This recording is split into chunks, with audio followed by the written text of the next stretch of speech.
Call this meeting of the Appropriations Committee to order. I'd like to welcome everyone to today's meeting. As you all know, we have a very busy schedule ahead of us for the next few days. Today, we'll be marking up our fiscal year 2025 bills covering state and foreign operations and Homeland Security. Tomorrow, we'll be marking up fiscal year 2025 bills covering defense, financial services and general government, and the legislative branch. We also have set aside time on Friday in case any of these markups need to roll over a third day. Before proceeding to the markup, I want to make two additional points. First, the congressional baseball game is tonight. That means that today's markups have a hard stop at 4:30 to allow members to participate and to cheer on the Republican and Democratic teams. However, we also have a great deal of work to accomplish in the committee this week. Accordingly, in the event that we have not finished both of today's markups by 4:30, we'll recess the committee and reconvene following this game. So kind of up to you guys. And again, I'm not critical. Please offer whatever amendments, take the time. But if we do not get there by 4:30, we will be coming back tonight. We're going to stay on schedule. Second, I want to remind members about our committee process for requesting recorded votes. We had kind of a mix, I wouldn't say a mix-up, but we had a little bit of confusion. Committee Rule 7B states that the vote on any question before the committee shall be taken by the yeas and nays on the demand of 1/5 of the members present. This means that when a member requests a recorded vote, we need to see a show of hands in support. At least 1/5 of the members present need to have their hands raised in order to have a roll call vote. When all 61 members are present, that means at least 13 members need to have their hands raised. If we have 56 members present, we'd need at least 12 members to have their hand raised, and so on.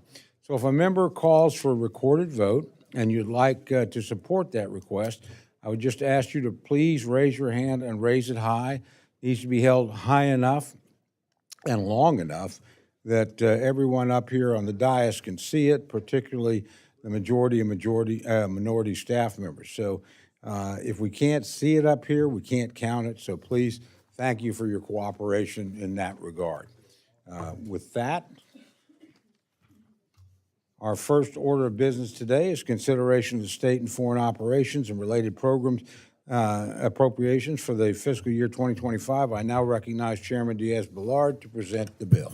Thank you very much, Mr. Chairman, and good to see you all. I am pleased to present the fiscal year 2025 Department of State Foreign Operations and Related Programs Appropriation Bills to the full committee for your consideration and approval. I want to start, however, with thanking Chairman Cole for keeping the Appropriations Committee on task to get our work done. It is critical that we continue to report these bills. And so, Mr. Chairman, thank you for your leadership.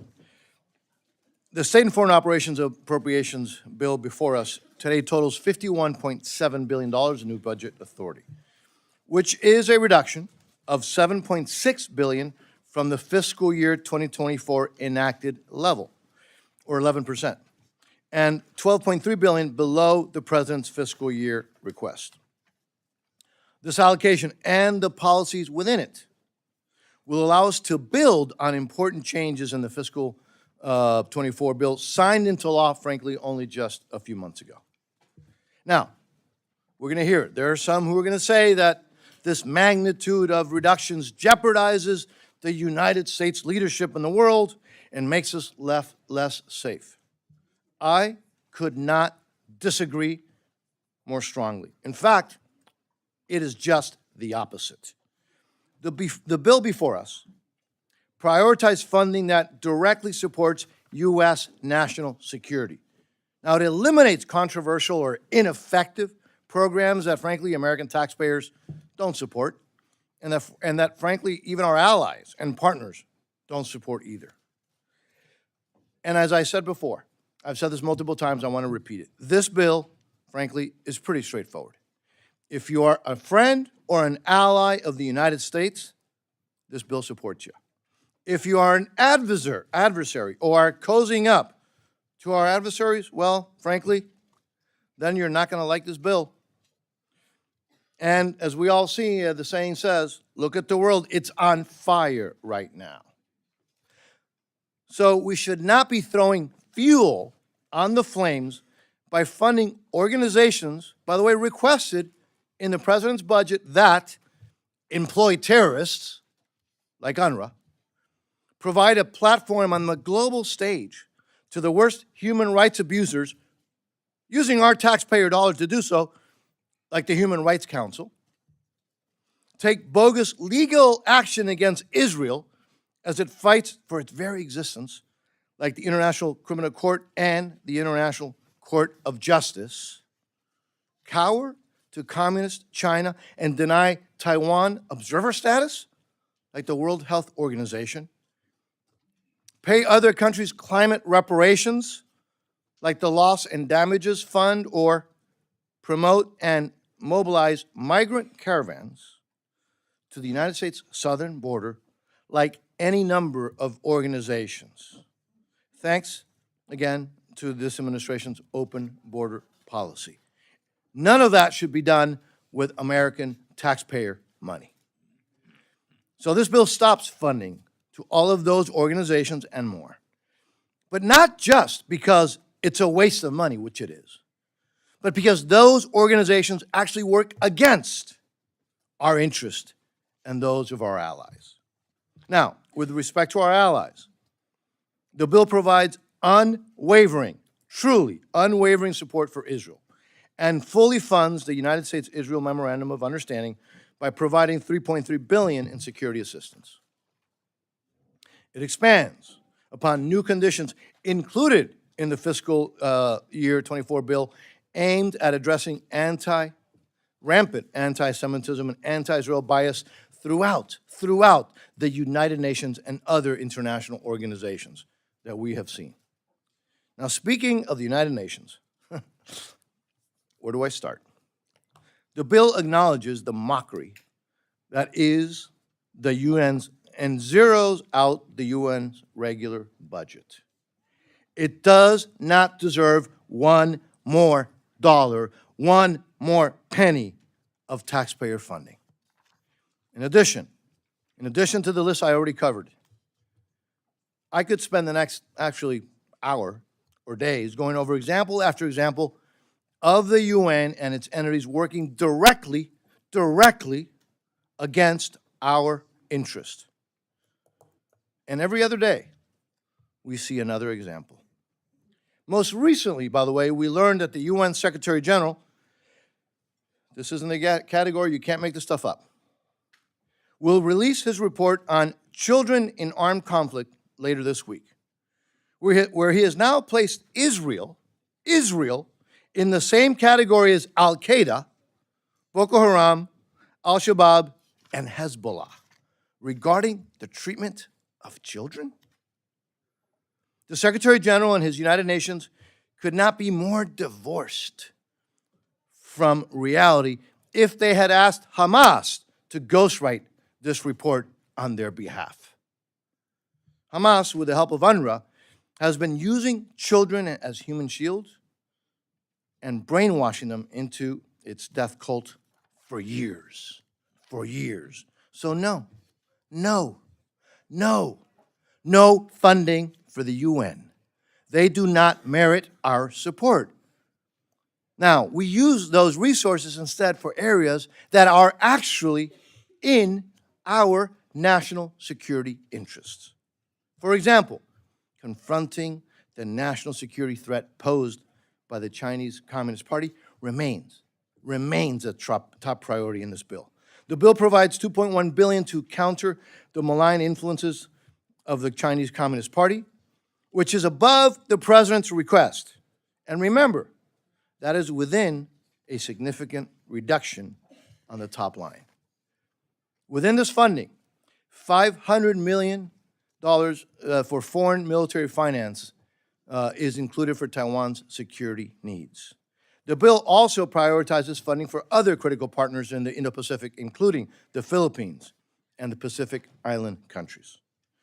Let me turn to this hemisphere, our hemisphere, The bill makes important investments to fight the trafficking of fentanyl and the transnational criminal organizations behind the scourge confronting every community in America and killing our youth.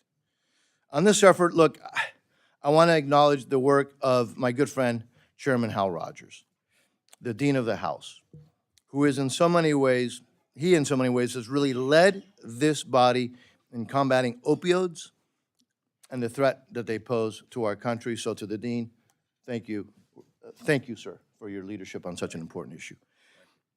The bill also holds accountable governments failing to cooperate on counter-narcotics and other issues critically important to the United States. For example, no funds, not $1, go to Mexico until a certification is made that an agreement is in place to restore water deliveries owed to the United States from Mexico. We also have said that we will treat friends as friends and the distinguished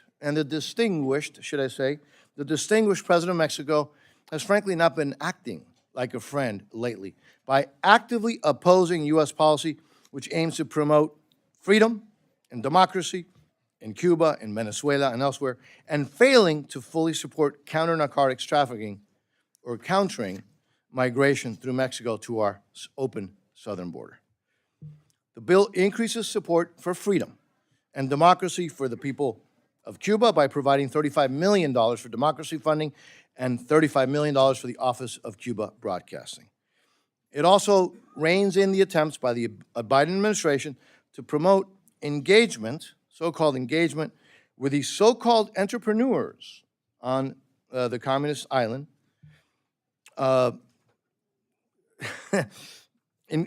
That's a closed society, the communist economy. So let me be clear. The only true independent entrepreneur in Cuba, they're in prison right now.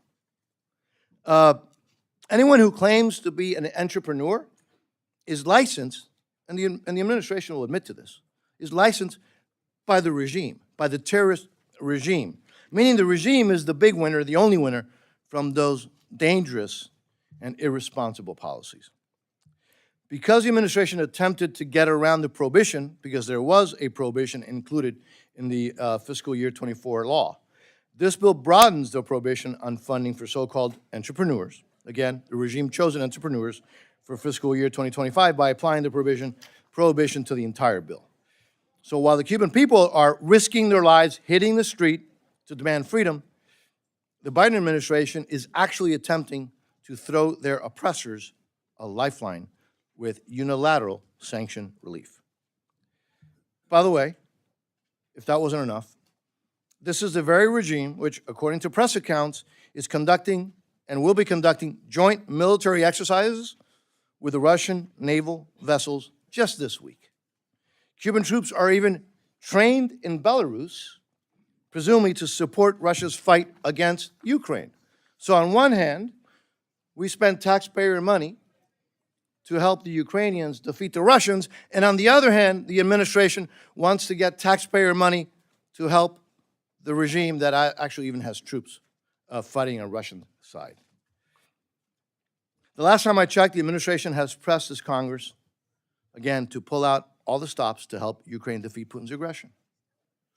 So why at the same time they are working so hard to prop up the Cuban regime, Putin's closest military and intelligence ally in this hemisphere, and a U.S. designated state sponsor of terrorism by relaxing sanctions unilaterally and allowing it access to even U.S. financial markets and institutions is hard to understand.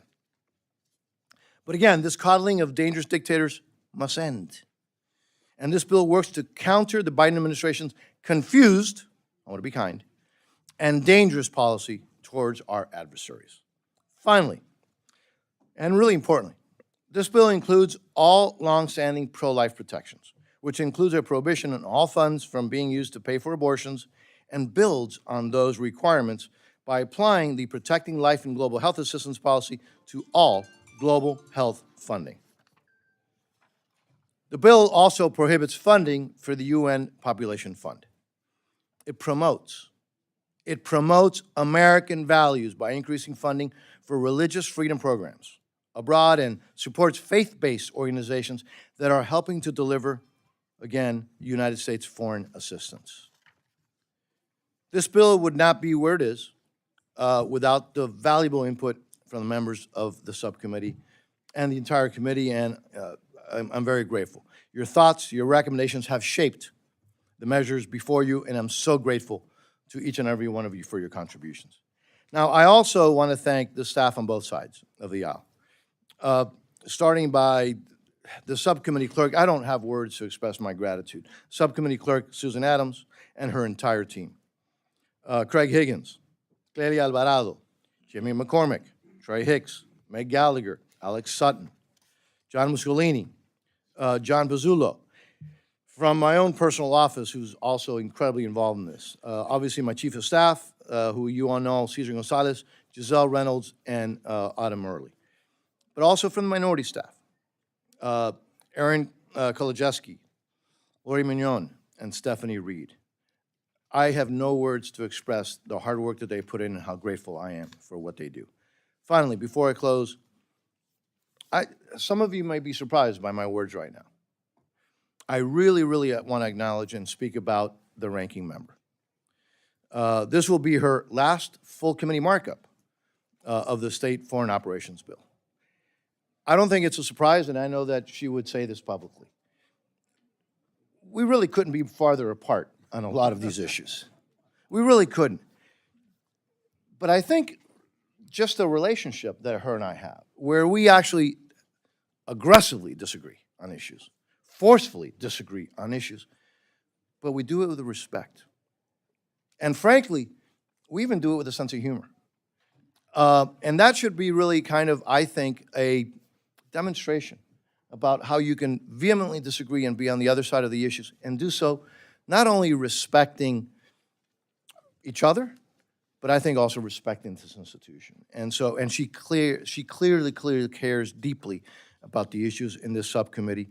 So despite those disagreements, I will tell you, she has been a force to reckon with, and it's actually been fun working with you, to the honorable ranking member. So, Mr. Cole, Chairman Cole,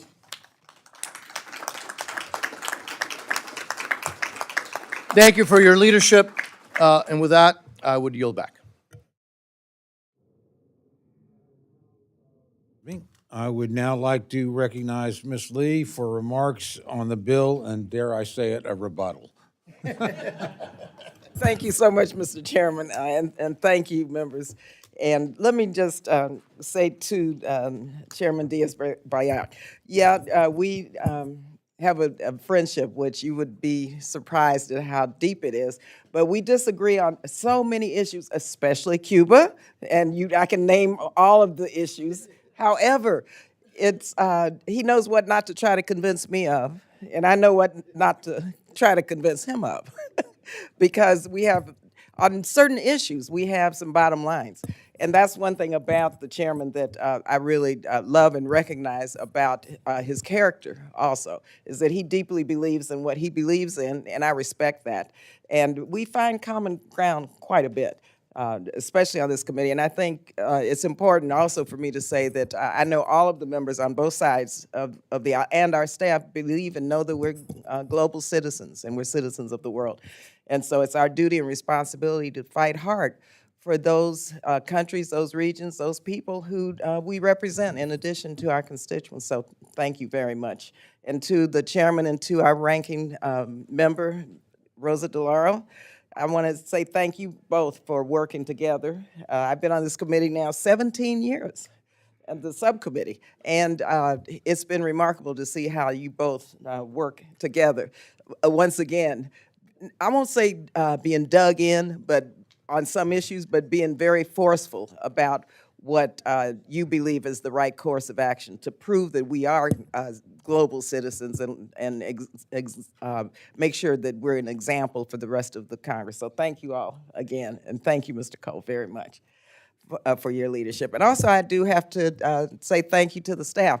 Now, I was a former staffer to a great member of Congress, a great statesman, Congressman Ron Dellums, who was the first African-American member, actually chair of the Armed Services Committee. And I learned a lot about national security issues by being a staffer to Ron, and many of you served with Ron. And you know that he was well respected at the Pentagon and within the Department of Defense as well as the State Department. And he was able to craft a chair's agenda representing this Congress's and this country's, our country's global leadership in the world. And so I think of Ron all of the time, and those of you who knew Ron knew that he worked very closely with Republicans here to make sure that he found paths forward in a bipartisan way. And so I think of Ron each and every day here. And if you didn't serve with him, I'd always like to ask you all to read about him because he was a great, great human being. This is, as I said, my 17th year on the Appropriations Committee and my final markup.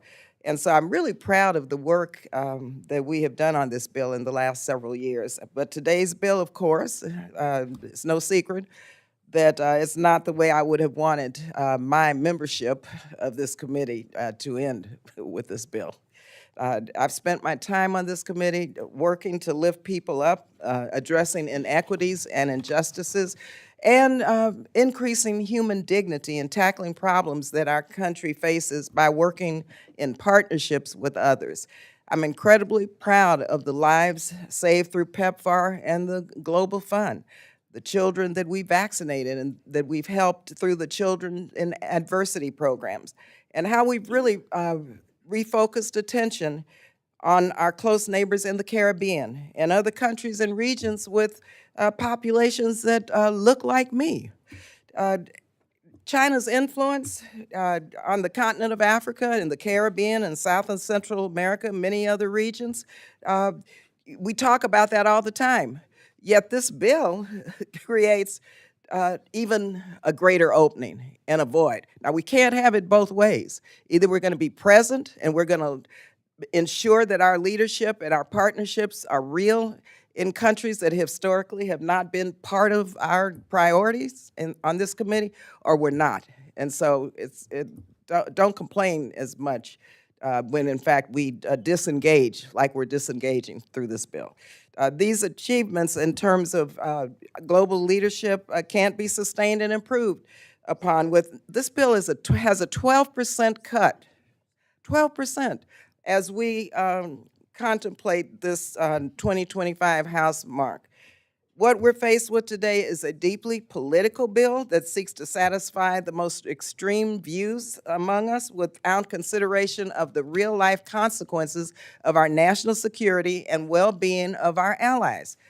Outside of general underinvestment in our work globally to develop alliances based on mutual cooperation, this bill repeats many of the bad ideas of last year's House bill and then doubles down with some new ones. And in the last fiscal year, I believe we cut, 6%? Now another 12%.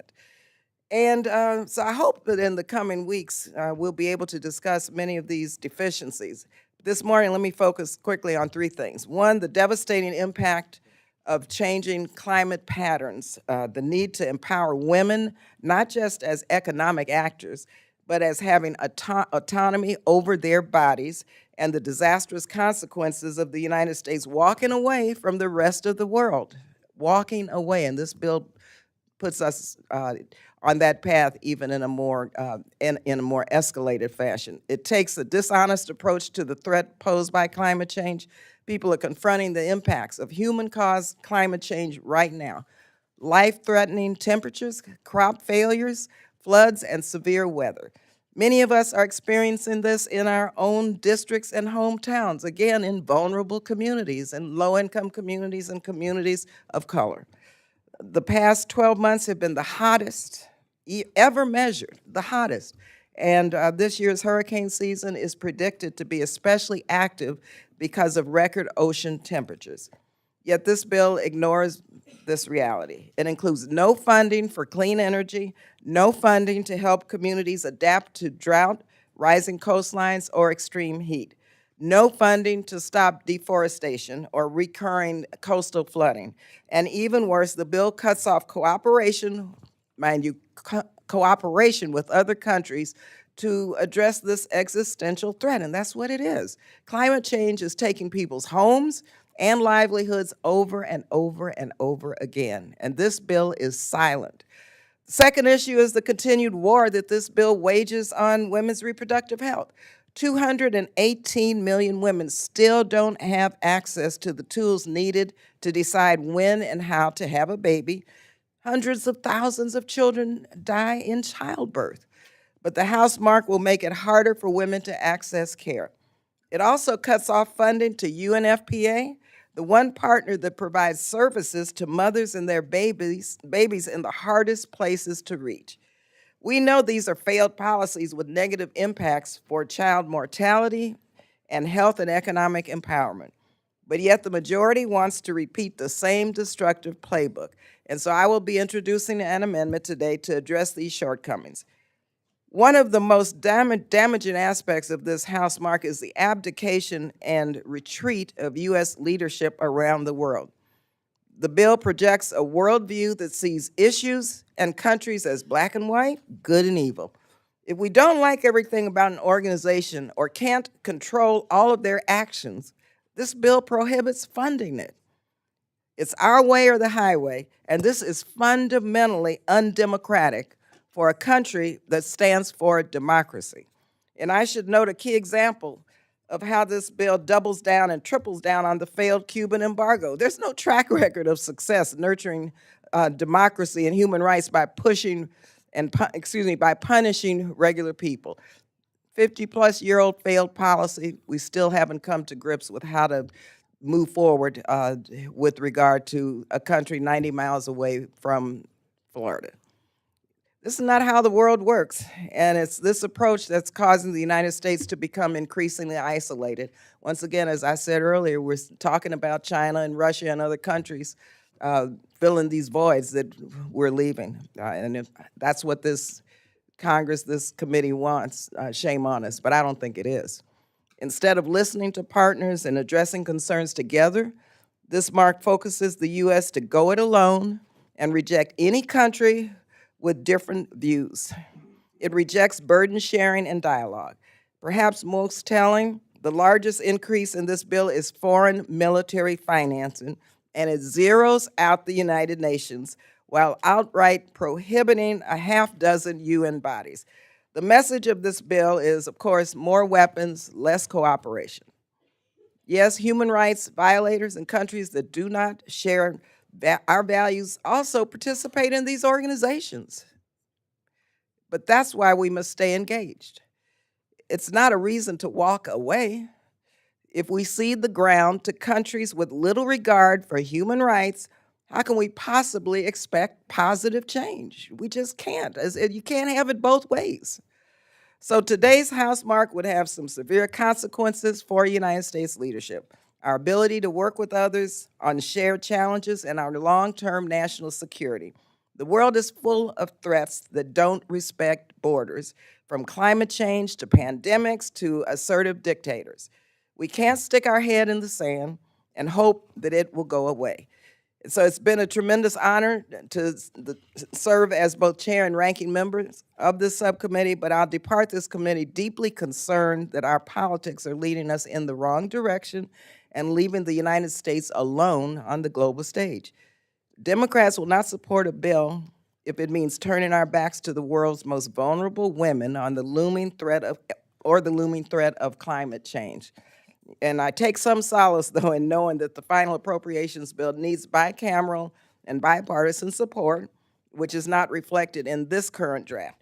I look forward to improving this bill, as it would be disastrous to go forward as currently written and creates an even larger void in global leadership for our adversaries to fill. Once again, I want to thank the members of this committee. I want to thank our staff, especially for their steadiness, their brilliance, their strategic approach to this bill and for working together with staffs on both sides to try to come together with a bipartisan bill. Unfortunately, this year, we cannot support this bill, but our staffs have done a phenomenal job in trying to get us to that point where we could have a bipartisan bill. So thank you all very much.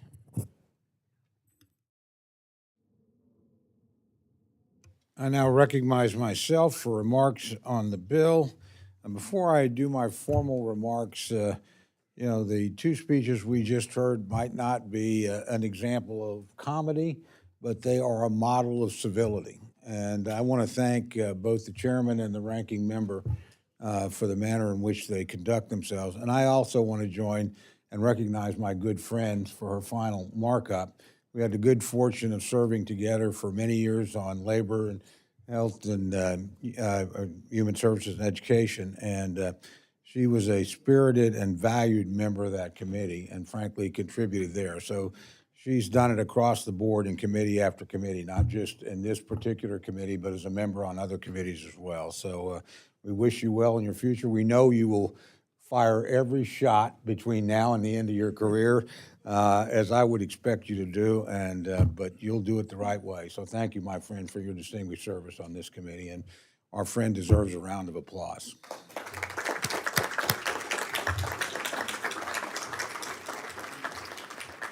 The United States has long been a world leader in global cooperation and stability. On the heels of the 80th anniversary of D-Day, we're reminded of that poignantly. Our collective security and the defense of democracy aren't protected by hope, but by leadership and sustained vigilance. Our work on today's fiscal year 2025 State Foreign Operations and Related Programs Appropriations Act is part of that. This legislation reflects our shared dedication to liberty, democracy, and prosperity. We responsibly ensure that Americans are safer at home and abroad, and focus investments where they are needed most. We prioritize programs to protect and enhance national security, to safeguard our national interests, to support our allies and partners, and to promote democracy and freedom. And we secure these critical objectives while reducing spending from the previous fiscal year. Further, the measure confronts authoritarian regimes and their expansionist threats that seek to undermine our nation and liberty. It stands with our friend and ally Israel as they face an existential threat from vicious terrorists. It backs partners in the Indo-Pacific region like Taiwan as they encounter aggression from communist China. And it combats the scourge of fentanyl, which is destroying far too many lives in America. Robust oversight and accountability of taxpayer dollars are also stressed. Funds for a variety of wasteful and divisive initiatives pushed by the Biden White House are rejected, including funding for ideological climate programs and organizations like the Wuhan Institute of Virology and the Eco Health Alliance. We also uphold important religious freedoms and longstanding pro-life protections and implement the expanded Mexico City policy on all health funds in the bill. All in all, today's bill supports the United States as a world leader in freedom, prosperity, and peace. I thank Chairman Diaz-Balart and Ranking Member Lee for their hard work on this measure and look forward to advancing this bill through the committee today. With that, I yield back.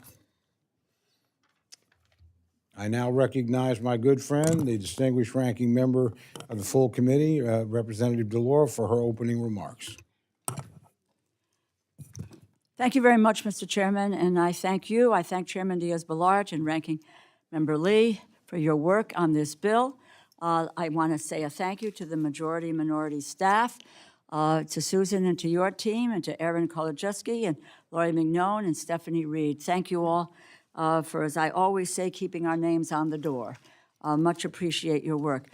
I, too, before I get into more formal remarks about the bill, I want to add my voice to those who have acknowledged and who are congratulating our dear friend, the subcommittee ranking member of this committee, a longtime member of the Appropriations Committee, Congresswoman Barbara Lee of California. This is her last full committee markup, and it is difficult to imagine this committee and this entire institution without Barbara Lee. Throughout her career, she has fought to ensure that our nation's democratic institutions and our institutions of public service are reflective of our country's diversity. We all know her as a fearless leader, never afraid to stand up for what she believes in, if she is the only person in the room with that point of view. She has demonstrated that in her votes. As ranking member, Barbara has been a fierce advocate for the awesome power and influence that America wields on a global stage. Our soft power, our ability to bring other nations together for the common purposes of democracy, freedom, and human rights is as critical to our freedom and prosperity as our defenses. And Barbara Lee speaks up about that all of the time. Thank you, Congressman Lee, for all that you have done for your constituents, for California, and for our nation. And I thank you personally for our friendship over the years. We truly have been joined at the hip. Thank you. Thanks very much. Much like last year, the fiscal year 2025 State and Foreign Operations Bill resurrects the doomed isolationism of the early 20th century. Just a few months after Democrats and Republicans voted for final bipartisan 2024 funding bills, the majority proposes we decimate the State and Foreign Operations Bill with a 12% cut from where we were just last March. I am awestruck that the majority is once again dragging us through the same ridiculous song and dance on these appropriations bills that leads to chaos, division, and shutdown threats. As I said throughout last year, and as we proved together this spring, final spending bills will be the product of negotiations between Democrats and Republicans in the House and in the Senate. The majority's top-line funding levels fall short of the American people's needs, short of what both parties just agreed to in March, when 80% of the Appropriations Committee voted to pass the final 2024 Appropriations Acts.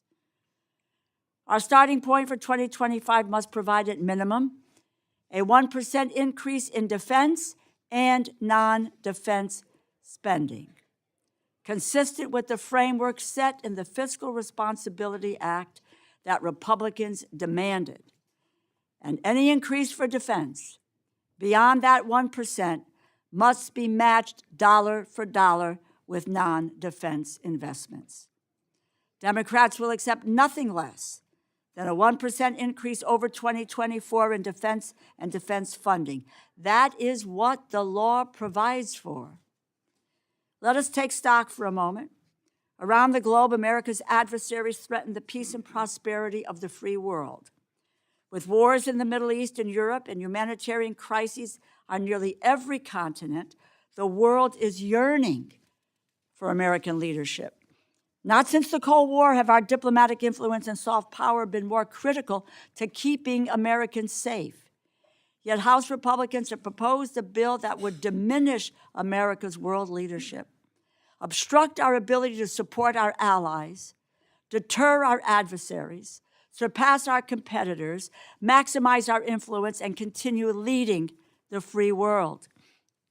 We must lead the free world. America is still the indispensable nation for any serious global action. But whether we are talking about our diplomatic strength, economic investment, or humanitarian assistance, this bill unravels the hard-fought credibility and influence we have earned to be global leaders.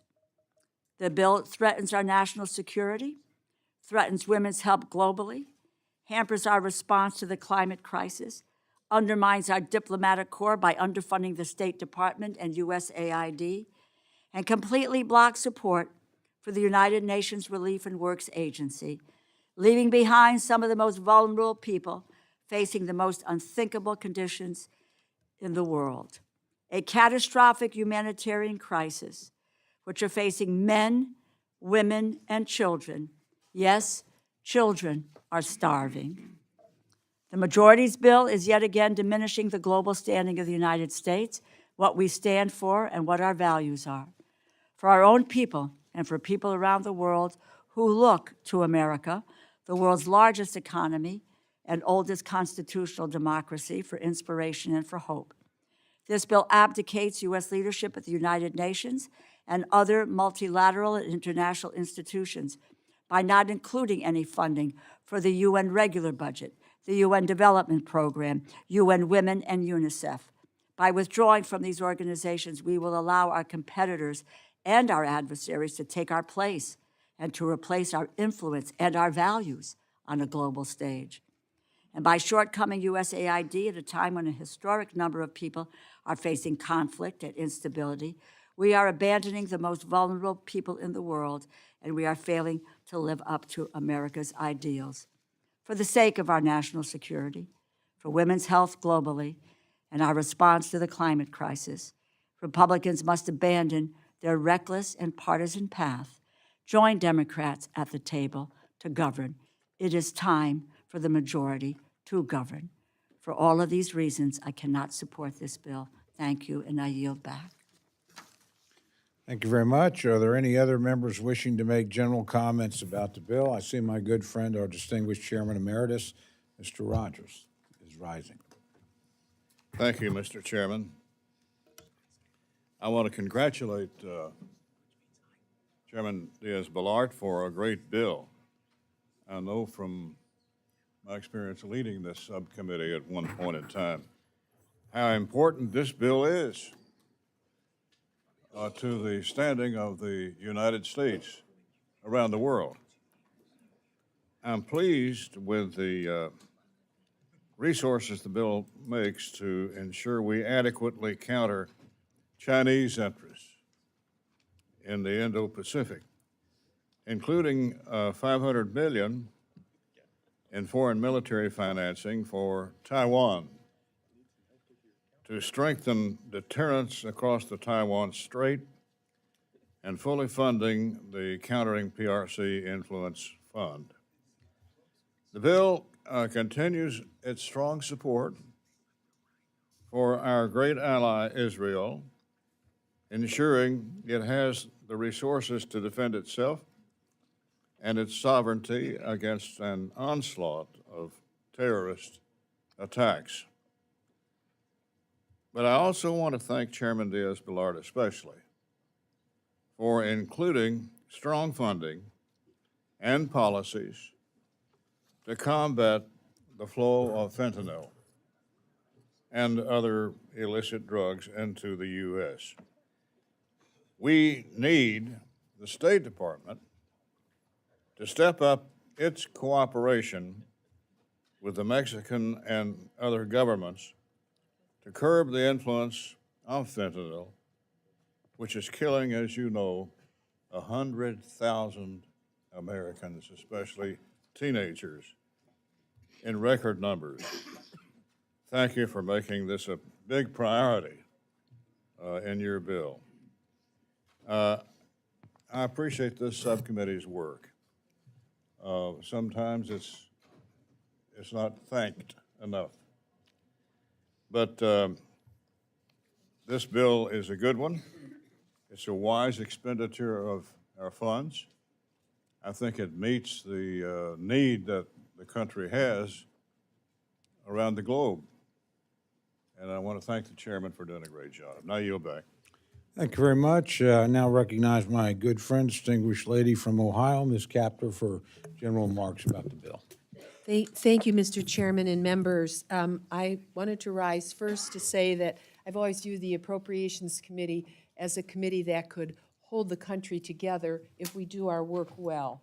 And though there are disagreements on various issues, I have full confidence that we will find a way with the leaders we have on both sides of the aisle to reach the big middle as we move forward. And I think the country would be very appreciative of that. I wanted to stand and say I was thinking about Ranking Member Barbara Lee and her career, you know, her stellar career, coming from California, which takes a lot out of a person just to fly here from California every week and to do the work that one has to do. But she arrived in 1998. Now, thinking back to that period, we had just, and with Chairman Diaz-Balart, would appreciate this as well. We had just come through as a country the fall of Poland as a communist-held state, and then in 1991, the rest of the Soviet Union collapsed. And though we have many remaining issues with Cuba, just thinking back, you arrived in 1998. 2 years after that, President Bill Clinton submitted the first balanced budget of any president in modern history to this Congress. And I thought we had turned a new page in American history at that point. And you had just arrived, but what you faced was 9/11. Because in 2001, that happened, and we had to deal with foreign adversaries who hit America for the first time in the history of the country. And we began to readjust to the reality that we don't live alone in the world, and if we fail to pay attention to what happens beyond our borders, it will come back and hit us in the head. So I was thinking of the difficulty of those years as you began your service here and then rose to be a member of this very distinguished committee. And then the trouble in the financial markets, everything that happened. It's just been a very rocky ride for the new century and the new millennium. And you always kept your dignity, and I just wanted to say thank you so very much, and thank you for being able to talk to people on both sides of the aisle, and even in your own caucus where maybe there were extremes of one end or the other, and always trying to find a way to work with everyone. That is truly so needed in this Congress. So I thank you for your service. I also wanted to thank the chairman of the subcommittee for many things that are in the bill that I do support. First of all, the reality of what Russia really is as a tyranny, his experience with Cuba and my own with Central Europe, we know the face of that ugly tyranny, and it is truly dangerous and lethal. And so we must do everything possible in order to keep those bridges built and strengthened, and I am glad to see some of that in the base bill that we are considering. There is a spider web of tyranny in the world today. Iran is very important in that spider web, Russia, obviously China, and North Korea. And we see them, especially when Russia just sent the nuclear sub toward our country. I mean, there's all kinds of signals out there that we have to pay attention to, that we cannot just live in this world alone. So I wanted to put that on the table and thank the chairman of the subcommittee for also including funding for the Great Lakes fishery, the largest body of fresh water on Earth that will become even more important. And I just share with my colleagues that this is the first time in the history of the country that the Great Lakes hasn't frozen over this past winter. That is a very sobering moment for us, and we know that climate change is real, and we have many, many difficult roads ahead of us in adjusting to these changes if we can be intelligent and do it together. I also wanted to thank the committee, the subcommittee so far, for including funding in the bill for countering Russian influence and for assistance to Europe, Eurasia, and Central Asia. We simply must hold the alliances that we have fought so hard for over since World War II, and so many generations before us did what they must so that we could meet here today in a free country. So I wanted to say that I hope that we can work out the differences in this bill as we move forward, and with Chairman Cole's leadership and Ranking Member DeLauro's leadership, move bills to the floor in a timely manner for the sake of the nation. Thank you very much, and I yield back. Thank you. I now recognize Mr. Newhouse for opening comments about the bill. Thank you, Chairman Cole. I just wanted to rise to take a couple seconds to express my great appreciation to Chairman Diaz-Balart, to the staff, to the committee for putting together this year's State and Foreign Operations Appropriations Bill. There's two critically important components of the bill that, in particular, that I'd like to briefly mention regarding fentanyl, as Chairman Rogers already discussed, as well as China. As you heard, as we all know, the fentanyl epidemic, unfortunately, is taking over 110,000 American lives every year in communities across the country, in my district and in your districts. Our job is to secure funding for law enforcement officers to help put a stop to this terrible crisis. My constituents and I are very grateful to the chairman's 11% increase to the Bureau of International Narcotics and Law Enforcement Affairs. This bureau is critical. It's a critical component in our government's efforts to dismantle the fentanyl and an illicit substance supply chain. So thank you very much for those efforts. On top of that, as a member of the Select Committee on the CCP, I'm also very grateful to see that we are fully funding the Countering PRC Influence Fund at $400 million, as well as the $2.1 billion to ensure our national security interests are protected in the Indo-Pacific. These funds, as well as other related efforts, will continue to ensure that freedom and democracy are upheld in a world increasingly pressured by the Chinese Communist Party. Very important things that I'm so grateful that we are paying attention to in this important bill. So thank you, Mr. Chairman. I yield back the rest of my time. Thank you. I now recognize my good friend, Mr. Bishop, for his opening comments about the bill. Thank you very much, Mr. Chairman. I rise in opposition to the FY 24 State 25 Foreign Operations Related Agencies Appropriation Act. The 12% cut from last year's levels that this bill proposes leaves our nation in a much weaker position to confront the most pressing challenges that it faces at home and abroad. At a time when China is increasingly asserting itself on the world stage by spending heavily on its military, development assistance, and diplomacy, this spending bill will make the United States less competitive and less safe. In fact, it would literally cede the playing field to China by shortchanging these essential diplomatic and development tools when America faces grave threats to its national security.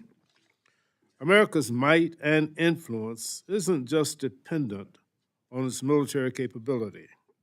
Our soft power tools, our values, our diplomacy, our foreign assistance, our cultural exchanges can make a vital difference both in how America sees the world and how the world sees America.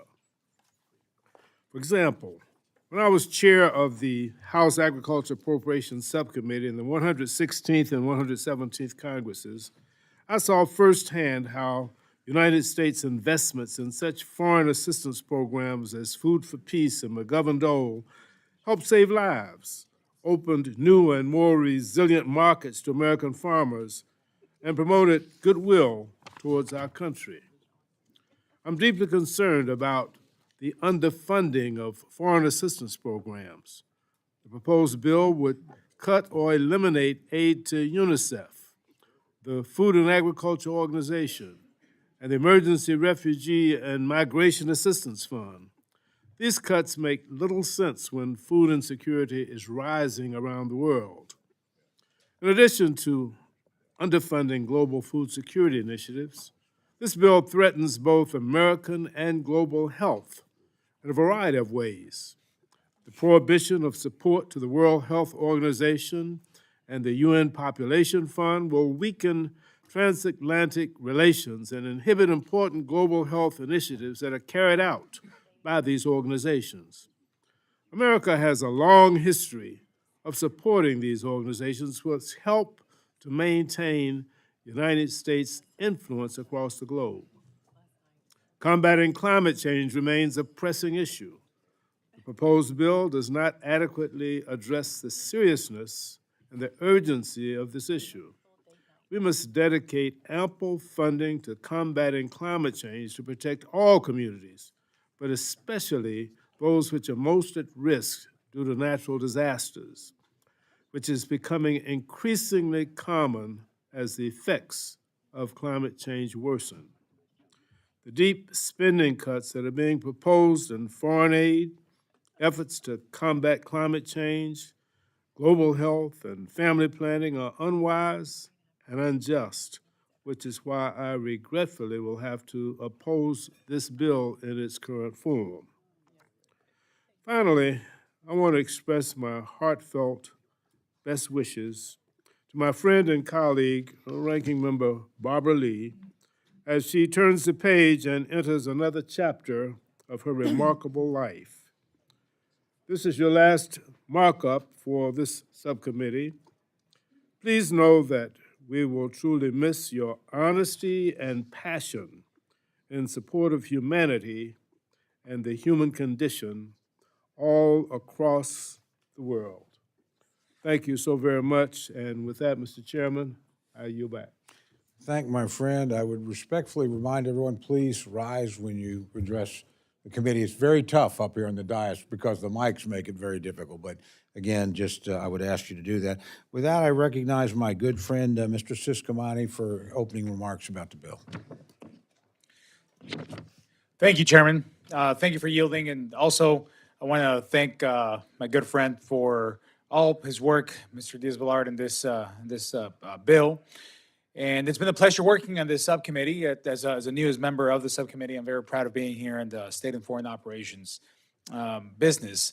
While it might actually not be top of mind for many of the districts out there, working to responsibly fund agencies and programs that protect our national interest and invest in our allies and partners while promoting democracy is extremely crucial. This bill will be critical in continuing our support for our greatest ally and partner in the Middle East, Israel, by not only providing security assistance, but also addressing the anti-Israel bias at the United Nations, as it was mentioned in the opening remarks by the chairman. We must also remain steadfast in our commitment to our allies around the globe and continue to invest in order to confront the threat posed by China.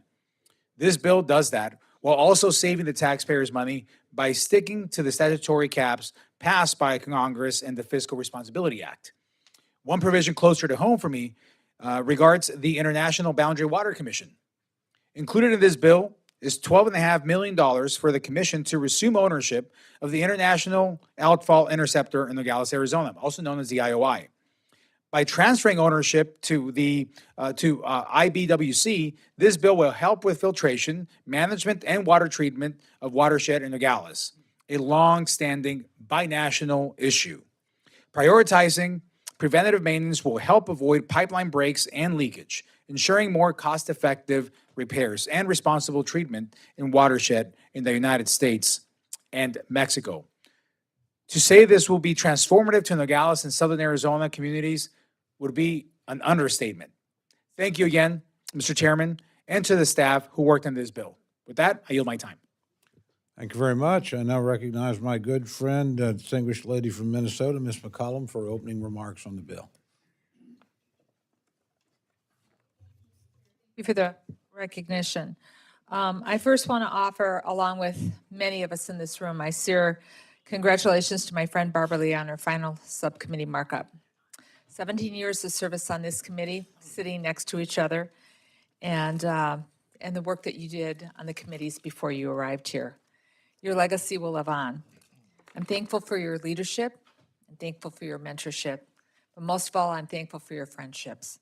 Barbara and I have traveled all over HIV/AIDS clinics, hospitals watching babies being born, working on food insecurity, and then the tougher places that we went to, refugee camps and conflict zones.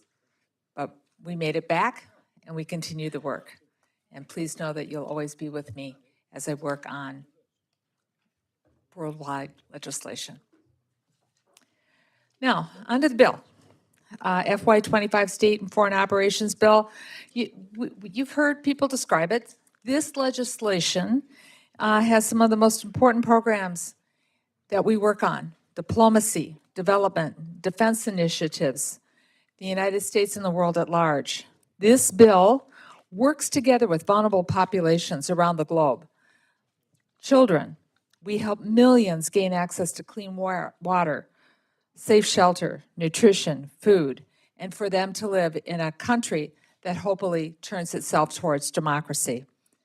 But I want to draw attention to just a couple of things. Feed the Future and the Global Food Security Act. Feed the Future is a historical, bipartisan, whole-of-government initiative that works to tackle the root causes of hunger and poverty and develop agriculturally led economic growth for 20 food insecure countries around the world, which we as Congress select. Feed the Future has reached more than 32 million children under the age of 5 with nutrition-specific interventions, 5.5 million more than the previous year. Folks, this program works, it delivers. In fiscal year 2022, Feed the Future's private sector partnerships, this is a public-private sector partnership, leveraged more than $698 million to support global food security programs. This program works. So I have to tell you, I was very disappointed to see the cut of $50 million also to the Global Food Security Act in this bill, because these two things together are a multiplying effect. This cut will have a devastating impact, yes, on children and families that are struggling with food and instability. Now, we know chronic malnutrition leads to stunt growth, which leads to cognitive development slowing, lower levels of educational achievement then happens, and then it impacts that child as it becomes an adult with lower lifetime earnings, and that means a national slowed economic growth for these countries we're reaching out in partnership with. Malnourished children who make it to their 5th birthday, they face these long challenges and a very much of a multiplying effect. And what does that do? It continues a cycle of hunger, and it continues a cycle of poverty. Now, this is important for many reasons. As I said, it's important that we do what we can, because food security just doesn't put the lives of these children and families at risk and their countries from fully reaching their potential. It also impacts our national security. As the ranking member of the Defense Appropriations Subcommittee, I see firsthand the impacts of poverty, inequality, forced migration caused by food insecurity, and it has a direct effect on U.S. national security. Food scarcities accelerates social tensions, accelerates destabilization. If we don't invest and feed the future in the Global Food Security Act, we will pay the price as a nation. We will pay it both literally and figuratively for years and generations to come. I also want to point out that I'm very disappointed that the GEF was cut by $10 million. This bill critically underfunds the global health programs by $762 million. These cuts not only hurt the progress being made to put our own health abroad at risk, but it also affects what happens in the environment at risk. So basically, I just want to point out, and we've heard other people talk about it before, and I know that we were working with the numbers that we had, these put everything at risk for our diplomacy and our national security. Thank you, gentlelady. I now recognize my good friend, Ms. Wasserman Schultz, for her opening comments on the bill. Thank you, Mr. Chairman. I also want to lend my voice of praise and thanks and appreciation for our colleague, my friend Barbara Lee, who I've shared all 17 years being in the same appropriations class that joined this committee in 2006. And we look forward to working with you in a new capacity and appreciate all the work you've done and your friendship. And two, I think everyone knows the special relationship that I have with the chairman. My subsequent remarks won't reflect that. And I mean that in the nicest way possible. But we have 35 years of thick skin, so we're good. And there are some good things in this bill, important things like making sure we continue to fight for Venezuelan democracy, Haiti security, health, and human rights, fighting anti-Semitism in Latin America, addressing issues related to Cuban political prisoners. And I appreciate that Mr. Diaz-Balart shares my commitment to Israel and democracy in Latin America, but I have no choice but to rise in opposition to this measure. Our paramount responsibilities are to ensure that the national security of the United States protect our allies and interests abroad and promote our democratic values around the world. The measure of our success as appropriators is the extent to which we deliver on our commitments and position our nation to compete and overcome challenges. The product before us today fails to meet that standard. Instead, while the rest of the world gets left behind, the MAGA base gets a heaping helping of climate denial, pandemic revisionism, censorship of pro-LGBTQ+ views, and of course, a global abortion ban. Republicans have shown that not only do they want to take away reproductive rights and contraception from every woman in America, but to impose that same fate on women all over the globe. The American people reject these harmful attacks on sexual and reproductive health here at home, and we will not stand for their proliferation around the world. By packaging these petty partisan riders with truly devastating cuts, this bill is the pinnacle of isolationist self-sabotage and a complete abdication of our role as the world's predominant power. Russia's invasion continues to brutalize Ukraine. Israeli and American hostages languish in Hamas tunnels, and dozens of U.S. citizens and pro-democracy activists are unjustly imprisoned by corrupt regimes. Chinese aggression and Iranian-backed terror threaten to further destabilize global order and endanger our allies. When President Biden responded by calling on Congress to pass the National Security Supplemental, House Republicans responded by sitting on their hands for 6 months. Once Speaker Johnson and the MAGA Putin fan club finally ran out of excuses and passed the bill, only with help from Democrats, by the way, the State Department and USAID sprang into action. They delivered support to Israel, Ukraine, and Taiwan, along with badly needed food and medicine to Haiti, Sudan, and Gaza. But this bill would impair those tireless efforts by slashing investments to our allies by billions across the board. I understand that it's not cheap to uphold our international obligations, but it is far, far more costly to let autocrats like Putin, Xi, and Maduro run the table. We are spending a lot more dealing with migration at the border than it costs to assist Latin American countries with integrating migrants, often by a factor of thousands of dollars. It's more expensive to mobilize for war than to invest in collective security and alliances, and it's much pricier to pry off the grip of our adversaries on developing countries than to offer an alternative to debt-trap diplomacy in the first place.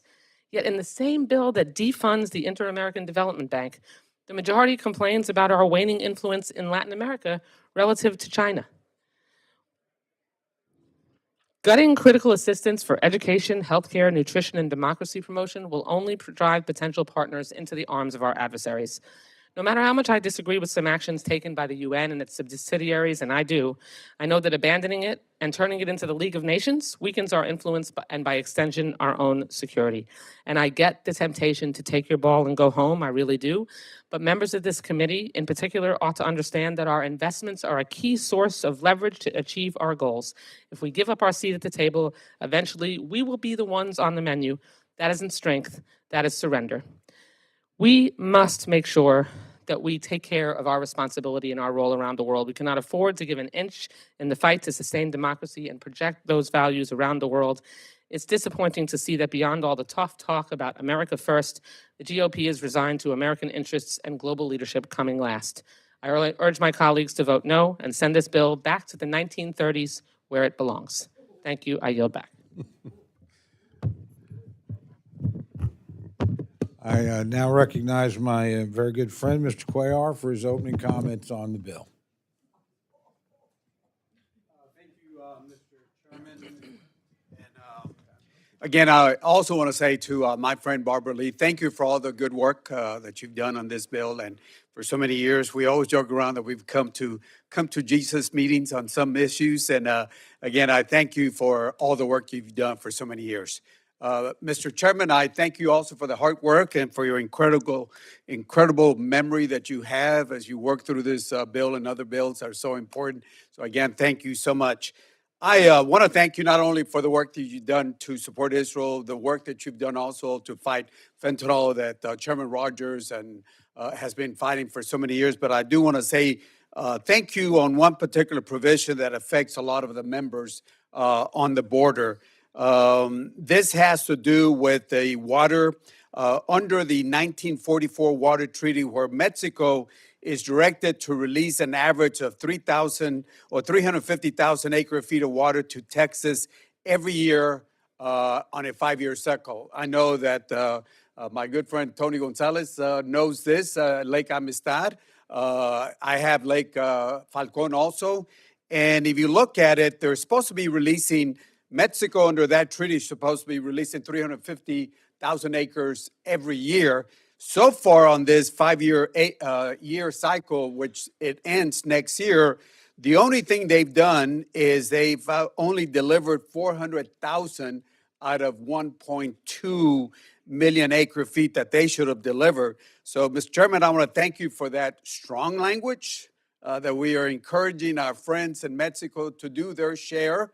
And certainly want to ask you or say also thank you for the funding for the International Boundary Water Commission, because as you know, for so many years, till the current bill that we have and now this one, you have funded a agency that's so important for anybody in California, Arizona, New Mexico, and Texas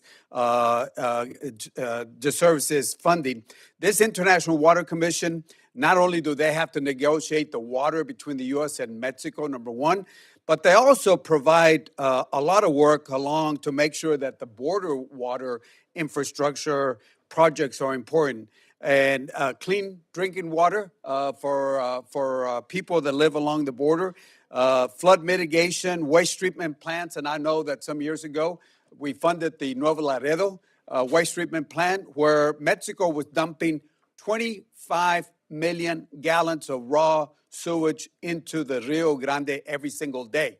So again, this is the type of work that they're doing. Recently, they've done some dredging. Recently, they've done clear up the Carrizo cane. As you know, it's not only important for border security, but that Carrizo cane, non-invasive, just sucks up so much water and adds to the drought situation that we're facing right now. So, Mr. Chairman, I want to say thank you for the increase of funding to the International Boundary Water Commission, but more importantly, thank you for that strong language that would hopefully encourage Mexico to do its part under the 1944 Water Treaty. So thank you, Mr. Chairman. Mr. Chairman, thank you, and I yield back. Thank you very much. I now recognize my good friend, Ms. Ming, for her opening comments on the bill. Mr. Chairman, I also want to add my gratitude towards our friend and colleague and fearless leader, our ranking member, Barbara Lee. Barbara Lee, thank you for being a leader of compassion, of courage, and just never being afraid to stand up for so many who don't always have a voice in the room. I grew up as the daughter of immigrants in Queens, the world's borough, and in one of the most diverse counties in the country. My neighbors came to America from all over the world. They have always understood that what happens overseas affects us here at home too. Solutions to some of the greatest challenges, strengthening democracy, advancing the rights and health of women and girls, and protecting our climate are only possible with the cooperation and participation of the international community. I believe that American leadership is critical to meeting those challenges. Mr. Chairman, that is why I rise in strong opposition to the 2025 State and Foreign Operations Funding Bill. Instead of promoting American leadership, this bill turns our back on the world. It turns our back on our diplomats and civil servants, and it turns our back on women and girls and on our environment. As we have heard, this bill cuts $7.6 billion from the top line numbers both Democrats and Republicans agreed to just a couple of months ago.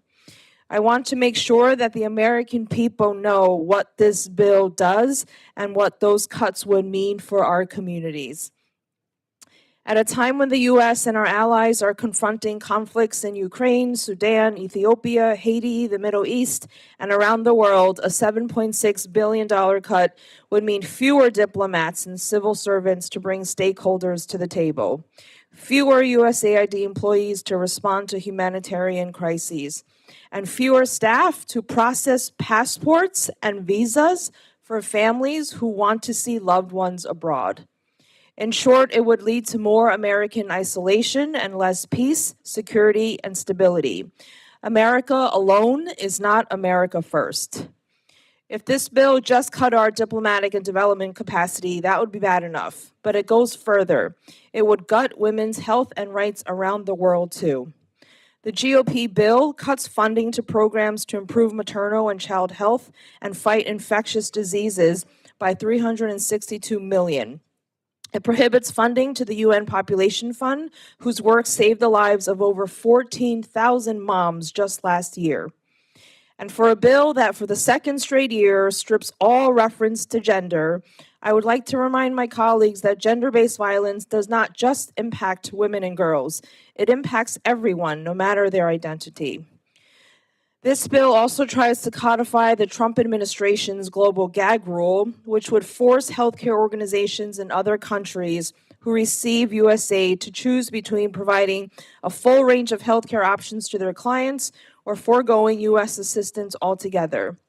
Mr. Chair, this month we are observing the 2-year anniversary of the Dobbs decision, which overturned Roe v. Wade and rolled back rights for millions of women around the U.S. And now the majority is making Dobbs global. We cannot let that happen. We also can't let the majority advance a bill that pretends climate change doesn't exist and shortchanges our efforts to help other countries conserve their environments and transition to clean energy, which this bill does by prohibiting funding to the Clean Technology Fund, the Green Climate Fund, and the implementation of the Paris Agreement. In summary, this bill is full of partisan political stunts, many of which already failed last year. But most importantly, it is empty of American leadership on the most pressing issues. For those reasons, as a representative of the world's borough, I cannot support it. Thank you, Mr. Chairman. I yield back. Thank you. I now recognize my very good friend, Mr. Pocan of Wisconsin, for his opening remarks on the bill. Thank you, Mr. Chairman. Appreciate it. I'm going to try to make a little bit of a general remark, too, so I don't have to do this each and every time, but I do want to express my displeasure that we have not done this marking to where the agreement was, which is part of why this process will be less significant, but also the fact that we're doing the red meat versus reality riders again. I often explain what I'm doing in Congress this session back home, and I say, never have I worked so hard to do so little.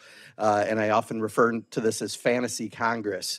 Unfortunately, that's what we're doing. There's real issues that we have differences on, from Cuba to the Middle East to the UN.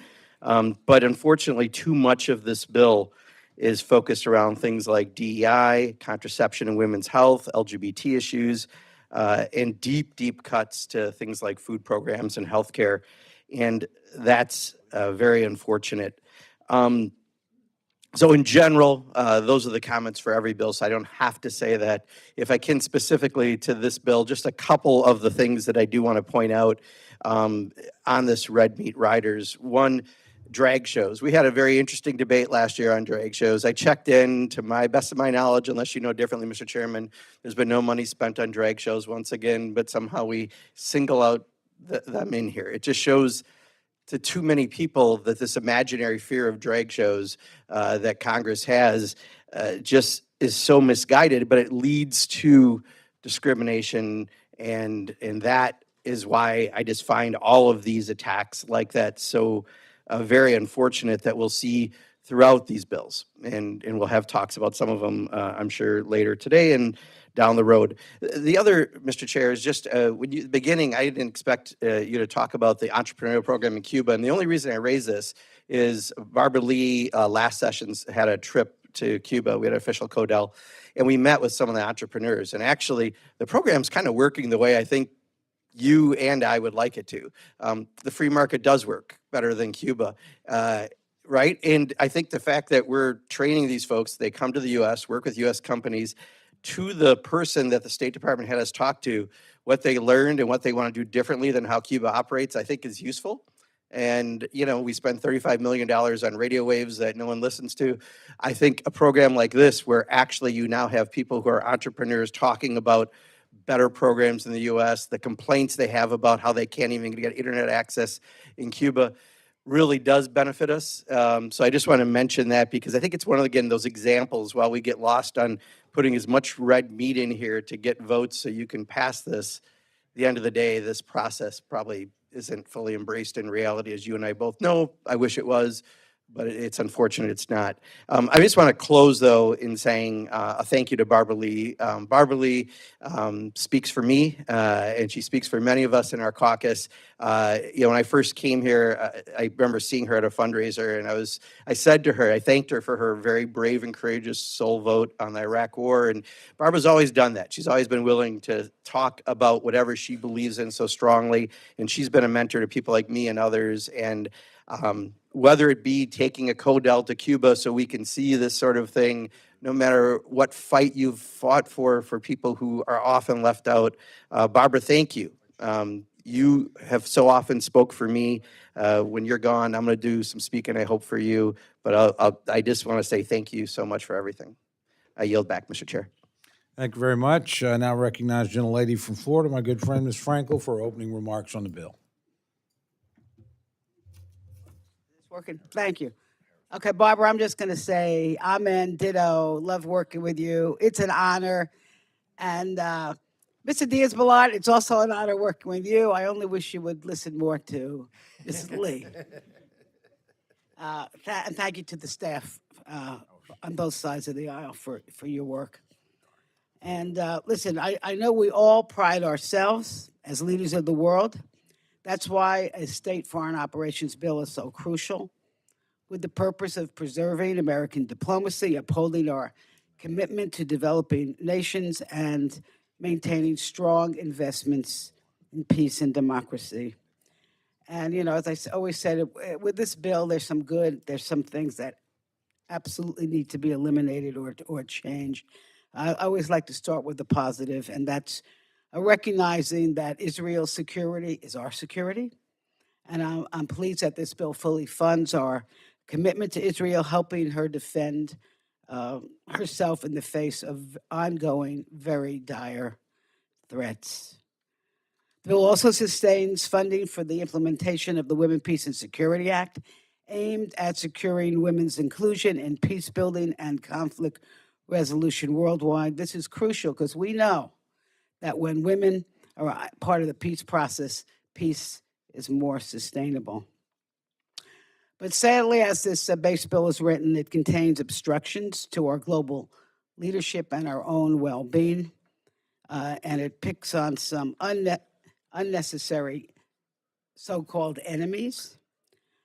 Listen, I think we can all agree that when people are safe, healthy, and fed, it's crucial for the safety and well-being of the people in the United States. That's because global stability reduces conflict and terrorism. A healthy global economy benefits our economy, and a better global health protects our health and diseases that spread across the oceans. Combating climate change actually is going to save our Earth. So it's alarming that this bill drastically cuts funding for international development assistance, vital for reducing poverty, combating hunger, and improving global access to education. The bill slashes family planning and global health programs and severely reduces humanitarian refugee assistance.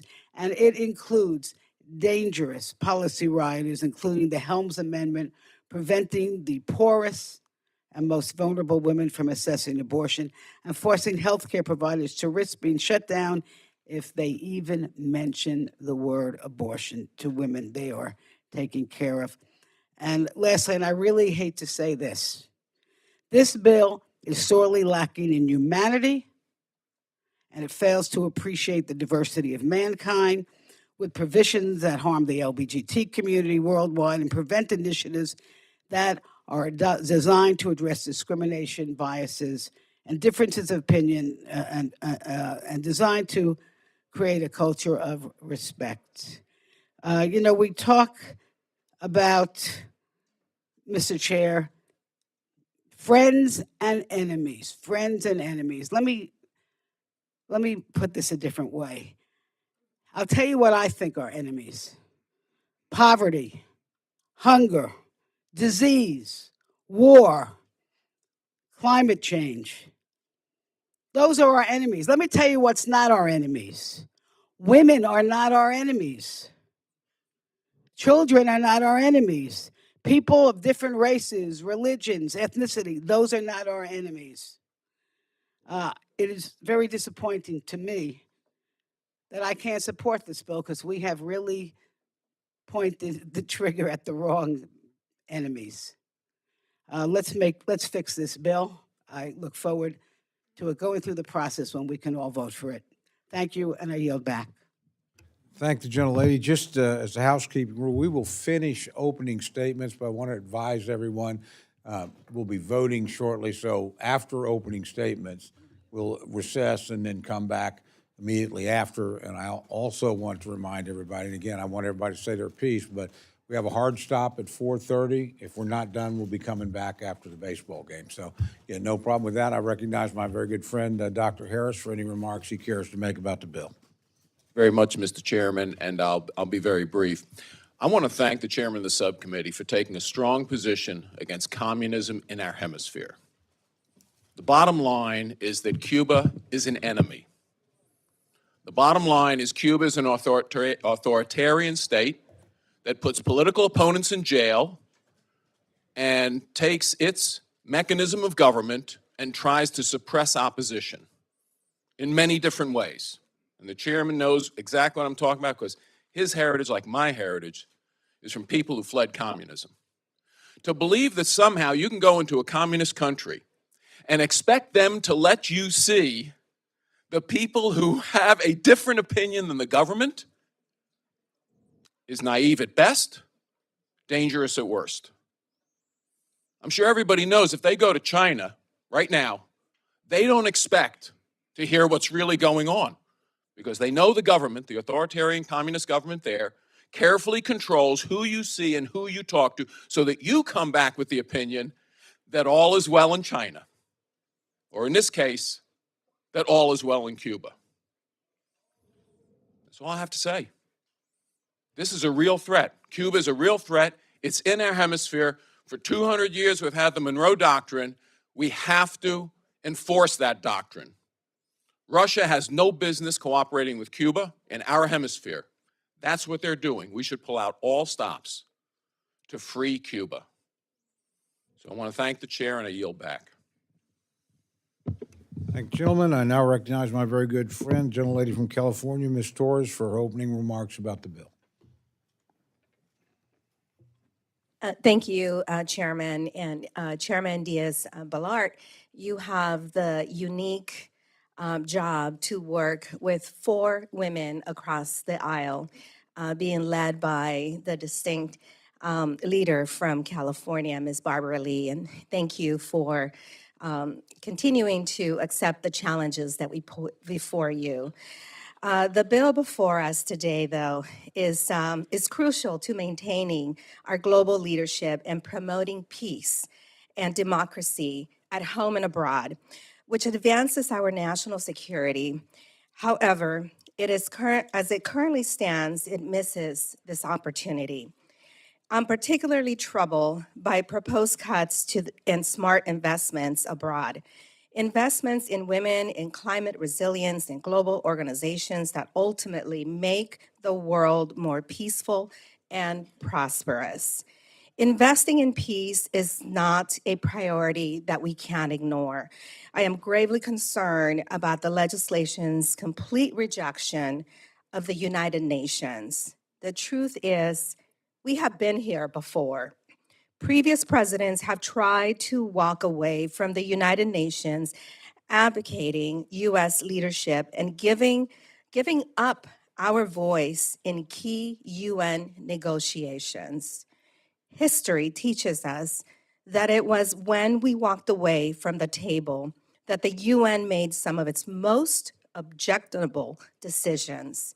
If we care about our good friend Israel, we must care about staying put and sending our very best to keep their seat at the table. Our voice at the UN is needed to help lead this world on a path to peace and democracy. Our own national security urgently demands it, and the UN is a vital tool to ensure we have partners abroad who share our dedication to peace and democracy. And slashing the UN funding is not a grand gesture against the UN resolutions that we disagree with.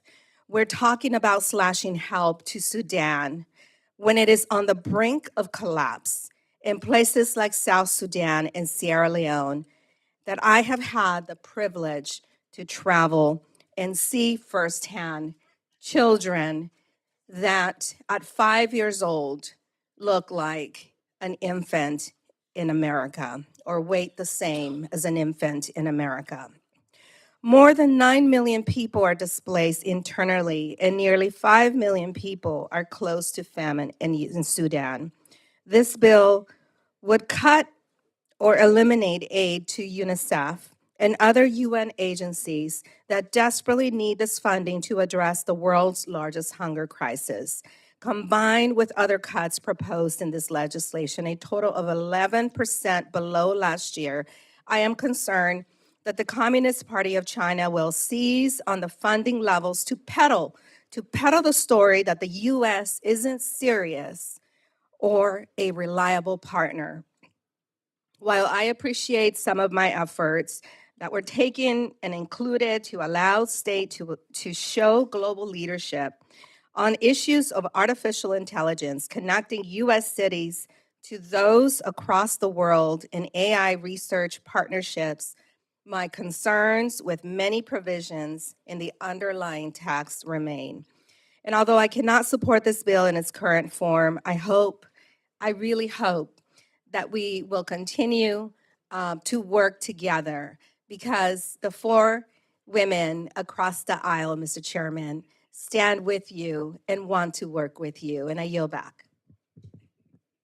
Thank the gentlelady. I now recognize my very good friend and my classmate, Mr. Case, for his opening remarks about the bill.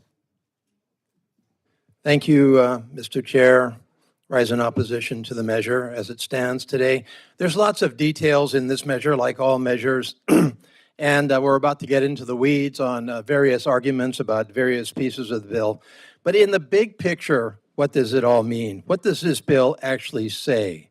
Well, first of all, I would say in the big picture, on the positive side, that this bill's focus on the Indo-Pacific, on helping our friend and ally Taiwan and other countries that are facing the immediate geopolitical challenge of the People's Republic of China, we have our eyes wide open as to China, and that's a good thing.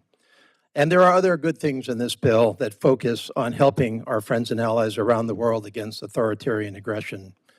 But in the big picture, this bill is a reflection of policy, and this policy that this bill reflects, I find, is dark, misguided, isolationist, and with blinders wide on as to the real reasons why this country has led this world for 3 generations. So to the subcommittee chair, you said in your opening remarks that somebody would say this, and I accept your invitation. The magnitude of U.S. reductions and the targeting of reductions of funding in this bill does jeopardize U.S. leadership in the world. It misreads and confines and misunderstands what our legitimate national security interests are and how to accomplish it. And contrary to your assertion, with respect, if you are an adversary of the United States, you love this bill, because what keeps you up at night, aside from our defense capacity, which you can hope and are working to match, you know you cannot match the projection of our values into the world as reflected in the categories that this bill funds, because those categories have to do with helping others in the world selflessly with their needs. And what are their needs? Their needs are food. Their needs are economic development. Their needs are health. Their needs are family planning. Their needs are education. Their needs are governance. And all of us have traveled the world, I hope, and have seen their needs up close and personal. I recently joined colleagues in a very small and very remote country, the country of Tuvalu in the South Pacific, a country of 15,000 people, a country, by the way, that is one of the few countries in this world that still recognizes Taiwan, a democratic country, a country that is aligned with us. The highest point in Tuvalu is 10 feet, maximum. Tuvalu suffers from the existential threat to its very existence of climate change. And we are funding programs to help Tuvalu with that.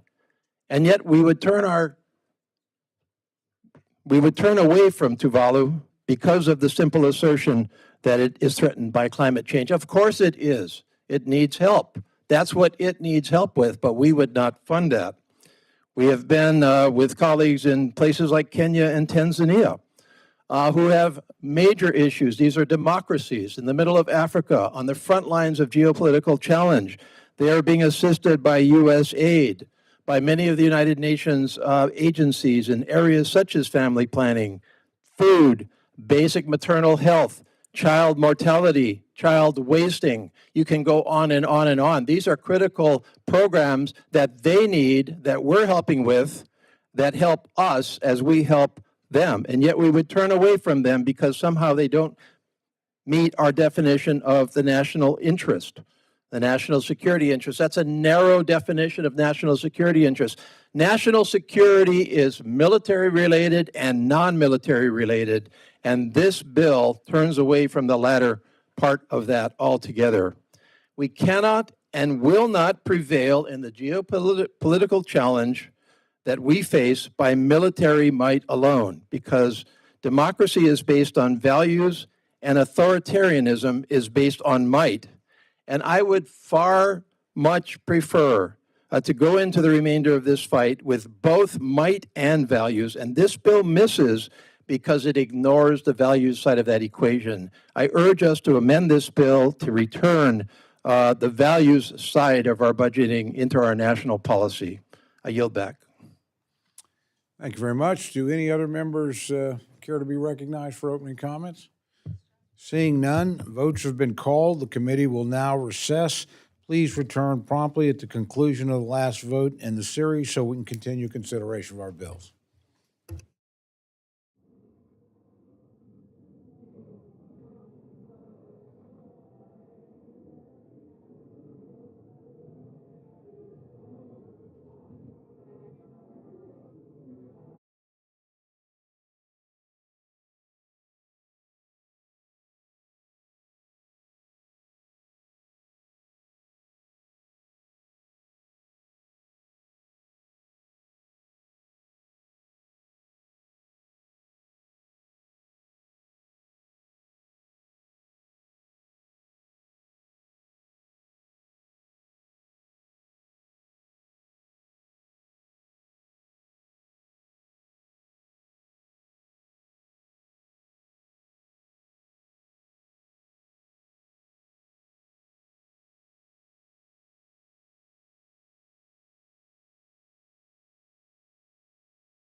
The committee will reconvene.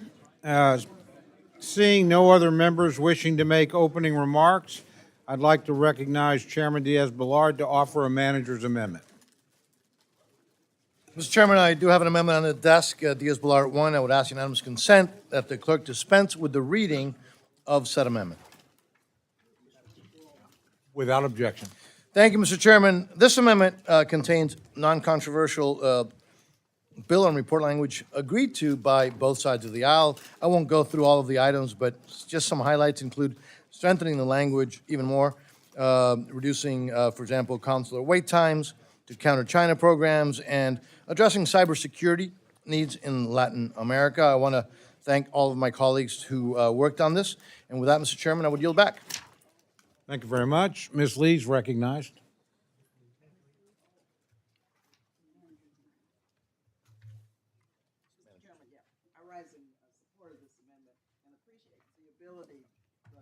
To address a few of the issues that actually arose in this subcommittee as we consider this bill. So we have no objection to this amendment. So thank you again. In full support. Thank you very much. Do any other members seek recognition to speak on the amendment?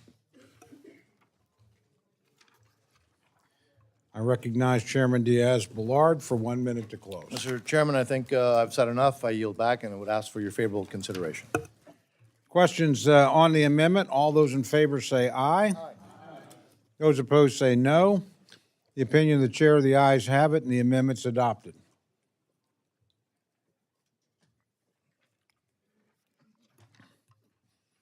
Are there any further amendments? I have an amendment. Gentlelady at is the desk. recognized. Okay, thank you, Mr. Chairman. This is lead number 1. Without objection. I ask for unanimous consent to dispense with the reading. Okay, without objection, the reading of the amendment is dispensed, and the members recognized for her opening remarks on the amendment. Thank you, Mr. Chairman and members. My amendment would strike many of these egregious riders in the 25 House mark for state and foreign operations. Many of these are very familiar to us because we had to defeat them last year, but we're back again fighting many of the same ugly and, yes, misinformed and harmful riders that really should not be in an appropriations bill. The United States cannot lead if we refuse to engage with others, especially where there is a difference of opinion. We cannot lead if we are fighting with each other at home about whether science is real or whether facts are facts. Our country is stronger when we embrace our diversity and welcome the stranger. That welcoming spirit isn't only a core American value, but it's also a strength as we seek to build partnerships that we need as we confront dictators and adversaries. Among the provisions struck by this amendment are complete bans on the policy tools that we need to work globally to combat climate change. Without action to address the impact of a warming planet, we're going to face more challenges, huge challenges, that will hurt people and fuel threats to America. And this is not alarmist.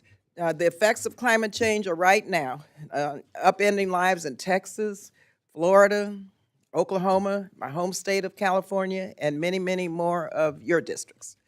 The climate crisis cannot be addressed by countries on their own. Air, water, pollution, you know they don't respect boundaries or sovereignty. We must work multilaterally with the Green Climate Fund, the Clean Tech Fund, and others to effectively address these challenges for our children and our grandchildren. This amendment also strikes the anti-women provisions by striking the prohibition on UNFPA and the expansion of the global gag rule to all global health funds. We should be standing up for health rights of those around the world and not making decisions for them. And speaking of trampling on rights, this amendment would strike the prohibition on the implementation of President Biden's diversity and inclusive executive orders. The prohibition on diversity programs send the message that in America, we don't embrace who we are as a nation. When we say advancing equity, we are looking to, as stated in Executive Order 14091, support and empower all persons, including the many communities that have been underserved, discriminated against, and adversely affected by persistent poverty and inequality. I tried to get language in our SFOP's report on the civil rights movement, but my staff was told that it was too divisive. That's mind-boggling to me. Recognizing our own struggles in this country, it's not divisive, it's healing. And it can be helpful for other countries as they seek to overcome their own past and as they seek to promote or not human rights in their own country. How can we stand for human rights abroad and not stand for the recognition of human rights here in the United States? We need our federal workforce, and especially those that represent us overseas, to reflect the diversity of this country. It truly is our greatest strength. Eliminating diversity programs is essentially sticking our heads in the sand and pretending that all people are treated equally, and you know that is not true. That's not the case, and we, once again, look at our own country.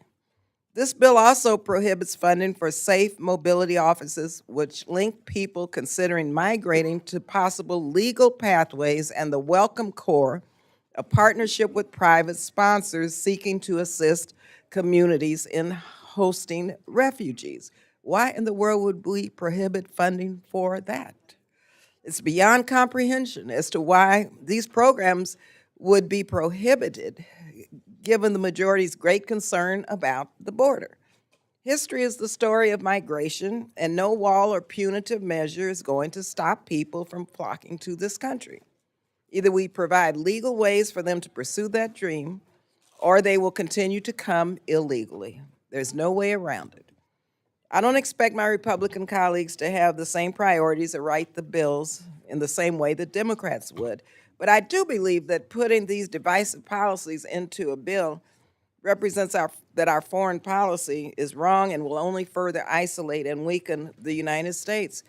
It is a very, I think, bad precedent for us to set to say that we don't believe in equal opportunity and equity for people of color, for minorities, for women, for those who have been shut out of the American dream. The rest of the world, mind you, members, is watching. I ask my colleagues to join me in opposing these disastrous policies and support my amendment. Do any other amendments seek recognition to speak? Members seek recognition to speak on the amendment? Gentleman from Florida is recognized. Mr. Chairman, thank you. I rise in opposition to this amendment. So, members, this amendment would strike some of the most important policy provisions in this bill that really do a course correction, where the administration is pursuing agendas that are actually harmful to our national security interests. Let me put out some examples. This amendment strikes prohibitions on funds for NGOs that actually facilitate the encroachment, unlawful encroachment of our southern border. So, obviously, we know that the Biden administration has lowered all previous barriers against illegal immigration, and we see what's going on the southern border. But our State Department, using the American people's money, taxpayer money, was literally paying out grantees to give migrants cash cards, coaching on how to answer questions, and how to find immigration lawyers. Again, this is all to come here illicitly, while they were still in the Darien Gap. Now, a version of this to prohibit that was actually enacted in the fiscal year 24 bill, and my colleagues now, some of my colleagues want to reverse that? Really? As if the situation on the border is good, has gotten better. This is going just in the opposite direction. This amendment also greenlights taxpayer funds supporting the so-called disinformation industry, by the way, and attempts to deplatform certain news outlets and social media sites and fund all-seeing judges of the truth. Wow. That's actually Orwellian, for God's sake. And now, this amendment wants to strip language and its prohibition that would protect the free speech of Americans and news outlets. let me once again turn to the UN. I mentioned this in my opening statement, but this amendment proposes to strike the prohibition on funds to the World Health Organization, the WHO. My gosh, I wish there was an effective independent health organization that could help coordinate a global response to infectious disease outbreak. However, the WHO is not that. It's unfortunate reality that the WHO has lost the confidence of the American people, of this committee, and frankly, of myself, to do its job. And the actions of the WHO speak for themselves. Let me just throw out some examples. For years, the WHO has ignored Hamas turning hospitals into dens of terror, using patients as human shields, and then it has the audacity to repeat the Hamas lies that Israel is targeting hospitals. That's an outright lie. The WHO has failed to hold Communist China accountable for a lot of things, including for covering up the origins of COVID-19. And just parroting the Communist China's lies about COVID-19's transmissibility at the outset of the pandemic when the world was clamoring for life-saving information. And the WHO, nope, MIA or worse. And while the Communist Party of China continues to obstruct the investigation, where is the WHO? Nowhere to be found. Now, over 80 cases of sexual exploitation, in the category you can't make this stuff up. Over 80 cases of sexual exploitation and abuse by WHO staff were uncovered during the 2018 Ebola outbreak in the Democratic Republic of Congo. Really? Here to help? No, we should not be tolerating that kind of stuff. Who are we kidding here? This is on top of the egregious reports from Syria of fraud, mismanagement, and corruption, including providing gifts, yes, gifts, to the murderous Assad regime. That's where our taxpayer money should be going? Are we kidding? Who are we kidding here? It's hard to imagine a more broken, frankly, and outrageous list of actions than that, and I could keep going. Next, the amendment wishes to strike the environment general provisions which will restore full funding to the administration's wasteful climate change priorities, including the Green Climate Fund, the Clean Technology Fund, and the Montreal Protocol. Now, by the way, folks, none of this, if we did that, if the administration had its way, none of this would do anything to lower the planet's temperature. It is just a waste of money for some people to say that they're doing something and to feel good. It is an absolute waste of money. This amendment would also strike, listen to this, people, I know, listen to this, would also strike the prohibition on the EcoHealth Alliance, the Wuhan Institute of Virology, gain-of-function research, and labs in foreign adversary nations like China, Iran, Russia. Really? Really? You think that's where U.S. taxpayer money should go? Look, we want taxpayer dollars going to the very, do we want U.S. money going to the very entities complicit in unleashing the COVID outbreak? Or labs owned by Putin, the Ayatollahs, or the Castro regime? Really? That's where we should send American taxpayer money? By the way, how that can be seen, the provisions in this bill, as a partisan rider is beyond me. This amendment also strikes additional prohibitions on things we already talked about, that like sex change surgeries, drag shows, or other programs that frankly only weaponize foreign aid in furtherance of controversial and divisive social agendas. This bill is to help our allies and to confront our adversaries. I wish prohibitions like this were not necessary. But as I've said before, we've got to get back to basics. And that starts with putting a stop to wasteful and boondoggles on the taxpayer dime. So respectfully, but strongly, I would urge opposition to this amendment. And with that, Mr. Chairman, thank you, and I yield back. Thank you. The gentlelady from Connecticut, the ranking member, is recognized. Okay. Go on. Chair, in my remarks earlier, Mike. thank you. In my remarks earlier, I spoke about how this bill fails to meet our responsibilities as an international leader. fails to meet the challenges of climate change and disinformation, needlessly divides Americans with more culture war writers that have no chance, I will repeat, no chance of becoming law. This amendment strikes the worst of these sections and returns this bill to a place where we can talk seriously about the challenges of our time. It restores our commitments to helping stop climate change and prepare for pandemics on a world stage. A moment about the WHO. First of all, the WHO, World Health Organization, doesn't control its membership. Members vote on who is a part of the membership of the WHO. And in addition to that, I, with all due respect to the chair of the committee, I don't know what random articles are being read or where some of this misinformation is coming from. That being said, I just recently met with the head of the World Health Organization, Dr. Tedros, and the scale of their work has not diminished after COVID.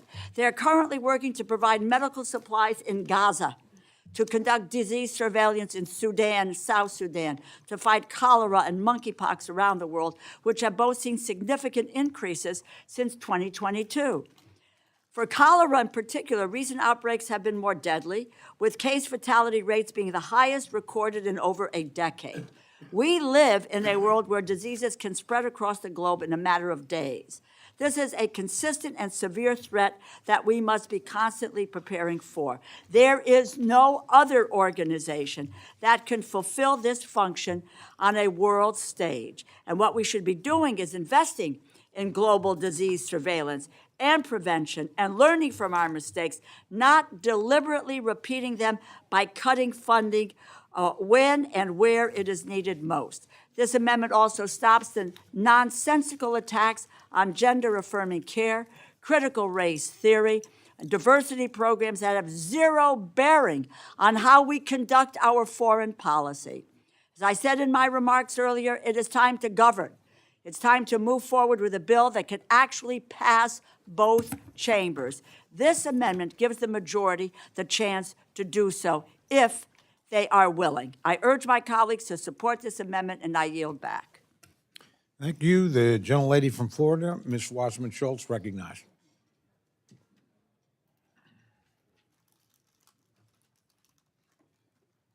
Mr. Chairman. Thank you, Mr. Chairman. I'm proud to support this effort to remove unnecessary, damaging, and partisan provisions from the State Foreign Ops Bill, and I thank Ranking Member Lee for her leadership on this. As I mentioned in my opening statement, I'm appalled by the Republican majority's deliberate and unflinching determination to disempower women and girls at home and abroad. Instead of funding programs that will strengthen America's security and global leadership, Republicans continue to pick culture war fights that endanger the health and safety of women and children. For example, Republicans block funding for the UN Population Fund, which works around the world to provide contraception, prevent maternal deaths, and counter gender-based violence, including female genital mutilation and sexual abuse of children. The Republicans justify this decision by falsely claiming that UNFPA is responsible for, quote, forced abortions. Meanwhile, the organization itself rightfully characterizes reproductive coercion of any kind, including forced pregnancy, as an act of violence.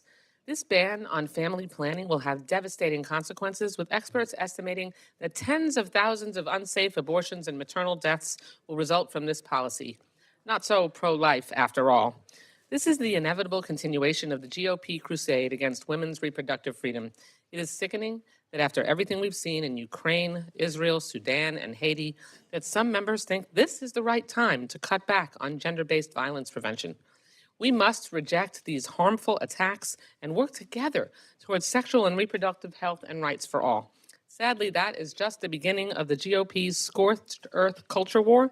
In addition to defunding the Gender Equity and Equality Action Fund, blocking efforts to protect LGBTQ+ people from discrimination abroad, and banning life-saving health care for consenting adults, this bill goes out of its way to ban pride flags from being flown.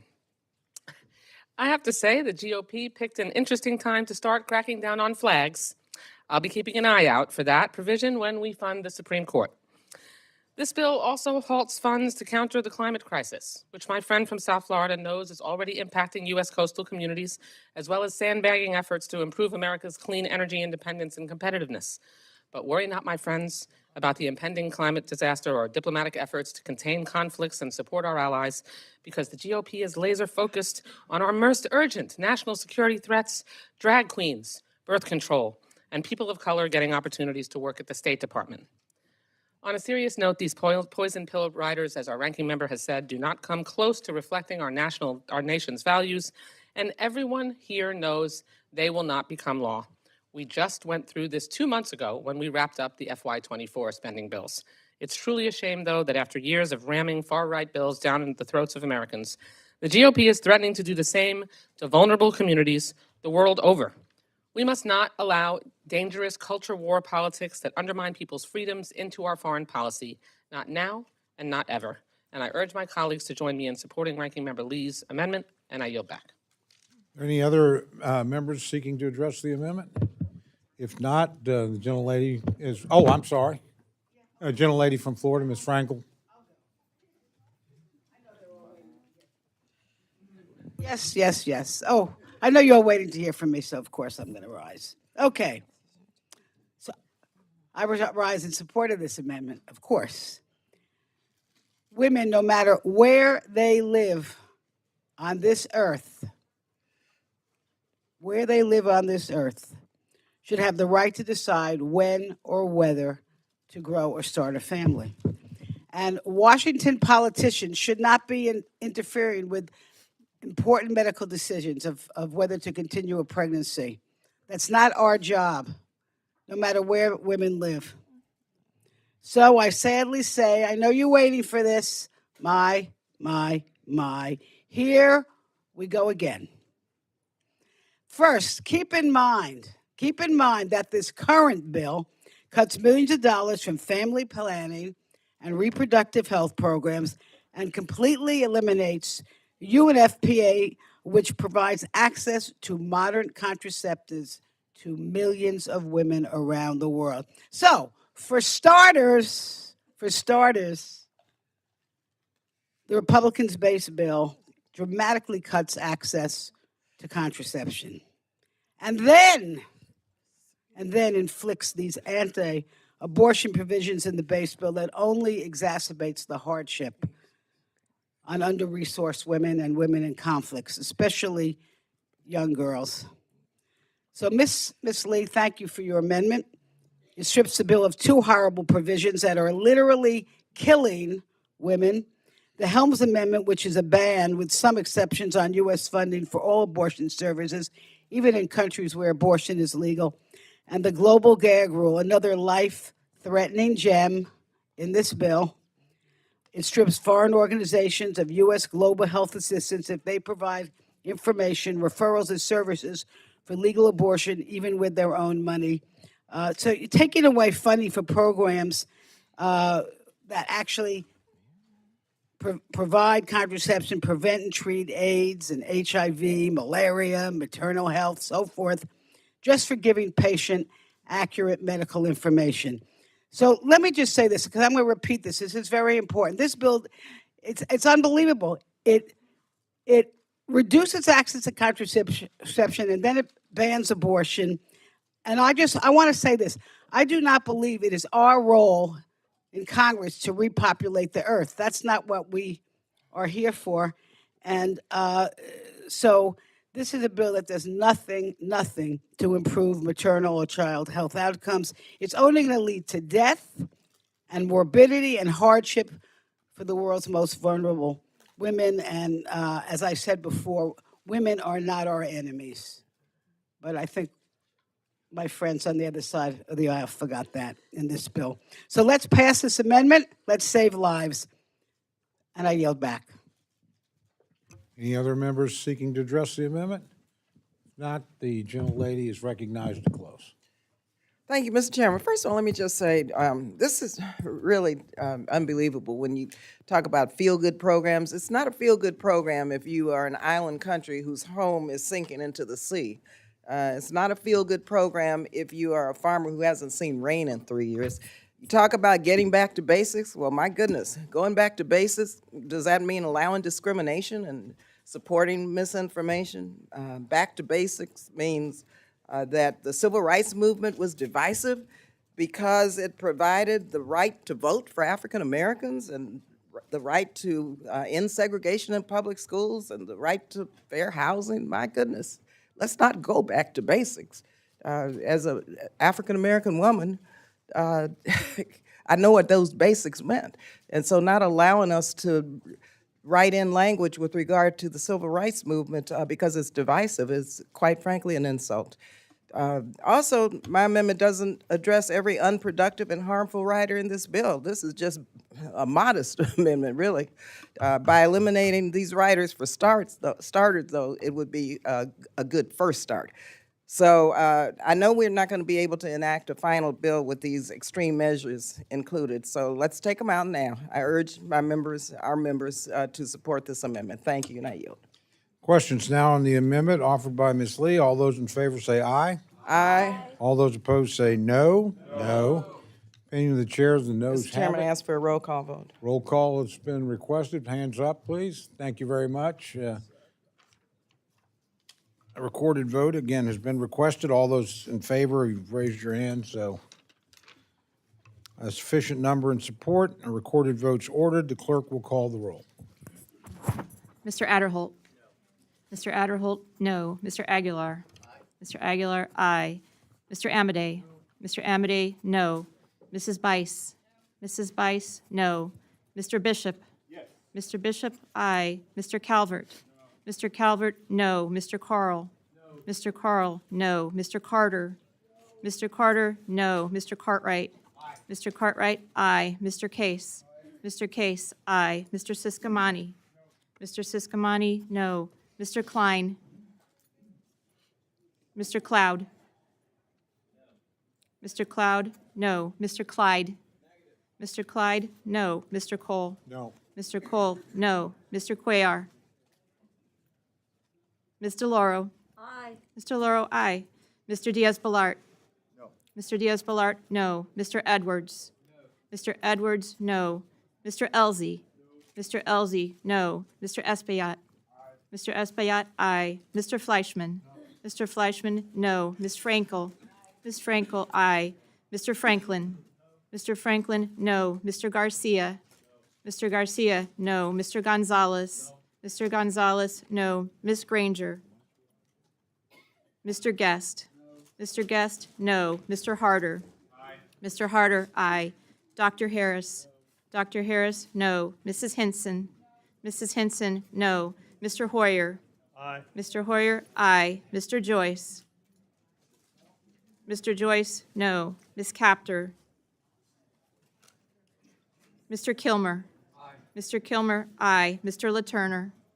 No. Mr. LaTurner, no. Ms. Lee of California. Aye. Ms. Lee of California, aye. Ms. Lee of Nevada. Aye. Ms. Lee of Nevada, aye. Ms. Letlow. Ms. Letlow, no. Ms. McCollum. Ms. McCollum, aye. Ms. Ming. Aye. Ms. Ming, aye. Mr. Molinar. No. Mr. Molinar, no. Mr. Morelli. Aye. Mr. Morelli, aye. Mr. Newhouse. Ms. Pingree. Aye. Ms. Pingree, aye. Mr. Pocan. Aye. Mr. Pocan, aye. Mr. Quigley. Mr. Reschenthaler. No. Mr. Reschenthaler, no. Mr. Rogers. No. Mr. Rogers, no. Mr. Ruppersberger. Aye. Mr. Ruppersberger, aye. Mr. Rutherford. No. Mr. Rutherford, no. Mr. Simpson. No. Mr. Simpson, no. Ms. Torres. Aye. Mrs. Torres, aye. Mr. Trone. Aye. Mr. Trone, aye. Ms. Underwood. Aye. Ms. Underwood, aye. Mr. Valadeo. No.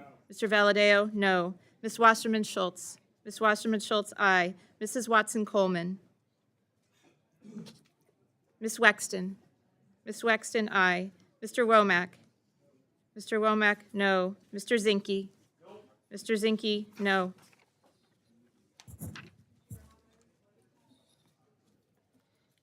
Ms. Capter is not recorded. Gentlelady's recognized. She's asked how she's recorded. She's not recorded. Gentlelady's not recorded. Gentlelady is recorded as aye. Ms. Capter, aye. A gentleman from Illinois is recognized. Okay. Mr. Quigley, aye. Mr. Newhouse? Mr. Newhouse, no. Mr. Oh, Klein. gentleman, Mr. Klein. Klein. Mr. Klein, no. Does any other member wish to record their vote or change their vote? The clerk will tally.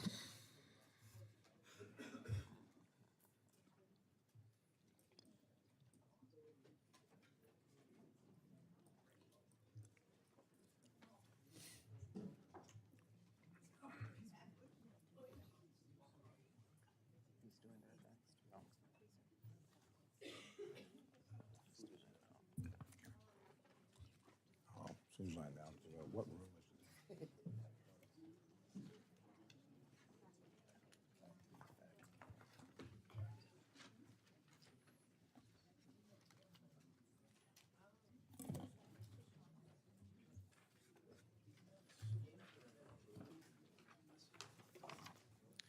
On this vote, the ayes are 25, the noes are 33. The amendment is not adopted. Chair will make a quick announcement because our good neighbors in Peru have not offended the chairman in any way. A Peruvian lunch is available for you in the ag room, courtesy, again, of Chairman Diaz-Balart and his team. Thank you guys very much. Appreciate it. So feel free to get up and go whenever I understand it's ready right now. Republican en bloc amendment. I now recognize Chairman Diaz-Balart to offer the Republican en bloc. Mr. Chairman, I have an amendment at the desk, Diaz-Balart number 2. I would ask unanimous consent that the clerk dispense with the reading of the amendment. Mr. Chairman. Without objection. Mr. Chairman, thank you. This en bloc amendment includes several changes that reinforce the goals and priorities of the bill. The en bloc includes additional report language also carried in the fiscal year 24 bill that clarifies what is included as part of facilitating irresponsible migration. This makes crystal clear that no U.S. funds can go to NGOs that are providing cash cards or extended travel, coaching migrants on how to answer questions by border police, connecting people to lawyers in the U.S., or setting them up with housing or sponsors, et cetera, which promotes law breaking. President Biden's disastrous policies are to blame for this, but this bill ensures that taxpayer dollars are not making the situation even worse. The en bloc would also prohibit funds for a consortium of NGOs that receives humanitarian assistance funding. Now, as a membership organization, these assistance dollars are better used overseas and not advocating again, or lobbying for more foreign aid. The en bloc would prohibit funds provided by this act to institutions of higher education that fail to take administrative action against any student, staff member, or student group that commits acts of anti-Semitism while utilizing facilities, grounds, or resources of such institution. Acts of anti-Semitism, which we have seen are increasing across the country and around the world, but including in this country, and we need to make it clear that anti-Semitism is unacceptable and will not be tolerated. And we sure as hell should not be funding institutions that allow it. The en bloc would also prohibit funds to the Data Journalism Agency, TXT, known as TXT, and the Global Disinformation Index, GDI, that receive taxpayer dollars yet infringe on First Amendment rights of American citizens. I've said this before, I'll say it again. Using foreign assistance funds for those really counterproductive or controversial purposes are not supported by the American people and actually undermine our national security interests. Mr. Chairman, with that, I would respectfully urge for support of the amendment, and I yield back. Thank you, gentlemen. Ms. Lee is recognized. Thank you, Mr. Chairman. I, of course, strongly oppose this amendment and these additional extreme provisions. The world is facing serious challenges from great power competition, diseases which have no respect for international borders, and the climate crisis. But instead of discussing these critical issues, we're talking about policies that really have no place in this bill. I'm especially incensed by the prohibition on diversity, equity, and inclusion programs. It's important that those who represent our nation reflect and represent the diversity of our nation. It's not a threat or something to fearmonger over. And let's be clear about what's happening in this amendment.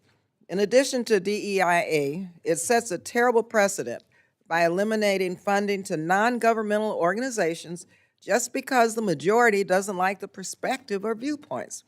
This organization has broken no laws and has been allowed no due process. This is un-American, and it marks a turning point for this committee, a turning point that is damaging and in the wrong direction. Just want to note how dangerous this is, to single out any organization in this bill without due process. I asked my Republican colleagues, do you really want to go down this route? It will get very ugly very, very fast. We should be focused on global problems that affect our constituents and our nation, not extreme provisions that we know will go nowhere. These provisions have no place in the appropriations bill or any bill for that matter. I urge my colleagues to reject this amendment. Lady, yield back. Yield back my time. Thank you very much. Do any other members seek recognition to speak on the en bloc amendment? Seeing none, gentleman, oh, I'm sorry. Oh, I'm sorry. Gentlelady from Minnesota is recognized. I'm reading this amendment through here, and, you know, page 1 and 2, it constantly refers to federal tax treatment, federal government, charitable contribution. Do you have any supporting documentation for me to look at to know what I'm voting on? I mean, is this really happening? Is this preventative? On page 2 of your amendment, disallow federal tax purposes for charitable contributions of any person. It goes on and on and on. Do you have loans? It talks about similar certifications, accreditations, scholarships. Do you have any evidence to point to something that I can see before I vote on this? Because if there are federal funds that are being misinterpreted, I would like to be on record of holding them accountable. But I have no documentation in front of me and just saw this amendment for the first time this morning. Do you have any documentation you can share with me or my office before I make this vote? Mr. Chairman, if I may. Thank you. It's interesting that the question posed is, well, this may not be happening, therefore, well, if it's not happening, and then there should be no controversy. If it is happening, we object to it. This is not a new issue. Thank you, reclaiming my time. Folks, guilt by association. If it's not happening, then go ahead and vote for it. If it's not happening, why is it in here? You're innocent until proven guilty. So for me as a Democrat, voting for this without any information in front of me saying that any of this is happening is to say that the Biden administration is making these kinds of things happen. That's making somebody guilty without having done anything wrong. So thank you for that. I understand you and I have a different viewpoint on this, but being an American, red-blooded, you're innocent until proven guilty. There's no guilt that has been associated with anything that any of these agencies have done. I thank the gentleman, and I yield back. Thank you. Gentleman from Texas, Mr. Cloud is recognized. Hello. Thank you, Mr. Chairman. I remember one of the first conversations I had just been in office a few months, and I was surprised when I spoke with an ambassador from another country who came in and, of course, thanked us for the aid our country gets. And then after we talked for a while, he said, "Can I take my ambassador hat off for a minute?" And I said, "Sure, I'd love to." And he said, off the record, he said, "Every dollar you send our country goes to undermine family and Christian values in our country. We would be better off if we didn't receive any dollars at all." I've heard similar conversations from a number of ambassadors and people from other countries where right now, as we're competing against China, what they say is we get a lecture from our State Department, but from China, we get help with roads, bridges, ports. I want to thank you, Mr. Chairman, for taking a good look at this bill overall, first of all, and for getting us back to supporting our allies and not funding our enemies.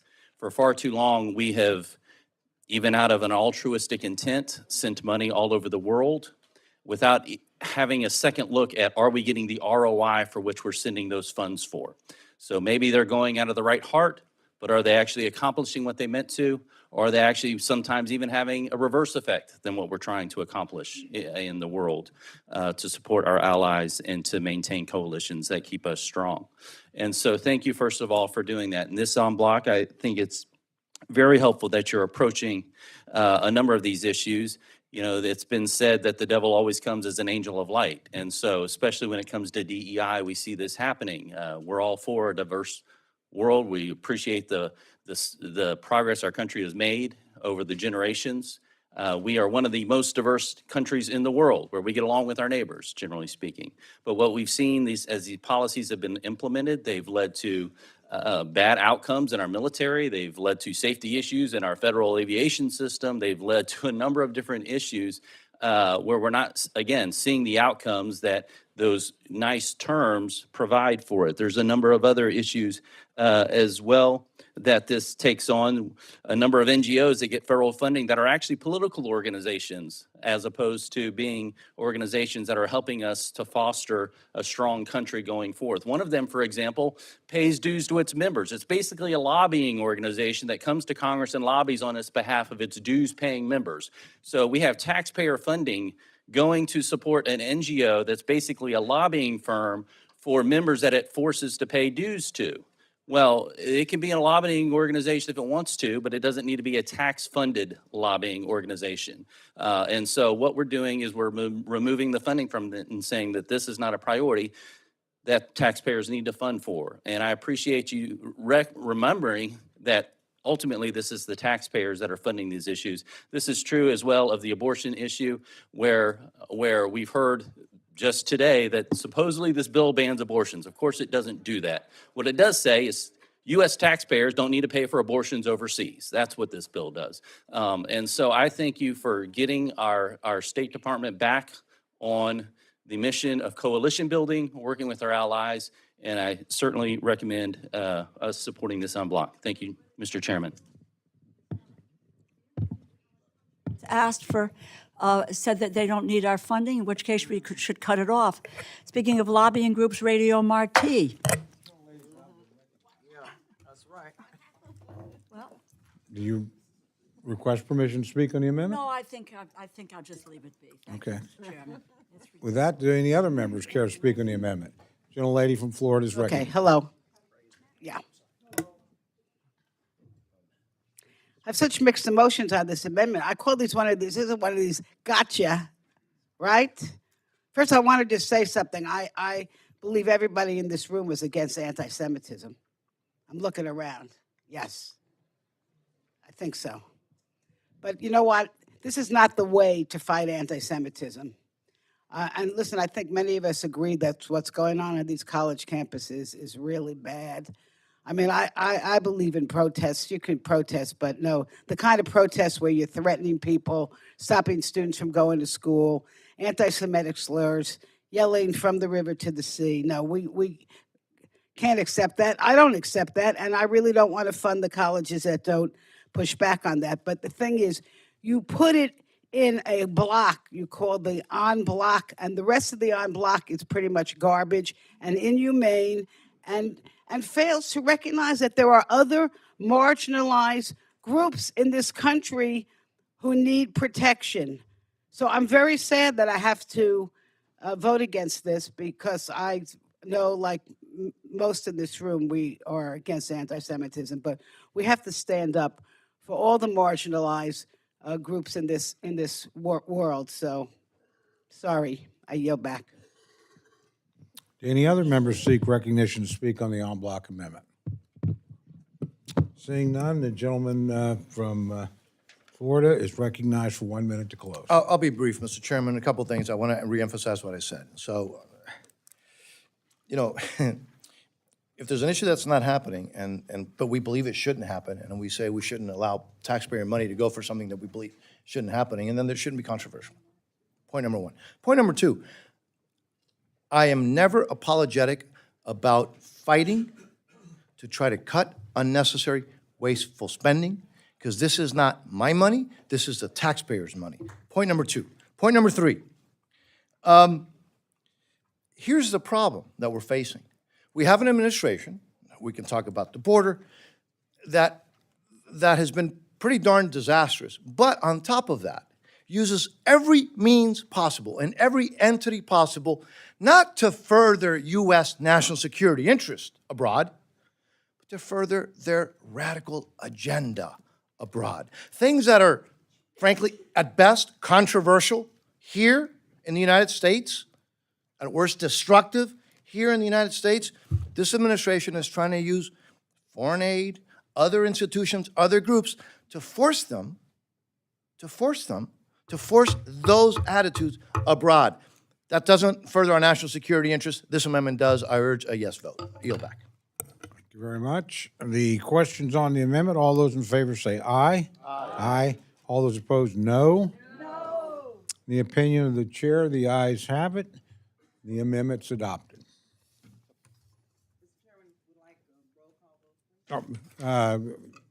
Would have a show of hands, please.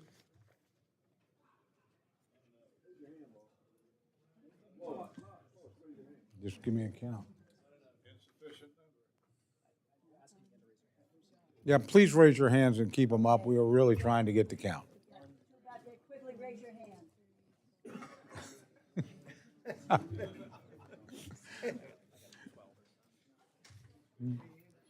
A sufficient number in support. The clerk, a recorded vote's ordered. The clerk will call the roll. Mr. Adderholt. Aye. Mr. Adderholt, aye. Mr. Aguilar. Mr. Aguilar, no. Mr. Amade. Mr. Amade, aye. Mrs. Bice.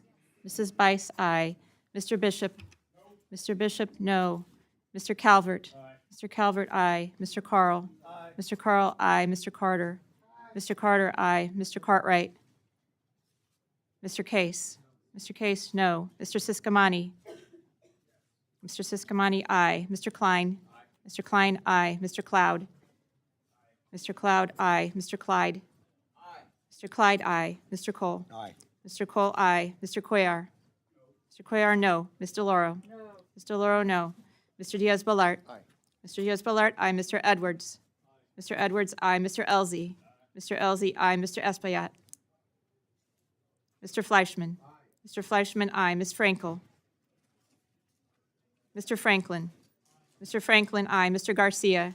Mr. Garcia, aye. Mr. Gonzalez. Did he? Ms. Granger. Mr. Guest. Mr. Guest, aye. Mr. Harder. No. Mr. Harder, no. Dr. Harris. Dr. Harris, aye. Mrs. Hinson. Mrs. Hinson, aye. Mr. Hoyer. Mr. Hoyer, no. Mr. Joyce. Mr. Joyce, no. Mr. Joyce, aye.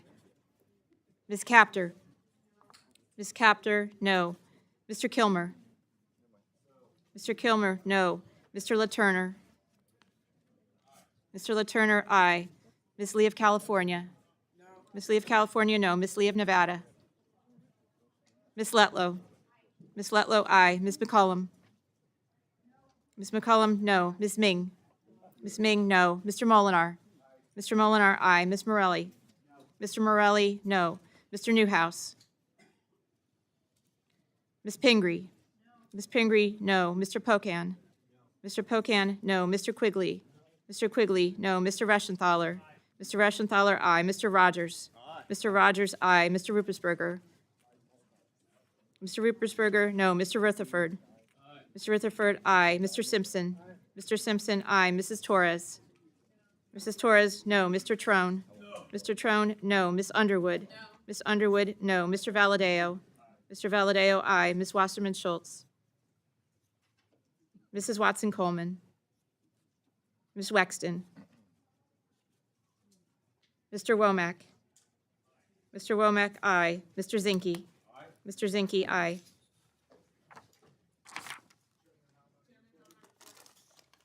Gentlelady from Florida.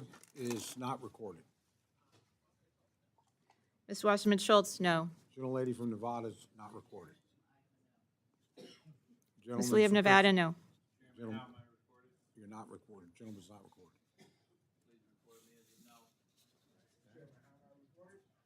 Gentleman from New York is not recorded. Gentleman from, or gentlelady from Virginia is not recorded. Ms. Wexton, no. Gentleman from Ohio. Gentleman is recorded as a no. As an aye. As an aye, excuse me. Yes.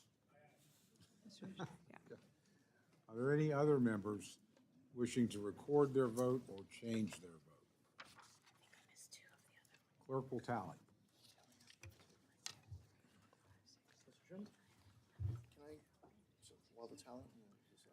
Gentleman from Florida is recognized. While the tallying is being done, I just let you know that the plantain chips that are on all the tables are actually from my district as well, so I hope you enjoy them, because they're high quality, they're really good stuff, and they will fill you up. So, thank you. Potato chips and lunch. You really are going all out to win this vote today. I want those of you that bring your bills up to remember the example that our friend from Florida has set.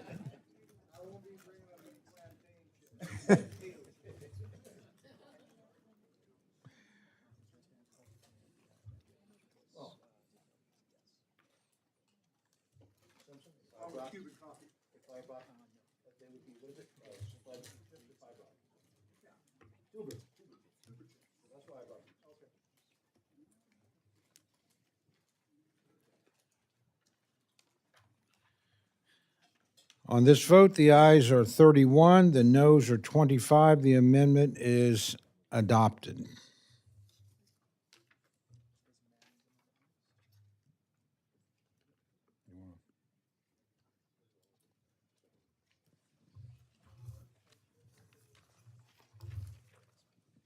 Okay. Are there any additional amendments? Gentlelady from New York is recognized for an amendment. Chairman, I have an amendment at the desk, Mang number 1. I ask, Without objection, the reading of the amendment is dispensed with. The members recognized for remarks on the amendment. the health and rights of women and girls are under attack at home and around the world. My amendment would address some of this bill's worst attacks on those rights by striking the ban on funding for the UNFPA and bringing bilateral family planning back to the enacted level. It would also remove the codification of the global gag rule. My amendment does not change any current provisions in law that restrict the use of family planning funds. It would simply ensure that the U.S. continues its global leadership supporting family planning and that countries can set their own health policies. In 2024, no woman should die while giving life. Every individual has the right to decide when, whether, and with whom to start a family.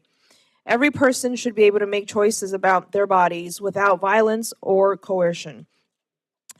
The U.S. has long been a global leader in supporting family planning. The U.S. is the largest donor to UNFPA. USAID has funded global planning, family planning, and reproductive health programs for over 50 years, historically with bipartisan support.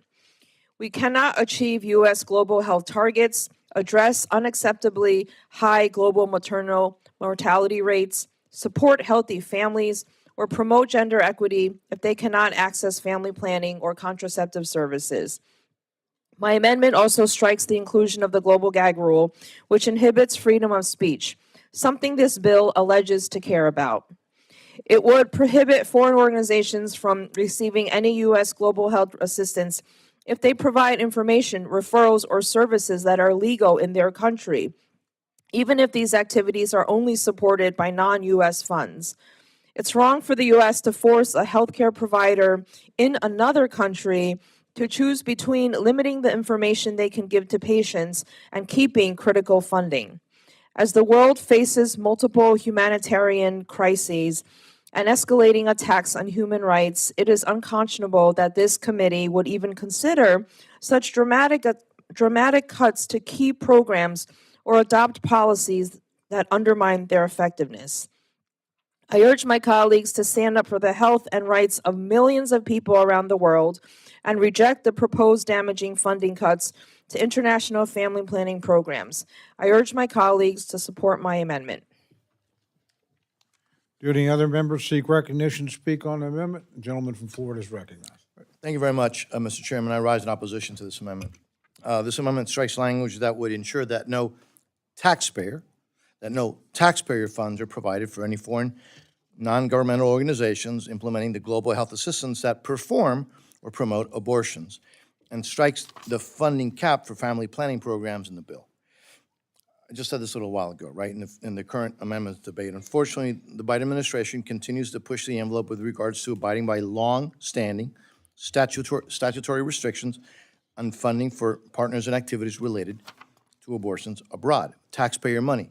We cannot continue to allow this to go unchecked, and the bill adds the necessary constraints to rein in the Biden's administration agenda, which I already mentioned. The amendment also strikes, by the way, the prohibition on funds to the UNFPA. This organization is an unaccountable bureaucracy that has a track record of funding controversial programs, by the way, notably in communist China, that just don't align with core American values and which actively undermine U.S. security interests. You've heard me say this before, but U.S. foreign assistance dollars must be used for bipartisan priorities to support our national security interests. Americans don't support using foreign assistance funds for abortions or other controversial programs overseas. This bill reflects that, so I would respectfully urge a no vote on the amendment. Thank you, Mr. Chairman. Gentlelady from Connecticut is recognized. Thank you, Mr. Chairman. I rise in support of this amendment and thank, Either one, Excuse me. we're going to recognize whoever asked for recognition. So the gentlelady from California can proceed. We'll go next to the gentlelady from Connecticut. Well, thank you, Madam Ranking Member. In support, I rise in support of Ms. Mang's amendment, and I thank her for submitting this because it's about time that we be for real and strike this ban on funding for the United Nations Population Fund. We need to bring bilateral family planning back to the enacted level, and we need to remove the codification of the global gag rule. It's the same amendment that I offered last year, and it's consistent with current law. And so I'm so disappointed that this bill continues to wage war on women's reproductive freedom by making it harder for women to access care and cutting off funding to UNFPA. It's the only one partner that provides services to mothers and their babies in the hardest places to reach.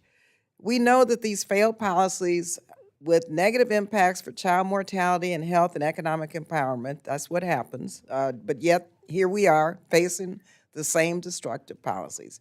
I urge my colleagues to reject the proposed damaging funding cuts to international family planning programs and stand up for the health rights of those around the world who count on them. The United States must not cut itself off from its most effective partners. So I ask my colleagues to join me in opposing this disastrous policy and fully support this amendment, and thank again Ms. Mang for introducing it. Yield the balance of my time. And thank you, Madam Ranking Member. Gentlelady from Connecticut is recognized. Thank you, Mr. Chairman. I rise in support of Congresswoman Megg's amendment. That would ensure that the United States of America continues to lead on family planning efforts around the globe. By blocking all funds to the UNFPA, women and couples in more than 150 countries would lose access to contraceptive services and supply, resulting in more unintended pregnancies, which will lead to more abortions, of which most would be unsafe, and more preventable maternal deaths. Nearly 300,000 women die every year because they cannot access pregnancy-related care. Barring the U.S. funding for UNFPA, including critical, life-saving investments that work to end the unmet need for contraception, end preventable maternal deaths, and end gender-based violence and harmful practices such as female genital mutilation and child marriage. It also seeks to end obstetric fistula, which condemns women to a life of isolation and of being shunned, a medical procedure that can save lives immediately. When we speak about core American values, a core American value is valuing life and saving lives and providing the dignity and the respect for women, whether they are in the United States or whether they are abroad. Contrary to the claims of its critics, UNFPA does not fund, has never funded abortion services, abortion-related equipment, or supplies. By offering contraceptive services and supply, UNFPA actually helps reduce abortions around the world. Instead, the UNFPA is often the first responder for women around the globe, plays a critical role in ending gender-based violence, including in Ukraine. Gender-based violence, that's a core American value. Cutting off funding for UNFPA would be cutting off investments in health and development, because family planning enhances women's and girls' educational and economic opportunities, improves women's ability to fully participate in society, raises standards of living, supports more sustainable development. The amendment also strikes the addition of the global gag rule, which violates free speech and the trusted personal relationship between patients and their doctor. Forcing healthcare providers to withhold critical information about legal health services only increases the number of unintended and high-risk pregnancies, unsafe abortions, and preventable maternal deaths. That's life. That's valuing life, and harm our decades-long fight to combat HIV and other sexually transmitted infections. If another country imposed this restriction on the United States, there would be hell to pay. If we abuse our position as a global provider of relief and medical support to push a radical anti-women's health agenda, anti-life agenda, we will only deepen mistrust and suspicion of American leadership. I urge my colleagues to support this amendment. Gentleman from Alabama, Mr. Adderholt, is recognized to address the amendment. Yeah, thank you, Mr. Chairman. I'd like to speak in opposition to the amendment. The problem with this amendment is that it seeks to restore funding for the United Nations Population Fund, and it's an organization which is complicit with the Chinese Communist Party's birth limitation policy for 3 decades. This policy also includes coerced abortions and involuntary sterilization. And I know my colleagues have argued that the UNFPA does not fund abortions. However, simply keeping the books separate is no different. We've got to send a clear message to that the United States does not support a coercive abortion, nor do we support involuntary sterilizations, whether directly or indirectly. I want to thank Chairman Diaz-Balart for including the underlying language in this year's bill that will continue to protect life, and I would urge my colleagues to vote no, and I yield back. Are there any other members care to address the issue?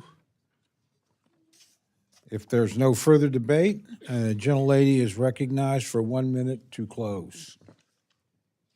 In closing, this amendment does not change any restriction on abortion. It continues current law and restrictions. I urge my colleagues to stand up for women and girls around the world who are counting on them to support these essential programs. The question's now on the amendment offered by the gentlelady from New York. All those in favor say aye. Aye. All those opposed say no. No. Opinion of the chair, the noes have it. Mr. Chairman. A recorded vote has been requested. We have a show of hands, please.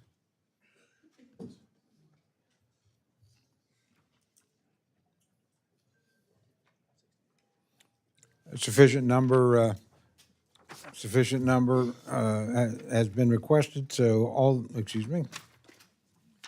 sufficient number in support, recorded votes ordered. The clerk will call the roll. Mr. Adderholt? No. Mr. Adderholt, no. Mr. Aguilar? Mr. Aguilar, aye. Mr. Amedee? Mr. Amade, no. Mrs. Bice? Mrs. Bice, no. Mr. Bishop? Mr. Bishop, aye. Mr. Calvert? Mr. Carl? Mr. Carl, no. Mr. Carter? Mr. Carter, no. Mr. Cartwright? Mr. Cartwright, aye. Mr. Case? Mr. Case, aye. Mr. Siscomani? Mr. Siscomani, no. Mr. Klein? Mr. Cloud? Mr. Cloud, no. Mr. Clyde? Mr. Clyde, no. Mr. Cole? No. Mr. Cole, no. Mr. Cuellar? Mr. Cuellar, aye. Mrs. DeLauro? Ms. DeLauro, aye. Mr. Diaz-Balart? No. Mr. Diaz-Balart, no. Mr. Edwards? Mr. Elzey? Mr. Espaillat? Mr. Espaillat, aye. Mr. Fleischman? Ms. Frankel? Oh, Mr. Fleischman? No. Ms. Frankel? Ms. Frankel, aye. Mr. Franklin? Mr. Garcia? Mr. Garcia, no. Mr. Gonzalez? Ms. Granger? Mr. Guest? Mr. Guest, no. Mr. Harder? Mr. Harder, aye. Dr. Harris? Dr. Harris, no. Mrs. Hinson? Mrs. Hinson, no. Mr. Hoyer? Mr. Hoyer, aye. Mr. Joyce? Ms. Capter? Ms. Capter, aye. Mr. Kilmer? Mr. Kilmer, aye. Mr. LaTurner? Mr. LaTurner, no. Ms. Lee of California? Ms. Lee of California, aye. Ms. Lee of Nevada? Ms. Lee of Nevada, aye. Ms. Letlow? Ms. Letlow, no. Ms. McCollum? Ms. McCollum, aye. Ms. Ming? Ms. Ming, aye. Mr. Molinar? Mr. Molinar, no. Mr. Morelli? Mr. Morelli, aye. Mr. Newhouse? Ms. Pingree? Ms. Pingree, aye. Mr. Pocan? Mr. Pocan, aye. Mr. Quigley? Mr. Quigley, aye. Mr. Reschenthaler? Mr. Reschenthaler, no. Mr. Rogers? Mr. Rogers, no. Mr. Ruppersberger? Mr. Ruppersberger, aye. Mr. Rutherford? Mr. Rutherford, no. Mr. Simpson? Mrs. Torres? Mrs. Torres, aye. Mr. Trone? Ms. Underwood? Ms. Underwood, aye. Mr. Valadeo? Mr. Valadeo, no. Ms. Wasserman Schultz? Mrs. Watson Coleman? Ms. Wexton? Ms. Wexton, aye. Mr. Womack? Mr. Womack, no. Mr. Zinke? No. Mr. Zinke, no. Mr. Chairman, Gentlemen, how am I recorded? the gentleman's not recorded. No. Mr. Calvert, no. Gentleman from North Carolina is not recorded. Mr. Edwards, no. Gentleman from Florida. Mr. Franklin, no. There are other members. Gentlelady from Florida is not recorded. Ms. Wasserman Schultz, aye.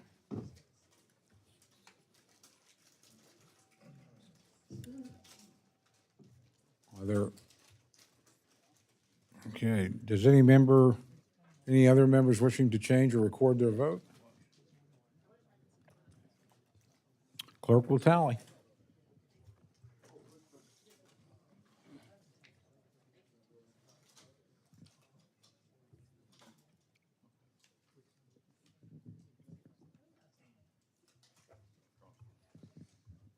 That lunch must be very good. We're having a hard time getting members back. Mr.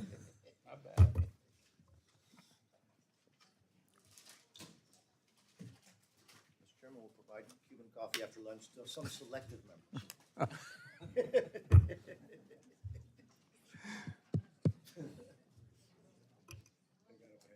Exactly. Oh, man, you're on a tough ship.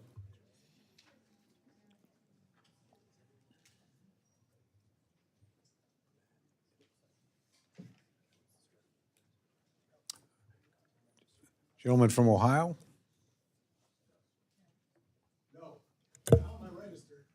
Not Your gentleman's not recorded. Mr. Joyce, no. Any other members seeking recognition? Ah. Gentleman is not recorded. I assume a thumb down is a no. Okay. Mr. Simpson, no. I'm not going to get into describing what his fingers are like and which ones he's using. Mr. Elzey? Gentleman's not recorded. Mr. Elzey, no. Yeah, he is now. Oh, one more coming. Gentleman's not recorded.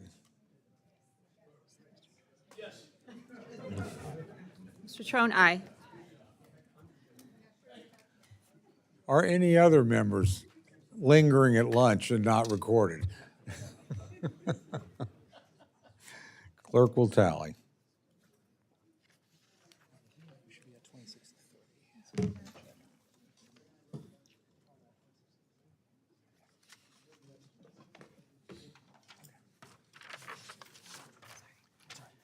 On this vote, the ayes are 26, the noes are 30. The amendment is not adopted. Is there any further amendment or discussion? Mr. Chairman, I have an amendment at the desk. Okay. Mr. Clyde is recognized for an amendment. Mr. Chair, I ask unanimous consent that the amendment be considered as read. Amendment is considered as read. Gentleman may proceed. Thank you. I rise today in support of an amendment that would bar any American taxpayer dollars from going to the Republic of Maldives until they remove their discriminatory ban on entrance or visitation into the Republic of Maldives by holders of Israeli passports. In an appalling turn of events, the Maldives government recently announced that it will deny entry to all of those who hold an Israeli passport. The Maldives decision is coming in the middle of the brutal conflict taking place between Israel and Hamas terrorists in Gaza. On October the 17th, Iran-backed Hamas terrorists committed heinous acts on the people of Israel. In the days following this unjust onslaught, the world has watched in horror as images and reports reveal the vile depths of Hamas' brutal depravity. These terrorists have perpetrated barbaric, senseless, and evil acts against innocent Israelis and Americans, including decapitating babies, raping women, abducting families, and murdering more than 1,100 people. This crisis started with a horrific and monstrous attacks by Hamas and has been ongoing since this tragic day. Israel is our greatest ally in the Middle East, and we must have their backs during this critical period. Israel continues to face unprovoked assaults, not just from Hamas in Gaza, but now increasingly from Hezbollah in the north. Despite this, the Maldives decided to isolate and therefore discriminate against Israeli citizens, which I simply cannot condone. The Maldives government, joined by some of my extreme colleagues on the left, justifies the measure by saying that it is in solidarity with the Palestinians. However, let me be clear, this ban is really in solidarity with Hamas terrorists and is an act of outright discrimination against Israeli citizens based solely on nationality. My amendment today would prevent any U.S. financial assistance to the Maldives until the Maldives reverses this misguided discriminatory decision. Israel is one of our closest allies, and if they want our money, then they should also respect our allies. I urge all my colleagues to support this amendment and join me in sending a message to the Maldives that they must welcome all our allies, including Israelis, rather than contribute to growing anti-Semitic sentiment if they expect to receive American tax dollars. Thank you, Mr. Chair, and I yield back. Do any other members seek recognition to speak on the amendment? The gentleman from Florida is recognized. Mr. Chairman, I strongly support this amendment. I want to thank my colleague for bringing this up.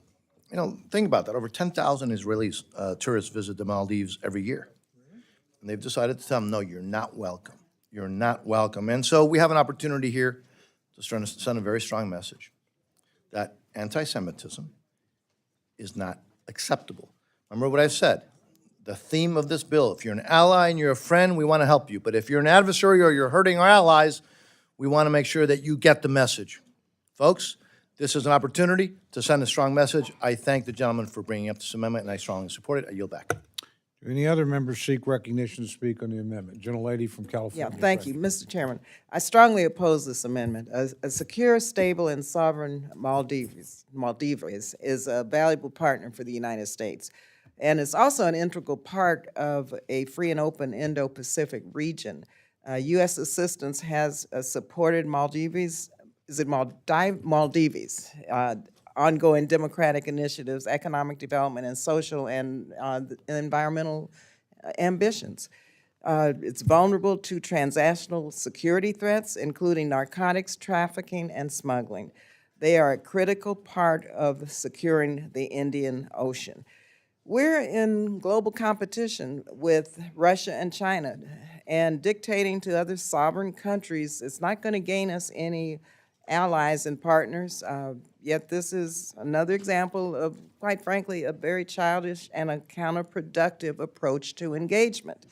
So I agree with the amendment sponsor that this is a distasteful policy, but cutting off what is best in America's best interest and requiring punitive measures that are unlikely to sway a needed ally, it's downright foolish.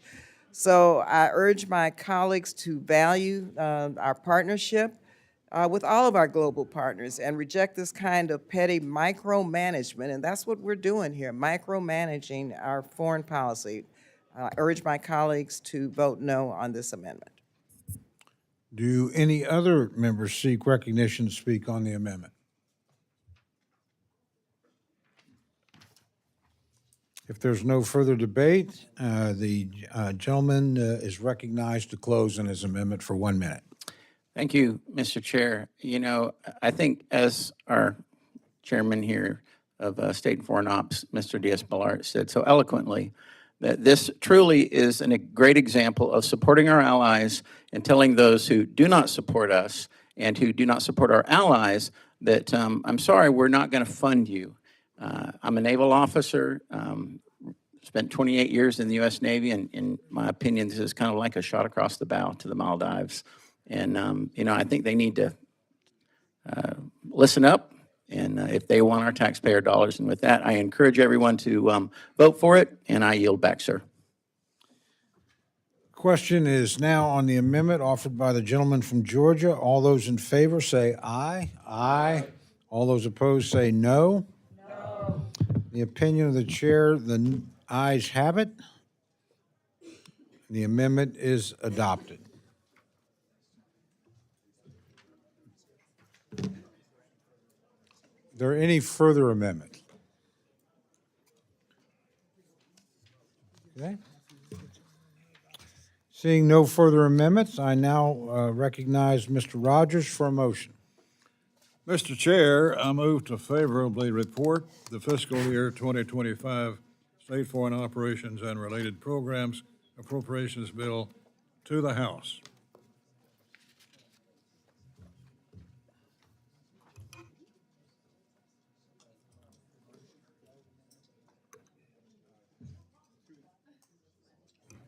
I think it's too late now, is it?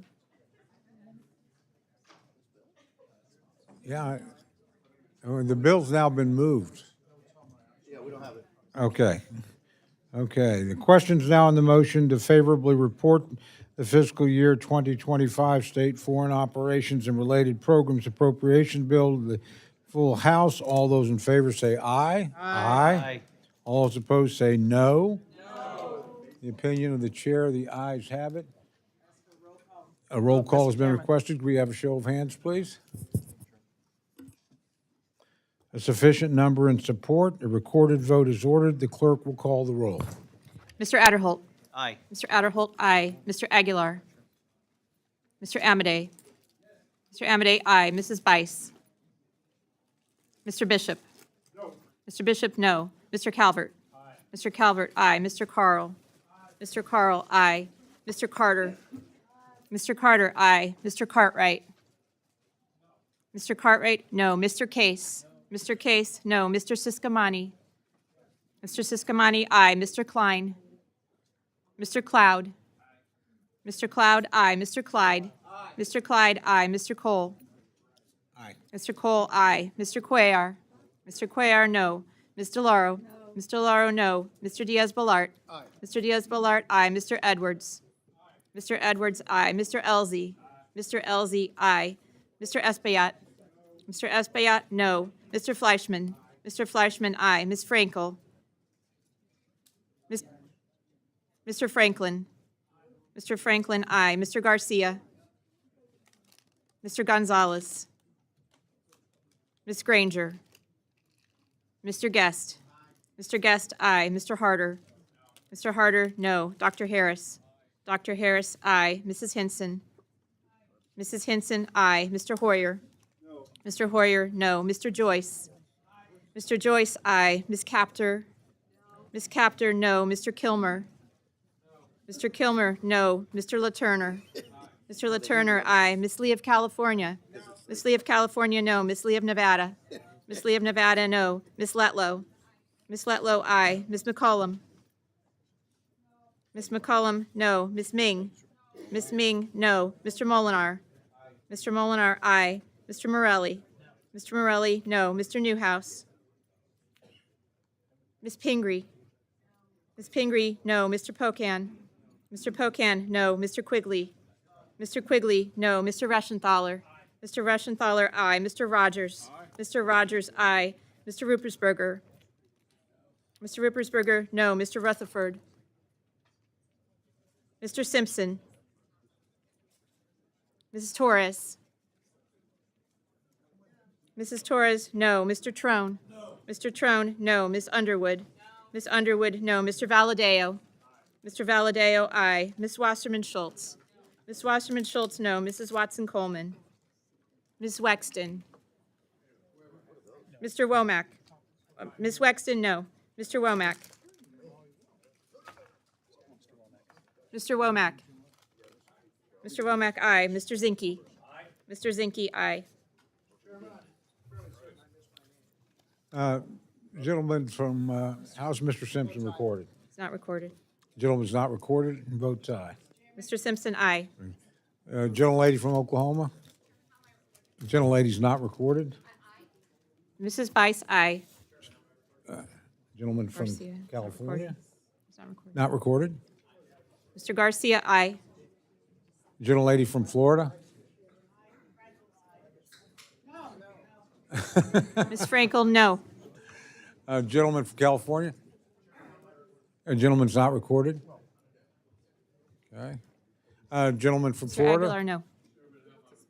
Your gentleman's not recorded. Mr. Rutherford, aye. Do we have any other, there's, Ms. Underwood? yeah, we've got a couple more coming. Gentleman from Virginia? Mr. Klein, aye.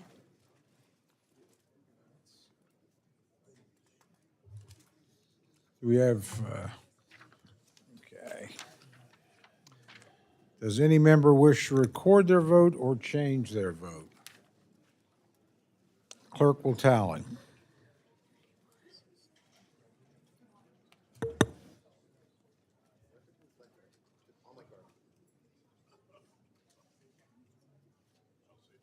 Thank you.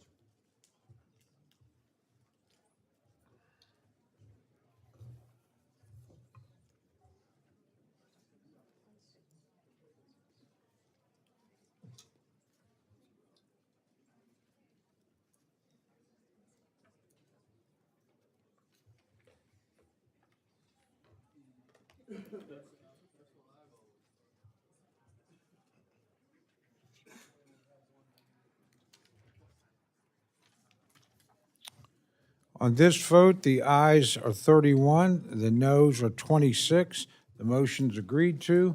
I ask unanimous consent that staff be permitted to make technical and conforming changes to the bill and report just approved. Seeing no objection, so ordered. I asked for 3 days for the minority. All right. Gentleman, gentlelady's request is granted, obviously.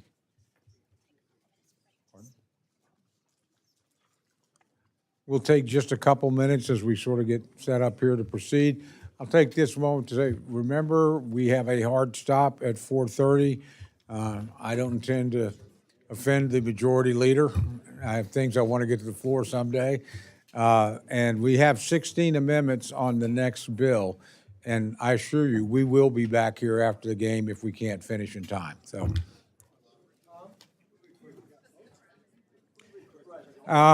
yes, we do. We will have votes as well. So again, it's again up to you guys. Mr. Chairman, Yes, ma'am. I'd like to make a parliamentary inquiry. Yeah, gentlelady's recognized. Yes, on this baseball game, okay? My question is, how many members of our committee will be going there? I know we have a number of players, and we have quite a few. 6? And 6? yeah. 7? So it's less than a dozen, so it's 7 people? The chair made his announcement this morning. We will leave at 4:30. The majority made that very explicit to every single chairman yesterday, and I think I made it pretty explicit this morning. We will be back here after the game. We are going to stay on schedule. If you can't be here, that's up to you. Well, Mr. Chairman, it's my understanding the game doesn't start until 7, but my question is, if only a small minority of our members are going over there, could we continue on the bill? No, and just I have hold the votes explicit in abeyance? instructions from the majority leader not to continue after 4:30. And I intend to honor that instruction, so Thank you very much for the clarification. you're most welcome.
Sounds like that. Is it working now? Okay, very good. Thank you. Our second and last order of business today is consideration of the Homeland Security Appropriations Bill for fiscal year 2025. I will now recognize Chairman Amodei to present the bill. Thank you, Mr. Chairman. I am going to reserve the time for my opening statement, see how the other opening statements go, and looking at the list of amendments, everything I probably would have talked to you about in the opening statement, we'll probably have a chance to talk to about in the amendments. I yield back. That's Mr. Amodei's opening move in an effort to become chair of this committee, I think. I'd now like to recognize Ms. Underwood for remarks on the bill. Thank you, Mr. Chairman. It's an honor to be with you today in my new capacity as ranking member for the Homeland Security Appropriations Subcommittee. I'd like to thank Chairman Cole, Ranking Member DeLauro, and Subcommittee Chairman Amodei for their continued commitment to this process, as well as the subcommittee staff for their hard work and support.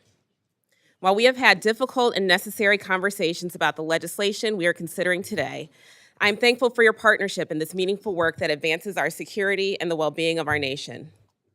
Through bipartisan work, we were able to agree on some shared priorities, including sustained funding for child well-being specialists, expansion of employee wellness and suicide prevention programs, and resources to increase accountability at the Coast Guard as we work to protect cadets from sexual harassment and assault.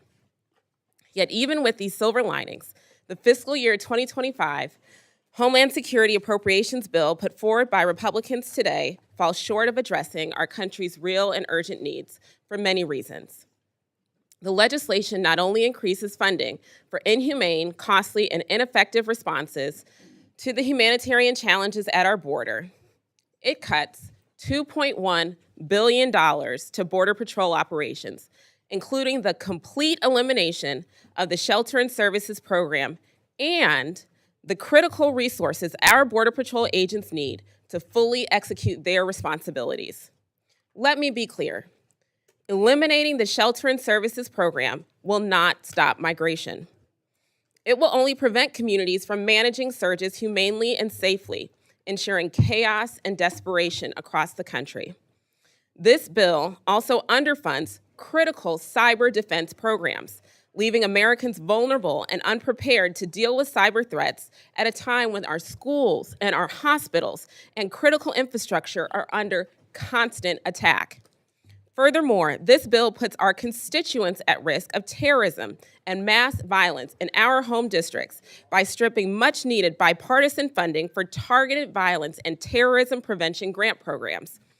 And in addition to gutting critical funding that keeps our borders and communities safe, this extreme bill is full of harmful partisan policy riders, preventing DHS from implementing executive orders that advance racial equity, diversity, and opportunity, allowing DHS employees, contractors, and grantees to discriminate against marriages that are not between a man and a woman, prohibiting the use of expanded legal pathways that have been proven successful in reducing reliance on migrant shelters, easing disorder at the border, deterring human and narcotic trafficking, and advancing national security.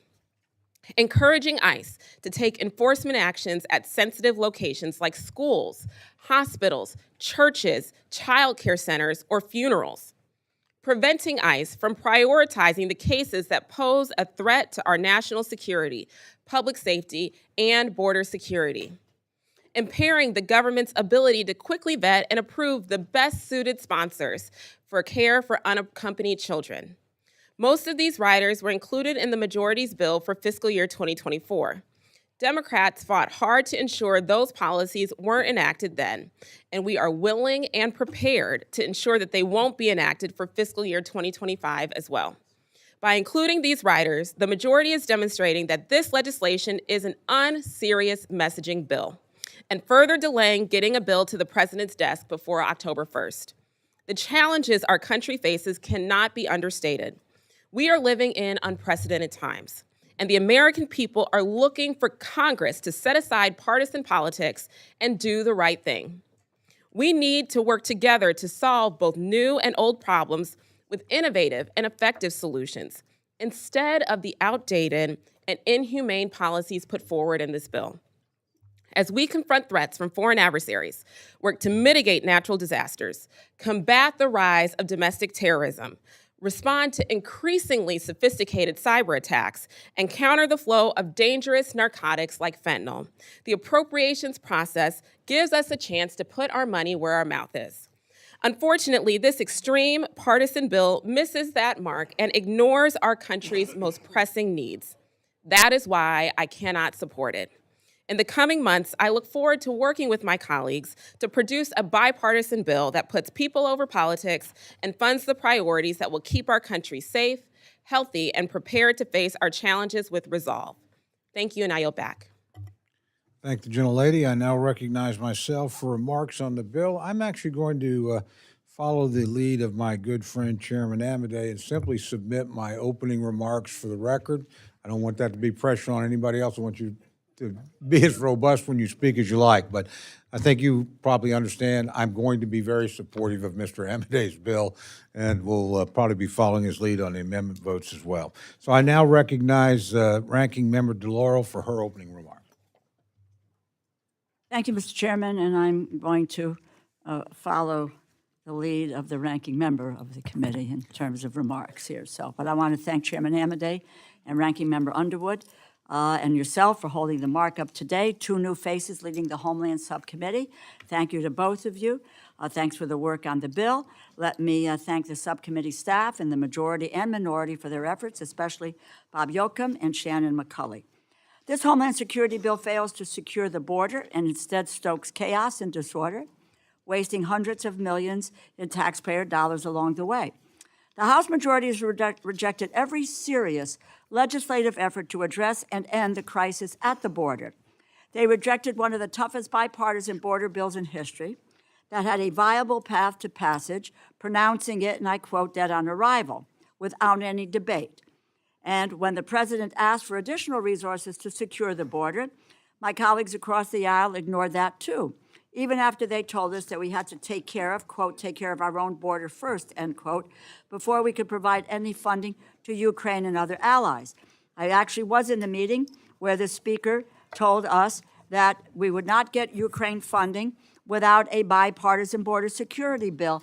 And you know what? Lo and behold, we did provide a bipartisan border security bill.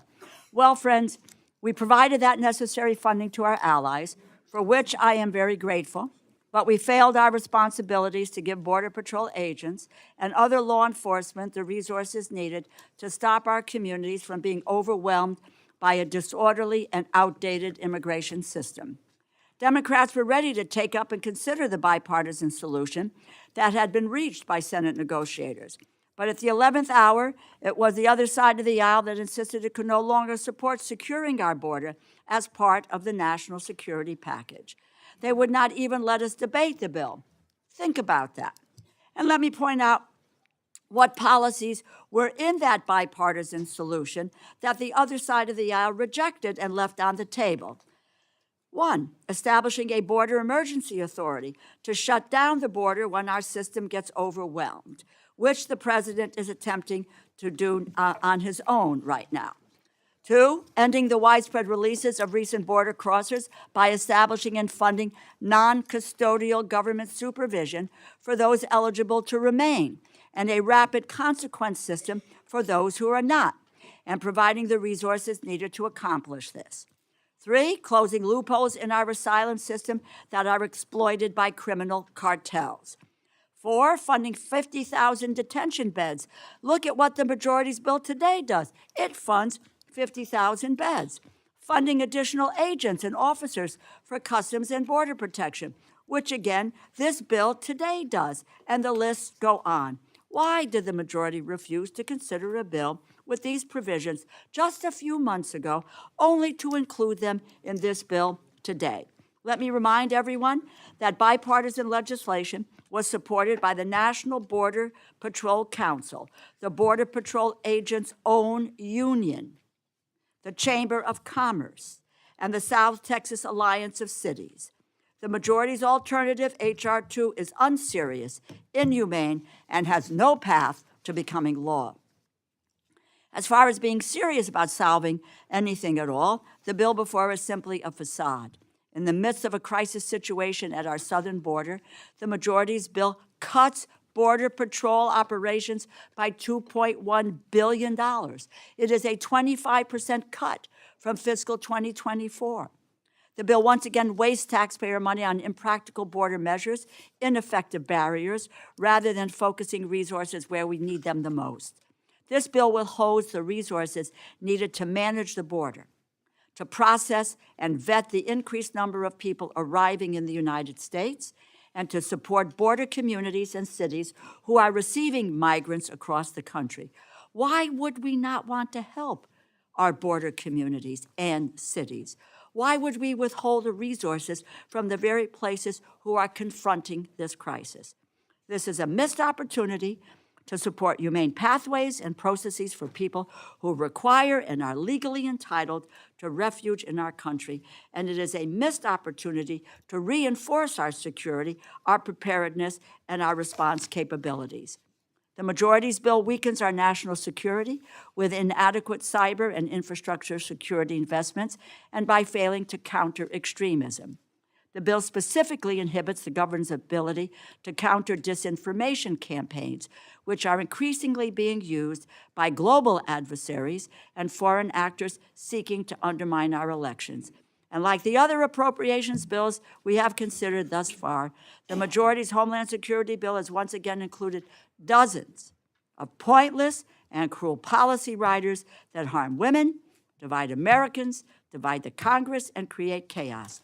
We all know that the final version of this bill will require bipartisan negotiations to make sound investments. Once again, the majority's process is driving the Congress towards further chaos, dysfunction, and shutdown threats.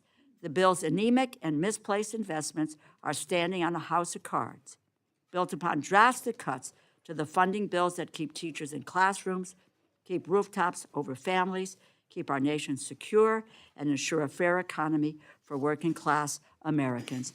We should not consider this Homeland bill until the majority abandons their harmful and partisan process and provides all 12 bills with funding levels that can gain the agreement of Democrats and Republicans in the House, accepted by the Senate, and become law.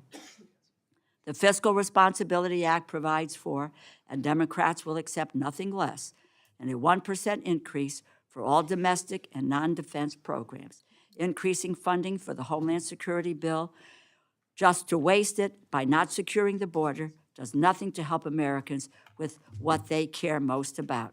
Last month, we received a letter from dozens of stakeholder organizations already frustrated by the House majority's stance, and it reads, and I quote, "We ask that you take the opportunity in fiscal year 25 to restore some normalcy by rejecting these extreme and polarizing provisions and cuts, which are as damaging as they are unrealistic," end quote. Again, I ask that the majority reconsider the path it is on, and when they do, I look forward to improving this bill so that we can manage our border responsibly and we can invest in programs that make our country more secure.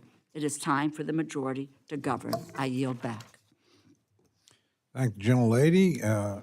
Gentlelady from Iowa, Ms. Henson's recognized to make general comments on the bill.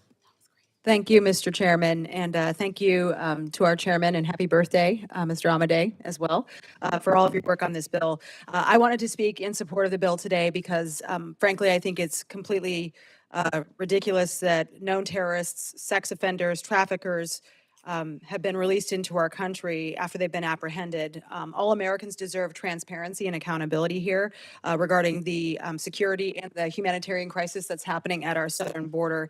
And I think that this bill does provide that accountability. Despite the ongoing open border policies and lackluster efforts to support secured borders, and with our traffickers and cartels becoming more emboldened by the crisis, this bill, I do think, make sure our officers have the tools that they need to better do their job in enforcing our laws and keeping our communities safe. I think the other aspect of this bill that's really important, Iowa is no stranger to natural disasters, and we're providing $20 billion plus for the FEMA Disaster Relief Fund. This is to support disaster recovery and response efforts to help families facing that devastation. We just had a major tornado come through Iowa, devastated several of our communities. I think these investments are critical to saving lives and livelihoods. So thank you for your work on the bill. I think this strikes the right balance and moves the ball forward in the right way. Thank you, Mr. Chairman. Thank you. Mr. Bishop of Georgia is recognized for general comments on the bill. Thank you, Mr. Chairman. Chairman Omode, Ranking Member Underwood, thank you for your hard work on this bill. The security threats and challenges we face as a nation are growing and evolving every day. As our adversaries work tirelessly to disrupt our way of life and undermine our security, we must counter those forces with unrivaled strength and preparation. Regretfully, I cannot support the FY25 Homeland Security bill advanced by the majority as it stands today.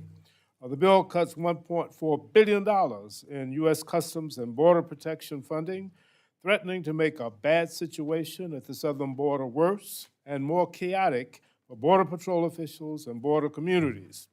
The bill also eliminates all funding for border management, which includes Border Patrol processing facilities, transportation requirements, and other related support costs, zeroing out the $1.7 billion from FY24. This provision, put forth by the majority, is all the proof we need to know that this bill is not a serious attempt to improve operations at the border, but instead will create chaos only to score political points during an election year. We need a bill that adequately funds border security so our Border Patrol officials can do their jobs and humanely process migrants who are legally entitled to seek asylum in the United States. Additionally, the bill zeroes out funds for the Targeted Violence and Terrorism Prevention Grant Program, and it includes only a minimal increase in funding for the Cybersecurity and Infrastructure Security Agency at a time when cyber threats, which can be just as dangerous as physical threats, are on the rise. During today's markup, we have the opportunity to work in a bipartisan manner to craft a bill with broad consensus that meets the many challenges and threats we face, including terrorism, climate change, fentanyl trafficking, and disinformation campaigns meant to destabilize our democracy. I hope that we can work together across party lines to create an appropriations bill that better serves and secures our nation. This one does not. I must vote no. And with that, I yield back. Thank the gentleman. I now recognize the gentlelady from Florida, Ms. Wasserman Schultz, for general remarks about the bill.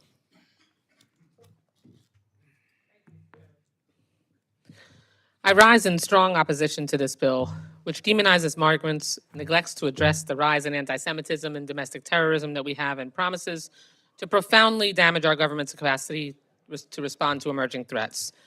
Listening to our Republican colleagues, it's hard to believe that we've read the same bill. This bill completely defunds Southwest Border Contingency Operations and slashes resources for border management, yet still claims that the administration doesn't take security seriously. This bill hangs border communities out to dry. It eliminates funds to provide emergency shelter and services, placing undue burdens on local governments while villainizing faith-based organizations who pick up the slack. And it rolls back successful Biden administration policies to take pressure off points of entry, like the use of humanitarian parole. The most disappointing and unfathomable part, Mr. Chairman, is that in a moment of skyrocketing anti-Semitism and domestic terror threats, Republicans severely underfunded nonprofit security grants and eliminated the Terrorism and Targeted Violence Prevention Program. We heard endless lip service about Republican support for Israel and the Jewish American community during the many non-binding resolutions the House voted on. But when the rubber hits the road, which is right here in this room, when we exercise our constitutional power of the purse, defending Jewish Americans gets short shrift from the Republican majority. This bill is more concerned with protecting the reputations of alt-right extremists who spread vile anti-Semitic disinformation than it is with protecting the lives of Jewish communities under siege, and that is shameful. The majority is doubling down on cruel and ineffective Trump-era policies that failed to deter migration or address root causes and failed to meet our moral standards. This bill is a ringing endorsement of Trump's family separation and systematic mistreatment of women and children, many of whom sought asylum because of sexual or gender-based violence, abuse, or trafficking in their home countries. When they arrive in our country, they deserve better than to be victimized once again. Current ICE policy enforces laws without, quote, limiting individuals' access to needed medical care, children's access to schools, food and shelter, and people of faith access to their places of worship. A toxic rider in this bill eliminates that requirement and allows that kind of abuse. I can see why that would conflict with Trump's plan to tear through neighborhoods, racially profiling and yanking millions from their homes, jobs, preschools, churches, food banks, and VA facilities to send them to illegal deportation camps. After the GOP walked away from a tough bipartisan border security deal negotiated by President Biden, the American people see right through these political games. Americans can see that Republicans don't want to fix our immigration system. They really want to exploit it for political gain. And they see that, sadly, some members will make a mockery of their supposed principles to do so. The party of so-called family values is blocking family reunification, keeping dreamers in permanent limbo, and denying desperately needed medical care for women and children. The party of thin blue line wants to greenlight deadly car chases that endanger agents' lives, cut pay for security officers amid a retention crisis, and shift enforcement of our immigration laws onto overburdened local police. The self-proclaimed law and order party, which idolizes a convicted felon, is demanding indefinite mandatory imprisonment of people who have not been charged with a crime, spoken with a lawyer, or stood before a judge. The party of fiscal conservatism is blowing $600 million on a border wall that, surprise, Mexico still refuses to pay for, instead of allowing migrants to work and pay taxes, which reduces the deficit and brings down inflation. And here we have the so-called party of oversight blocking inspections of detention facilities at the behest of corporate private prisons so their constituents can't see the horrors migrants are forced to endure. Just 2 months after caving on these unacceptable culture war riders in the final FY24 appropriations bill because they're too radical for reasonable Republicans, this return to the same abortion-banning, migrant-bashing, fear-mongering approach is the definition of insanity. I urge my colleagues to vote no so that we can ditch the political games and skip ahead to the part where we work together, like we usually or used to do in this committee on a bipartisan basis, to fund our national security agencies. Let's go back to the days when there were Republicans, Democrats, and appropriators, and not the days where we go to our polar opposites and not work together. Thank you. I urge opposition to the bill, and I yield back. Gentleman from Arizona, Mr. Subcommittee, is recognized for general comments about the bill. Thank you, Mr. Chairman, and thanks for the work on this bill and for yielding me some time. I obviously represent a border district, and I've shared in this committee before, as I'll share again. I'm an immigrant myself, so this topic is very near and dear to my heart. It's important to my constituents, it's important to me, my family. And without a secure border, families are no longer, they're just not able to pursue the American dream that my family and I have been able to pursue. And this bill is a strong step forward in providing everyone that opportunity for security and opportunity as well. Living and representing a district in our southern border, I intimately know the importance of investing resources responsibly in order to end the chaos caused by this administration. I hear about this from my constituents every single day, and this is why I'm supporting this bill. I'm glad to see this bill invest in border infrastructure and much needed technology, including the Border Security Deployment Program, the Cross-Border Tunnel Program, and innovative technologies. When you look at what this administration has done and completely abandoned the border, this is not the time for Congress to do the same. We actually must up our support, and this is exactly what this bill does. Additionally, this bill makes further investments in non-intrusive inspection equipment to detect the fentanyl that is pouring into our communities. Fentanyl overdose deaths are now the leading cause of death among young people in my home county in Pima County. And that's true for many counties, unfortunately, around the country. But as we all know, technology can't solve this problem alone.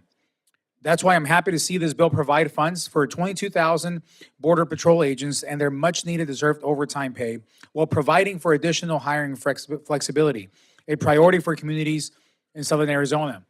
And I have to tell you, I speak to these border agents on a weekly basis. Either I see them as they're out working, or they go to my church, or I see them on the at the park during the weekend as we all take our kids there. And as I talk to them and their families and their spouses, I learn more and more about the low morale that is happening in the force right now and all that they're going through. So the least that we can do right now is support them with the overtime they deserve, with the pay that they deserve as well. Again, not the time to abandon them, just like this administration has abandoned them. While morale among agents is at an all-time low, we need to show our agents that we have their back. And this bill will do just that, providing them with the resources they need to protect the homeland and also provide for their families and be in the right state of mind to be able to do their job well. So thank you again, Mr. Chairman, and to the staff who worked so hard on this bill. With that, I yield back. Thank you. Are there other members wishing to make general comments about the bill? Seeing no other members wishing to make opening remarks, I'd like to recognize Chairman Amodei to offer a manager's amendment. Thank you, Mr. Chairman. I also want to thank my colleague from the state of Illinois for working together on the manager's amendment and her staff. The amendment makes technical edits to the bill and supports in the report and adds several non-controversial sections of report language requested by committee members on both sides of the aisle. So that not everything in this bill, I guess, is polar opposites. I urge my colleagues to support the manager's amendment, and I yield back. Ms. Underwood's recognized.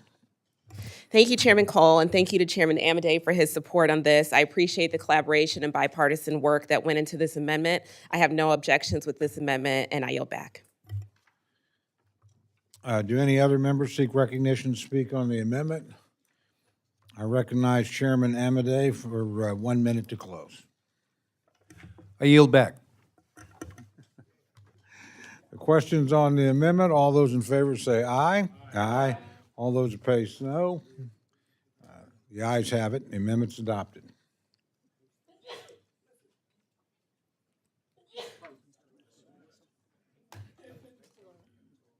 Oh.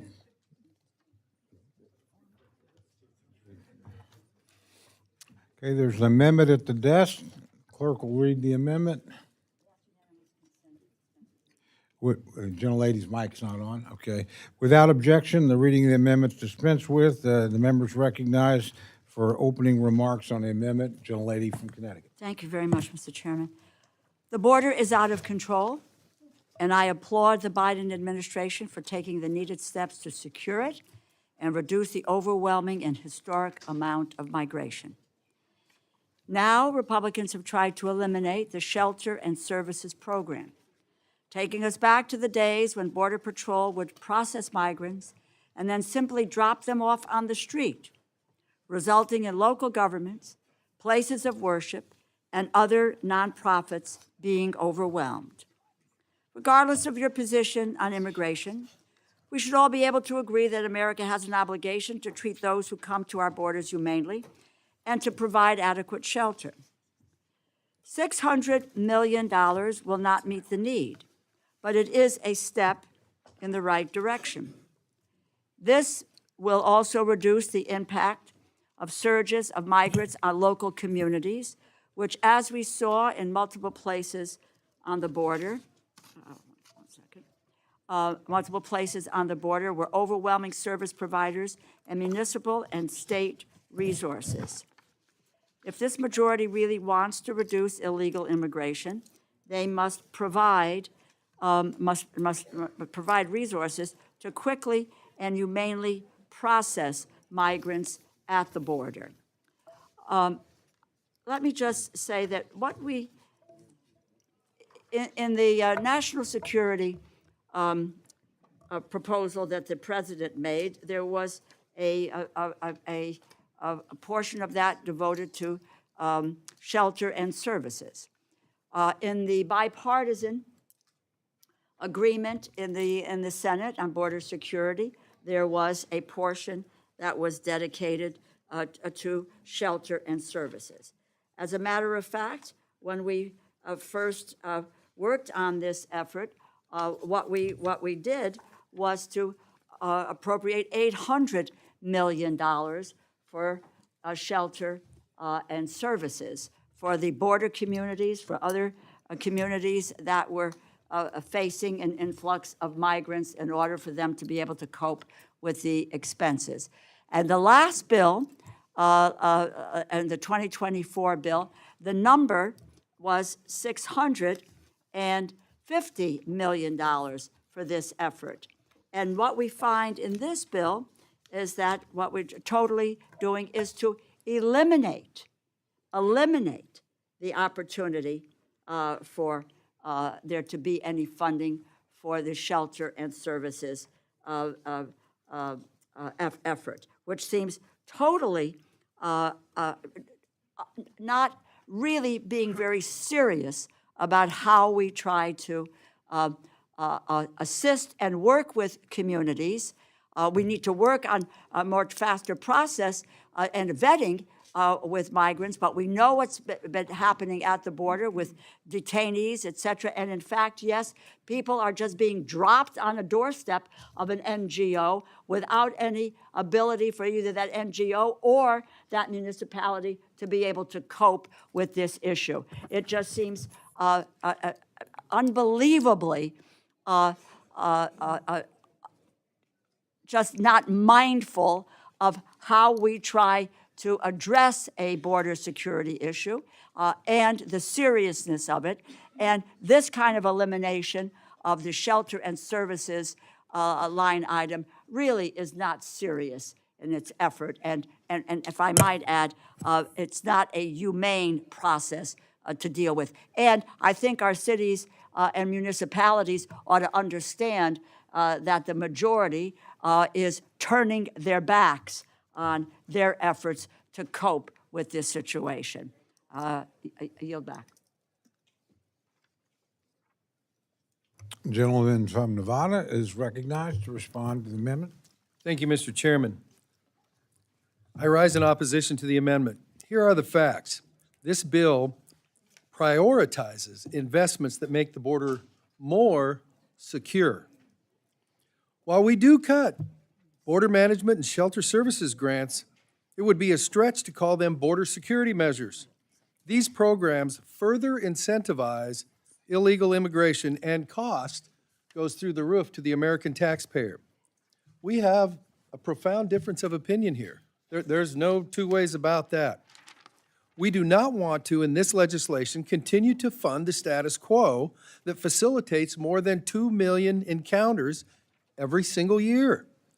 That's more than the largest city in my district by 11 times in 1 year.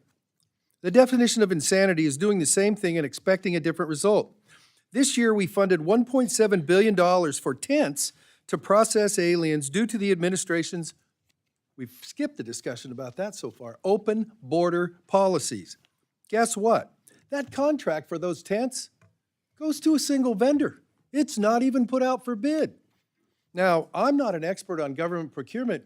That probably means we're not even getting a great deal on that $1.7 million worth of tents to get those folks out from under those bridges and stuff like that when everybody was taking pictures of that.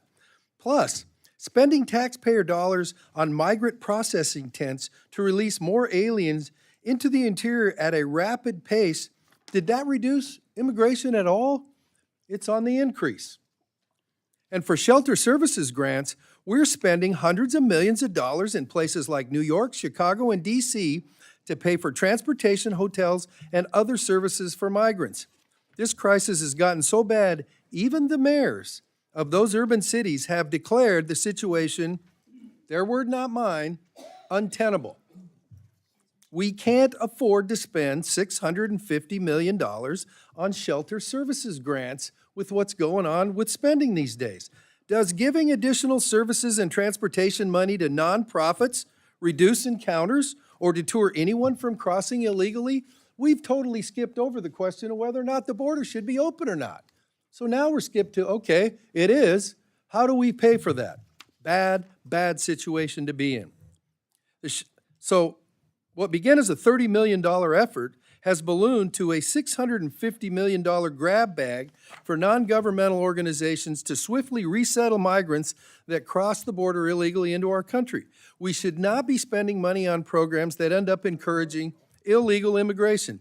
And millions of dollars don't even go to broader communities, but instead end up in New York, Chicago, no offense to my ranking member, and Washington, D.C., not exactly close to the southern border where the impacts are profound. The gentlelady's amendment would directly undercut border security by reducing funds for the border wall construction. The men and women in the field have told us that it works. It's time for us to move on the other side of the aisle and accept that. I urge my colleagues to oppose this amendment. Thank you, and I yield back. Thank you. Gentleman from New York, Mr. Espaillat's recognized for for his response to the amendment. Thank you, Mr. Chairman.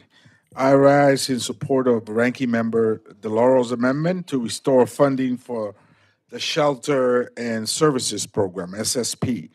Current law prohibits asylum seekers from working for several months. In fact, many business owners would like them working immediately because many of you have accurately said that the economy is slumping.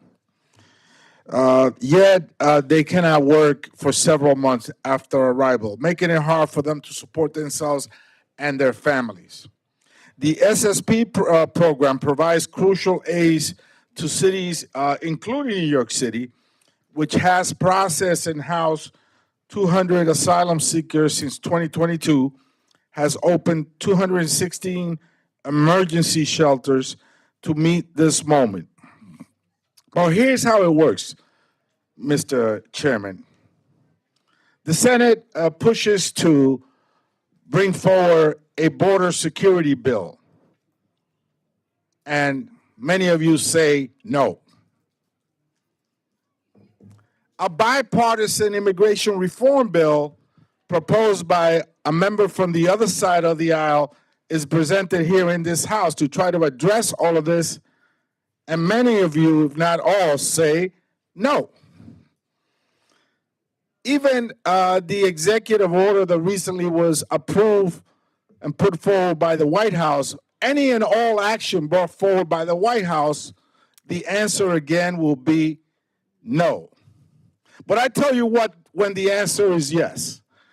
The answer is yes when Governor Abbott buses migrants to New York, to Chicago, to Washington, D.C., and other cities, to saddle those cities with the cost of servicing those families. So a mom comes with her 3 kids, including a 13-year-old that's being recruited by a violent gang, and she's being threatened with her life, and she decides to knock on our door and say, "Let me in."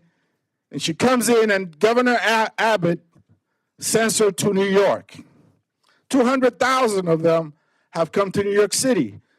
Over 60,000 of them still live there. Then you say yes. But in addition to busing them, in some cases, airlifting them to other cities and states, you now say, we're going to cut all of the funding for those cities so we can manufacture even a greater crisis in those cities during this election cycle. That's what this is about. Forget about human dignity. Forget about America being a beacon of hope and opportunity. Forget about the concept of asylum, which is the spinal cord of American democracy. You say, no, let's cut all the aid and let's drive those cities into major chaos so we can put it on Fox News. And maybe, just maybe, we can get 1 or 2 votes. So that's what this is about. This is a manufacturing crisis on steroids. And that's why I support this amendment, because those cities and municipalities need the money so they don't have to cut schools, so they don't have to cut health care, so they don't have to cut the other vital services that Americans need. But you, of course, don't want to do that because the answer, again, is no. Thank you, and I yield back. Gentleman from Maryland, Mr. Harris, is recognized to address the amendment. Thank you very much. Look, I want to agree with the chairman of the subcommittee. This is about whether or not we're providing an incentive for people to cross the border illegally. So let's pretend we didn't have this program as is suggested. Well, it removes part of the economic incentive to actually cross the border into the United States. If you can't have a job for 6 months, and oh, by the way, the city that you're going to, and just to correct a misconception, Governor Abbott doesn't bus anybody to a place they don't want to go to. Now, how do I know that? Because I suggested that maybe they should bus a couple to Maryland so Maryland figures out what the rest of the country is figuring out with this border crisis. And I was told the problem is nobody wants to come to Baltimore. I don't know, go figure. So they don't put you on a bus unless you want to go there. Now, why does someone want to go to New York? Well, because for years they've bragged about being a sanctuary city. They're a welcoming city until you actually have to welcome someone and you have to actually pay for their upkeep. Then all of a sudden you go crying to the federal government. So the FEMA director appeared. I sit on the subcommittee. I asked the FEMA director very clearly, which jurisdiction got the largest grant from this program? Now, mind you, the FEMA director used to work for New York City. She said she didn't know. I'll take her at her word. I find it hard to believe because by a factor of almost 50% above the next jurisdiction, New York City was the largest jurisdiction to benefit from this program, which had proudly declared themselves a sanctuary city. Now, Mr. Chair, you know, maybe we should provide some of this aid to border states because they're the ones that have to deal with this uncontrolled open border that's flooding their jurisdiction. So maybe there is some reason to say, look, if the Biden administration is going to open wide the border, why should Texas carry the brunt of this? Move those people out of Texas to some sanctuary jurisdictions. But I will tell you, if we don't provide the economic incentive as the underlying bill removes the economic incentive for people to come to this country, expect to be supported for 6 months or a little longer because they take a little longer to get the work permits, then maybe, just maybe, the number of people at the border who cross that border illegally will go down. So, Mr. Chairman, I fully agree. I would suggest that maybe we consider at some point saying, yeah, you know what, if you're a border state, yeah, maybe some of this money should go there. But to send it to a jurisdiction that has proudly declared themselves sanctuary jurisdictions until, of course, they have the problem, as they do in some counties in Maryland, where they don't cooperate with detainers, where violent crimes are committed, and then they run as far as they can from being declared a sanctuary jurisdiction, but they still got their hand out to the federal government to pay for the fact that these illegal border crossers want to go to their jurisdictions. So for that, I strongly oppose this amendment and agree with the subcommittee position. I yield back. Thank you. The gentlelady from Illinois, Ms. Underwood's recognized. I rise in support of the amendment. The Shelter and Services Program is incredibly important to communities across the country, including mine, Illinois' 14th District, a suburban and rural community outside of Chicago. We must realize that the flow of migration doesn't just impact communities along the border. It can be felt across the country from Colorado to New York and, of course, my home state of Illinois. Eliminating the Shelter and Service Program will not stop migration. It will only make it less safe and more difficult for the rural, suburban, and urban communities welcoming migrants to do so humanely. This funding provides states, cities, and nonprofits with the resources they need to provide temporary aid to new migrant arrivals while they look to secure stable, longer-term options for themselves and their families. As people come to our country legally seeking a better life, we cannot ignore their humanitarian needs. Last year, we were successful in providing $650 million for the Shelter and Services Program, but we know the needs of our communities go far beyond what we provided last year and even what this amendment provides. However, I'm grateful that Ranking Member DeLauro offered this amendment because it's an important starting point and provides a strong foundation for future discussions. It is no secret that we need to overhaul our immigration system. On that, there appears to be bipartisan agreement, but until then, we must provide our communities with the resources they need to manage this surge. It is also why reducing wall funding to pay for this program makes sense. Any location where new wall would be built today would not impact the number of people arriving and turning themselves into Border Patrol to seek asylum. We need to move away from expensive, ineffective, and outdated solutions that do not address the migration challenges we are experiencing today. The Shelter and Services Program is an example of one new and effective way to address these challenges, and our communities have repeatedly called upon Congress to provide them with the resources they need to respond to this humanitarian crisis. I urge support for this amendment. I look forward to increasing the funding in our final enacted bill, and I yield back the balance of my time. Thank you. The gentlelady from Ohio, Ms. Capter, is recognized for her remarks. Thank you, Mr. Chairman. I rise in support of the DeLauro amendment. Wish to use my time to just place some facts on the record. I think Mr.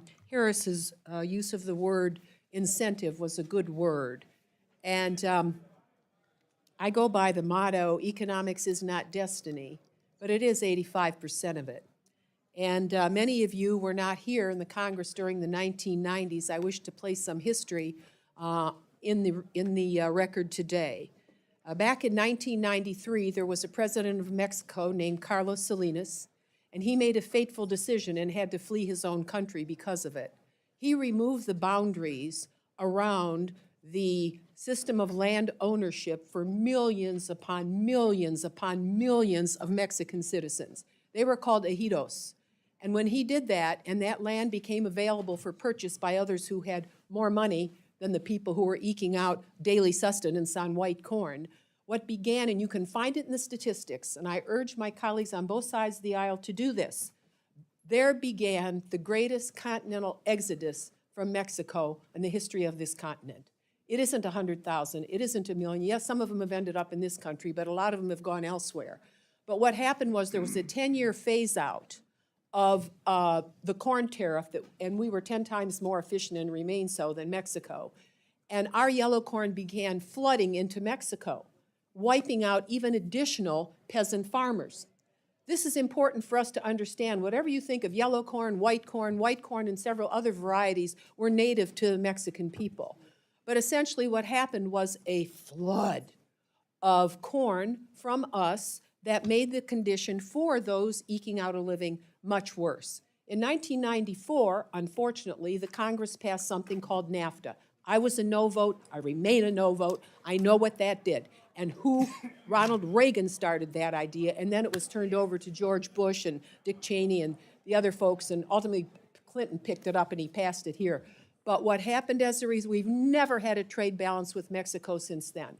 And what's happened is that the poorest on the continent, the poorest, became refugees, and they are. They're out there in corners all over this continent, all over Latin America. It's a truly continental tragedy. And I say to, and we've never had a trade balance with Mexico since. In fact, we're hemorrhaging more and more and more and more. And unless we fix the problem of production in Mexico, and there's a new president down there, I don't know what she'll be like to deal with, but this is truly a massive problem. And I ask my friends who've served on the agriculture with us over, take a look at the numbers. Don't believe philosophy or any of these political views. Go look at the numbers. The border debate is a ridiculous debate because it doesn't go to the guts of what is causing the migration. Now people are talking about climate. Yeah, that's lately, right?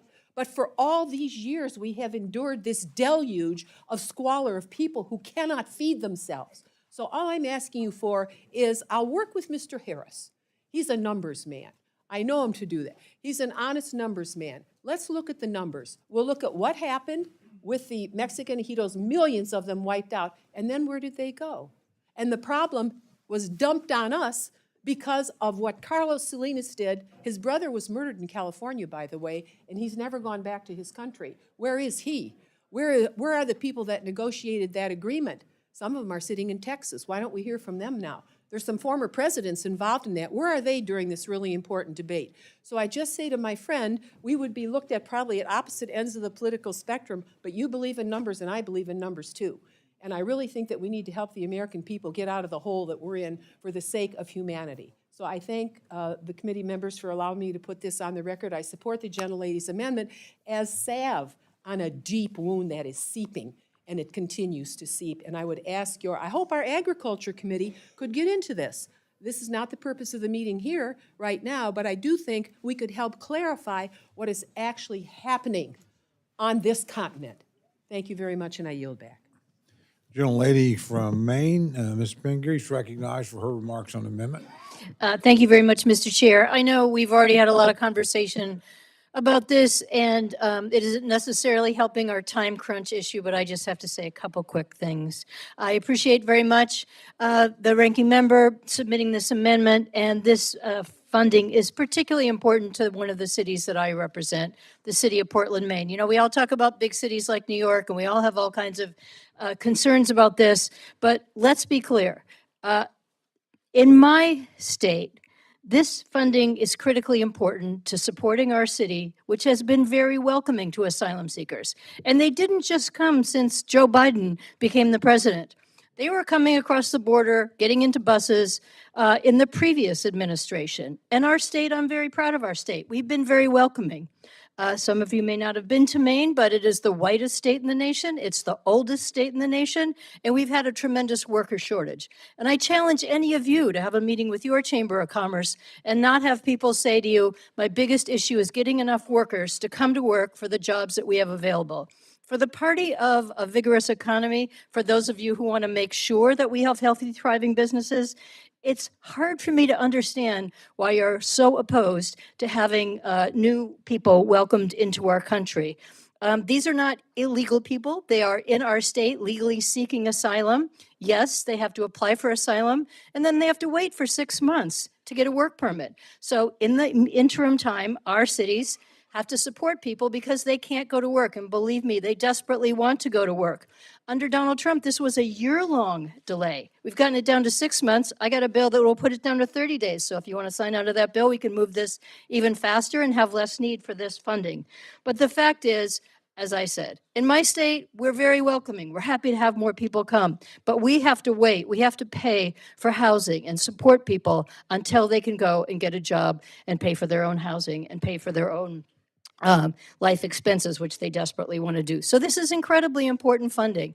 It moves people from the congestion at the border to cities all over our country, and it is a way to support that going on. So as far as I'm concerned, this is just a common sense way to deal with the number of asylum seekers who want to come into our country today, and we should continue to support it. With that, I yield back. Do any other members seek recognition to speak on the amendment? Ms. Delors is recognized for 1 minute to close. Mike. Thank my colleagues who stood up to support the amendment. Unfortunately, insufficient border infrastructure funding by this Republican majority has resulted in an overstretched sheltering system, overcrowded facilities, creating unsafe, unhygienic conditions. We could have done this together. We had a bipartisan bill that would have been the most significant border security investment in decades, providing over $1.4 billion in shelter and services program. Republicans left it on the table. Unacceptable. Americans are stepping up across the country. Local governments, nonprofit organizations, churches have offered to help provide the shelter. And the majority is walking away from cities and, yes, border states, border cities as well. And let me just tell you, they are going to know who walked away from providing them with what they might need to take care of the migrants who are there. This amendment redirects $600 million from the ineffective, impractical border wall to FEMA to support sheltering and related activities by local governments and nonprofits. And once again, the majority is walking away from our border communities and our cities in this country, and they will know about it. These efforts help to reduce overcrowding and CBP facilities, improved processing times. Let me just say, and I urge the adoption of this amendment. Yield back. The question's now on the amendment offered by Ms. DeLauro. All those in favor say aye. Aye. Those opposed say no. No. Opinion of the chair, the noes have it. Roll call has been requested. Sufficient number of hands have been raised in support. The clerk will call the roll. Mr. Adderholt. Mr. Adderholt, no. Mr. Aguilar. Mr. Aguilar, aye. Mr. Amodei. Mr. Amodei, no. Mrs. Bice. Mrs. Bice, no. Mr. Bishop. Mr. Bishop, aye. Mr. Calvert? Mr. Carl? Mr. Carl, no. Mr. Carter? Mr. Carter, no. Mr. Cartwright? Mr. Cartwright, aye. Mr. Case? Mr. Case, aye. Mr. Siscomani? Mr. Siscomani, no. Mr. Klein? Mr. Klein, no. Mr. Cloud? Mr. Clyde? Mr. Clyde, no. Mr. Cole? No. Mr. Cole, no. Mr. Cuellar? Mr. Lauro? Aye. Mr. Lauro, aye. Mr. Diaz-Balart? No. Mr. Diaz-Balart, no. Mr. Edwards? Mr. Edwards, no. Mr. Elzey? Mr. Elzey, no. Mr. Espaillat? Mr. Espaillat, aye. Mr. Fleischman? Mr. Fleischman, no. Ms. Frankel? Ms. Frankel, aye. Mr. Franklin? Mr. Franklin, no. Mr. Garcia? Mr. Garcia, no. Mr. Gonzalez? Mr. Gonzalez, no. Ms. Granger? Mr. Guest? Mr. Guest, no. Mr. Harder? Mr. Harder, aye. Dr. Harris? Dr. Harris, no. Mrs. Henson? Mrs. Henson, no. Mr. Hoyer? Mr. Hoyer, aye. Mr. Joyce? Ms. Capter? Ms. Capter, aye. Mr. Kilmer? Mr. Kilmer, aye. Mr. LaTurner? Mr. LaTurner, no. Ms. Lee of California? Ms. Lee of California, aye. Ms. Lee of Nevada? Ms. Lee of Nevada, aye. Ms. Letlow? Ms. Letlow, no. Ms. McCollum? Ms. McCollum, aye. Mrs. Ming? Ms. Ming, aye. Mr. Molinar? Mr. Molinar, no. Mr. Morelli? Mr. Morelli, aye. Mr. Newhouse? Mr. Newhouse, no. Ms. Pingree? Ms. Pingree, aye. Mr. Pocan? Mr. Pocan, aye. Mr. Quigley? Mr. Quigley, aye. Mr. Reschenthaler? Mr. Reschenthaler, no. Mr. Rogers? Mr. Rogers, no. Mr. Ruppersberger? Mr. Ruppersberger, aye. Mr. Rutherford? Mr. Rutherford, no. Mr. Simpson? Mr. Simpson, no. Mrs. Torres? Mrs. Torres, aye. Mr. Trone? Mr. Trone, aye. Ms. Underwood? Ms. Underwood, aye. Mr. Valadeo? Ms. Wasserman Schultz? Ms. Wasserman Schultz, aye. Mrs. Watson Coleman? Ms. Wexton? Ms. Wexton, aye. Mr. Womack? Mr. Womack, no. Mr. Zinke? Mr. Zinke, no.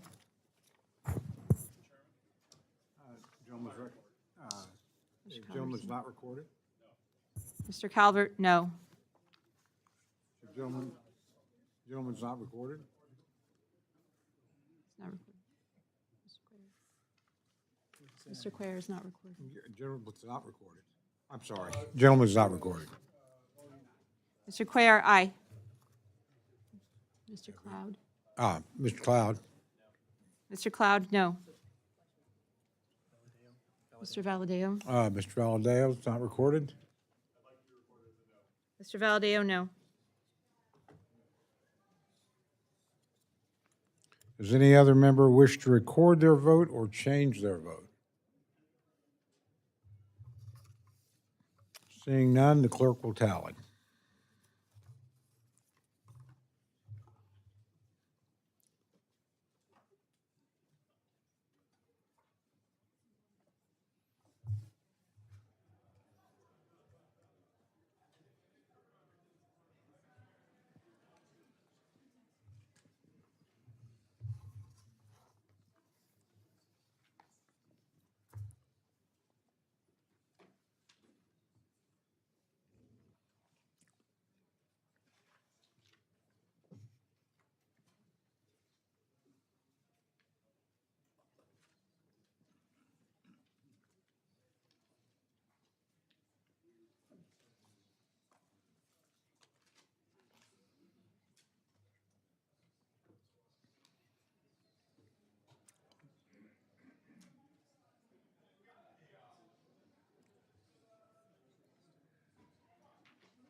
Gentleman's recognized.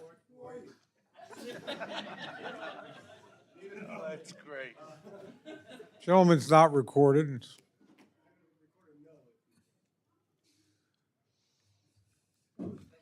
Mr. Joyce, no.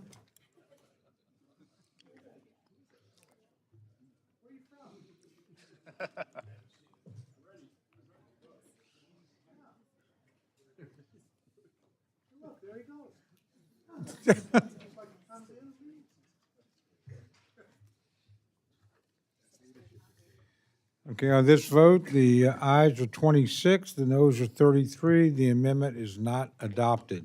Are there further amendments?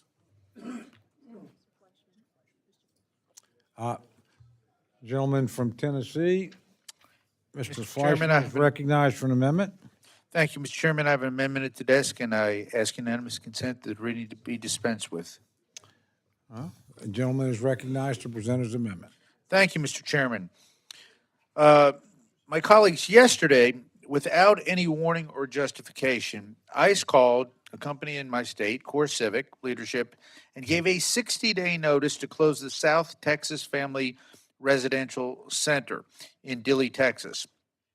STFRC is also the only facility that we have that was purpose-built to take care of women and children together. This facility has numerous features to meet the unique needs of these individuals and provide them a safe and appropriate environment while they prepare for the next steps in the immigration process. In 2021, the Biden administration decided to end family detention, and Core Civic worked with ICE to convert STFRC to an all-adult male-female processing facility, an operation that continues to this day and is a critical part of ICE's mission to provide safe, secure, and humane processing capacity in response to unprecedented mitigation surges. With a crisis on the border, we don't need less detention and processing capacity. We need more, and we certainly don't need to be closing well-run, fully operational and staffed facilities with excellent track records. There is no way by closing a 2,400-bed facility that runs near capacity that ICE can claim this decision helps them meet their capacity challenges, especially when this bill's objective is to have an ADP of 50,000 beds.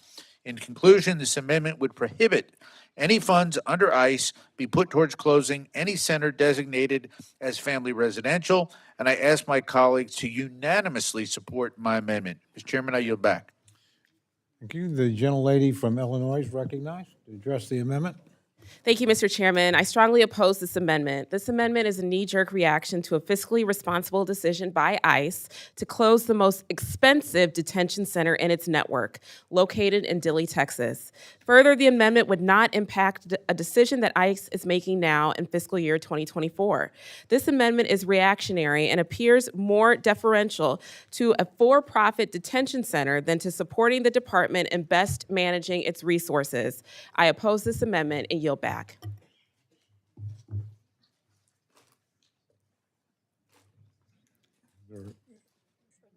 Any further? Gentleman from Nevada is recognized. Mr. Amadei. Thank you, Mr. Chairman. It's nice to see that fiscal responsibility is a 360-degree term. I rise in support of my colleague's amendment, which prohibits ICE from unilaterally closing detention facilities that provide immense value to immigration detention network.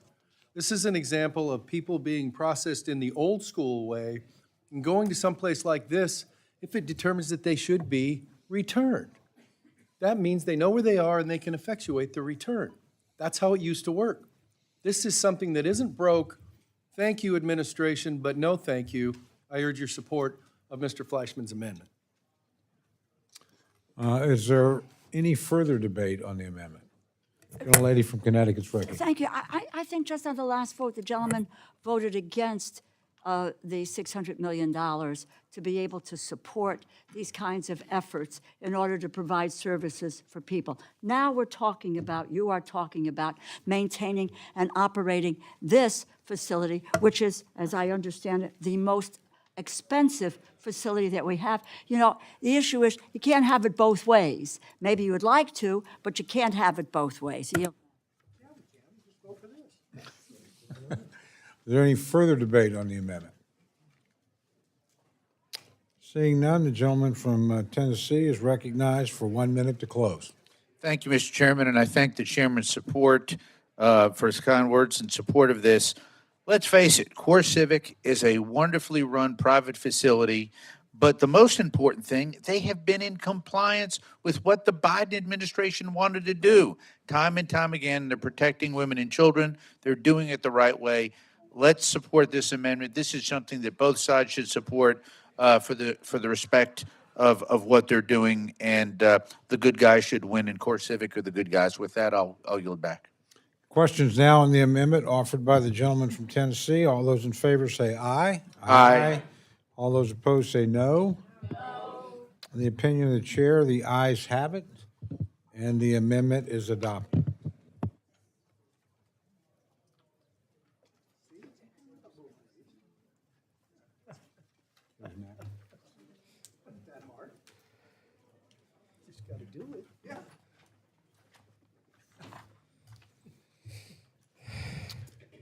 Gentlelady from Illinois, Ms. Underwood, is recognized for an amendment. Mr. Chairman, I have an amendment at the desk, Underwood number 1. Gentlelady can proceed. Okay, I rise in support of my amendment. This amendment very simply brings TRICARE contraception benefit for Coast Guard service members and their families in line with what civilians already have access to. The NDAA, is that fine? No. Okay, the NDAA on the floor this week addresses this issue for other branches of service, but the Coast Guard is outside its jurisdiction, so we must act. Currently, Coasties and their dependents must make co-payments for prescriptions obtained outside a military pharmacy, as well as for appointments for birth control counseling and for long-acting contraceptive procedures.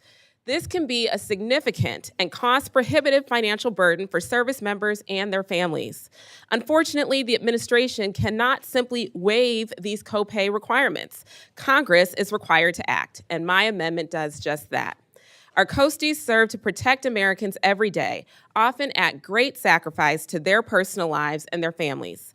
No service member or military family member should be forced to pay out of pocket for basic preventative care that their civilian counterparts do not pay for.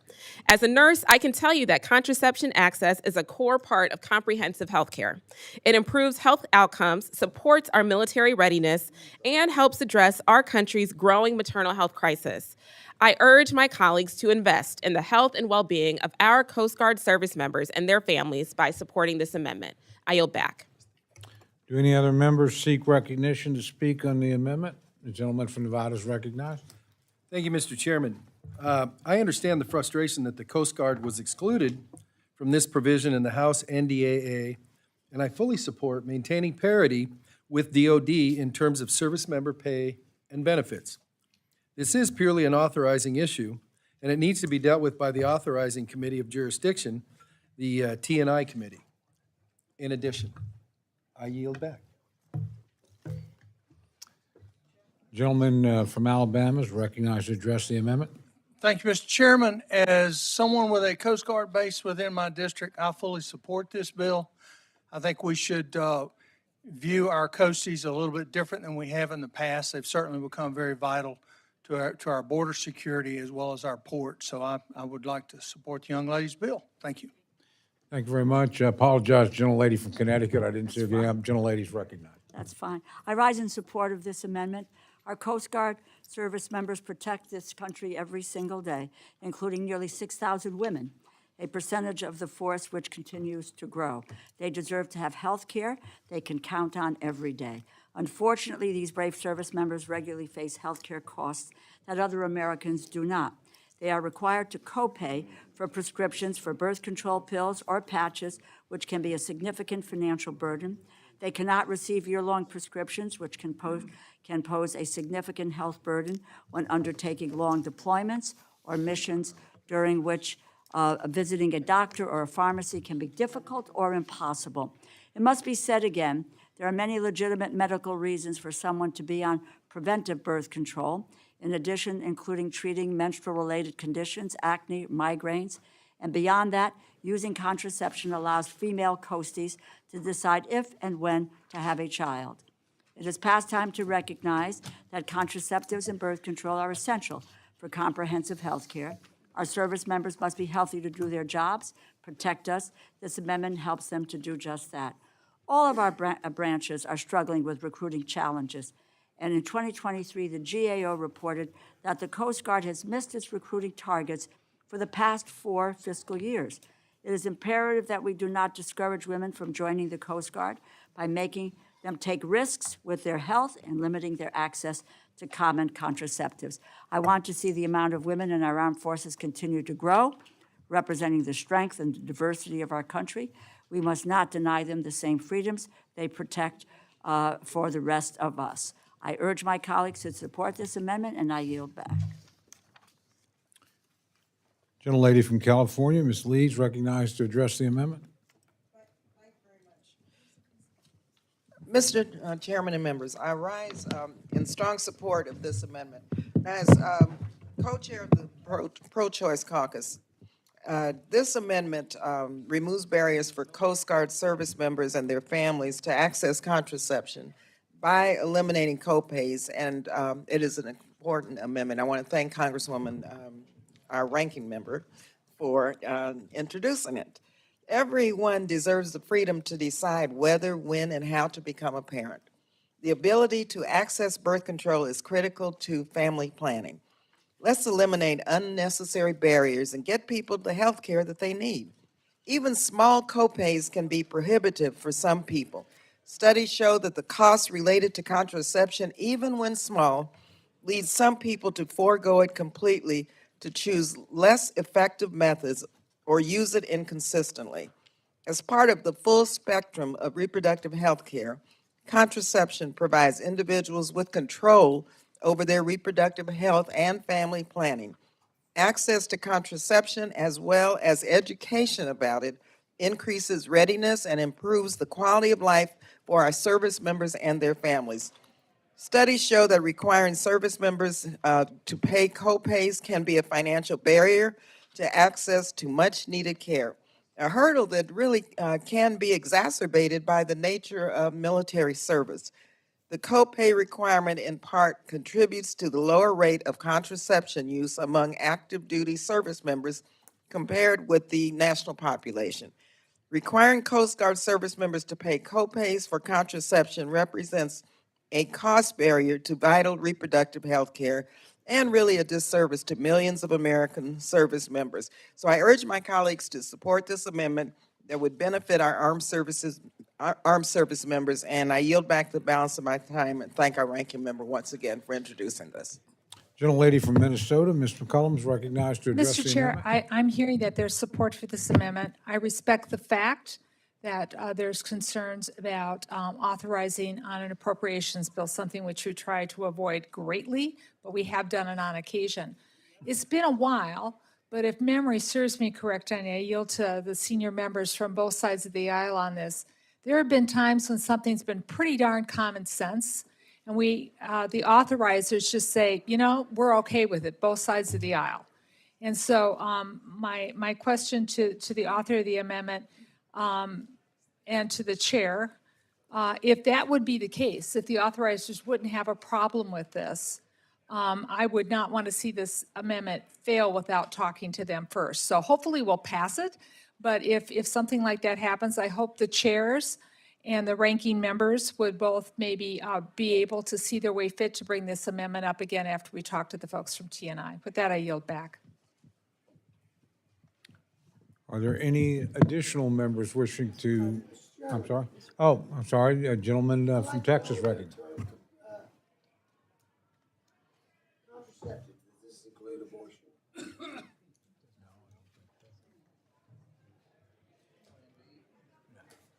It's my understanding it does not. Are there any additional members wishing to address the amendment?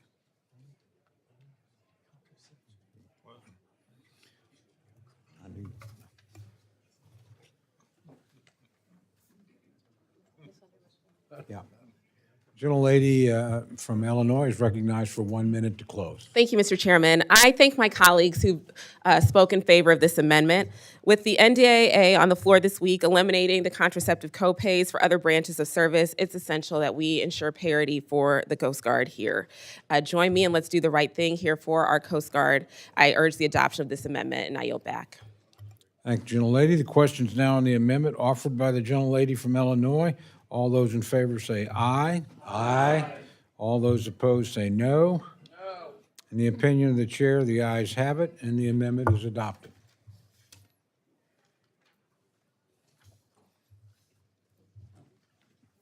Dr. Harris is recognized for an amendment. Thank you very much, Mr. Chairman. I have an amendment at the desk, and I ask unanimous consent to waive reading. Without objection. Mr. Chairman, what this amendment does is not a topic unfamiliar to the committee because we've dealt with it every year for several years, which is the H-2B visa question.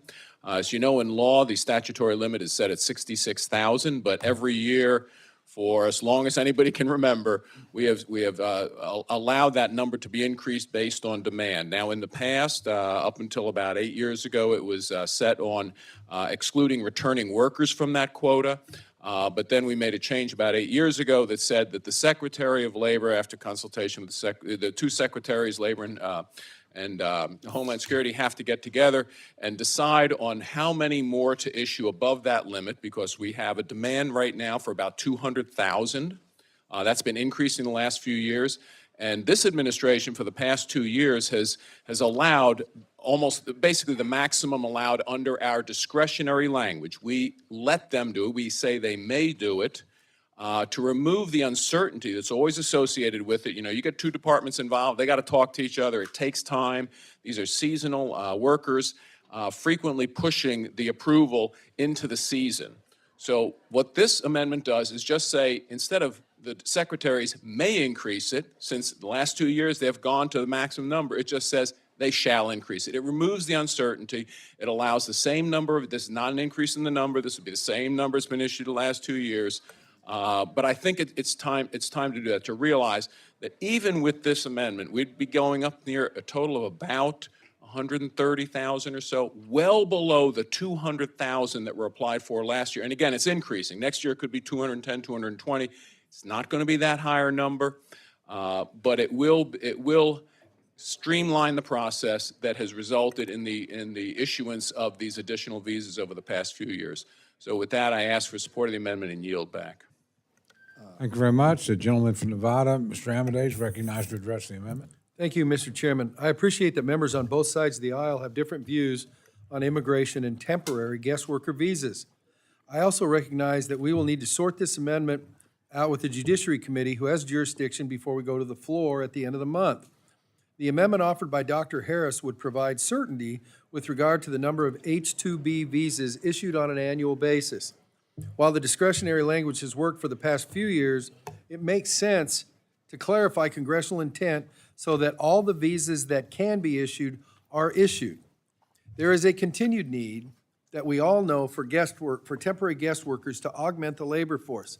Seafood in Maryland, hospitality industry in Maine, you can all probably name them in your districts.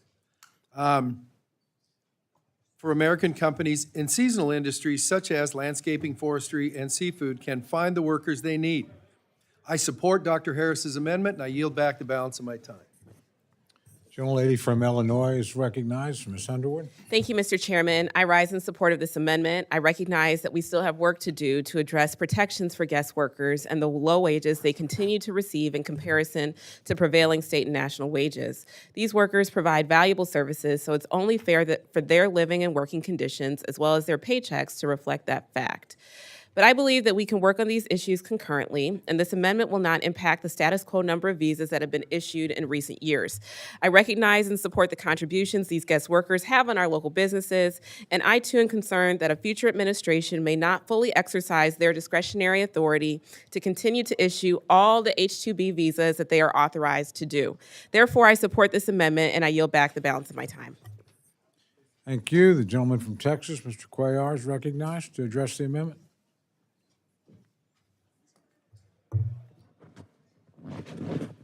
Mr. Chairman, thank you so much for yielding. I certainly want to thank my colleague, Dr. Harris, and all the both Democrats and Republicans are supporting this amendment. This is an amendment we've had every year. And again, it's one of those things that the U.S. economy needs this amendment. The ability to hire supplemental H-2B visas workers, when U.S. workers are not available, then we go to this visa. And it plays a very important role. I've always said if anybody wants to take these jobs, whether you're in Maine or you're in Texas or Maryland, wherever, have the American workers go ahead and take those jobs. But if they're not available, then I think we need to do something to make sure that we have those workers so our economy can grow. There is a need for this supplemental workers. H-2B employers, many of them are small businesses, and they're committed to hiring willing and able American workers first before turning to H-2B workers, as the program currently requires. The businesses that currently need workers have stepped out the recruitment of American workers, but due to factors such as seasonality of the work, the nature of the work, and the location of the job, there's many instances when supplemental H-2B workers are still needed. In addition, a General Accountability Office report concluded that counties with H-2B employers generally have lower unemployment rates and higher average weekly wages. I emphasize higher average weekly wages than counties that do not have any H-2B employers. Furthermore, the H-2B program protects the jobs of the full-time, year-round American workers and who rely on this H-2B workers to sustain their jobs. For these reasons, I support this bipartisan amendment and yield back the balance of my time. Thank you, Mr. Chairman. Thank you very much. The gentlelady from Ohio, Ms. Capter, is Thank you. recognized to address the amendment. Thank you, Mr. Chairman. I support the amendment, and we could take all those workers in Ohio, I think. The need is so great, but I did want to place on the record for those who care about this, the amount of crime associated with labor coming to this country is unforgivable. I was on a farm in North Carolina, and one of the workers there was from Guatemala. He'd had to pay a labor contractor, a coyote, $8,000 to come to pick tobacco, that miserable job. And that's not right. In my district, I come from a union district, and we're proud of that.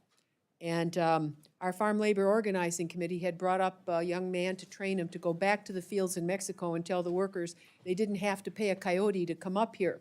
That young man was murdered. He was murdered in Monterrey, Mexico about 20 years ago, and no justice ever came in that case. I went down there. I went down with the union and so forth. He was murdered in the labor office down there. Monterrey's the major portal for workers coming into our country, so I just want to sensitize the members of this committee that we have work to do on the continent. And the institutions we have, our department, Homeland Security, Justice Department, all these places, they don't have enough staff to process things. And what happens is people get caught in the middle and they get harmed. And I care very much about the welfare of workers, whatever side of the border they're on.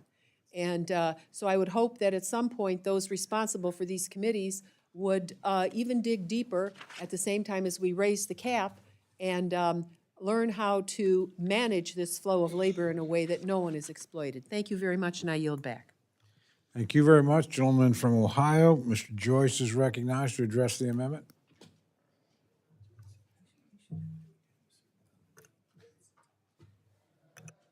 Thank you, Mr. Chairman. I would like to second the amendment of my dear friend, Dr. Harris. It's something that we both argued for years in now and years out, and believe it should have its proper place in this fine bill that was written up by Chairman Amity. Gentleman from Georgia, Mr. Bishop is recognized to address the amendment. I thank the gentleman. I think everything has been said in support of this amendment, but not everybody has said it. I support the amendment and urge its passage. Gentlelady from Maine, Ms. Pingree is recognized to address the amendment. Yeah, I concur with the gentleman from Georgia. Everything's been said. But I just want to thank those people who have already brought up Maine, because this is an issue I work on every single year, and I appreciate Dr. Harris for continuing to support this issue and just want to remind people the idea of having a little more predictability means a tremendous amount to the businesses that I represent. I hope all of you are planning your summer vacation in Maine in August. And we want to make sure there's enough workers for all of our hospitality industry. And this was brought up earlier, but what happens to so many of our businesses is they don't have enough workers. There aren't enough kids off on summer vacation, or all the myths that sort of people think and how we fill these jobs. There just aren't enough. So without the H-2B workers, many of our hotels can't keep open through the whole season, or the restaurant can't stay open every night. It really hurts the people who own the businesses, and it hurts the other employees. So this is really important. I appreciate all the support for this, and I urge everyone's support. I yield back. Thank you very much. Gentleman from Wisconsin, Mr. Buchanan, is recognized to address the amendment. Thank you, Mr. Chair. Not to necessarily be the odd person out, but I am going to have to say this doesn't do a whole lot, right? The Biden administration already does the maximum number, so it's not that significant in that I have a problem in that's already the practice. I do think, though, it is ironic. We just said we don't want to be the authorizing committee, and we're kind of being the authorizing committee on this. So I think it's important at least to raise these statistics. We know there was a working group on this that tried to deal with it. They weren't able to do it in the past. I think they're still trying in the Senate, but from the period from 2000 to 2021, 225,000 cases were investigated by DOL in the 7 major H-2B industries, and violations were found in 80% of those cases.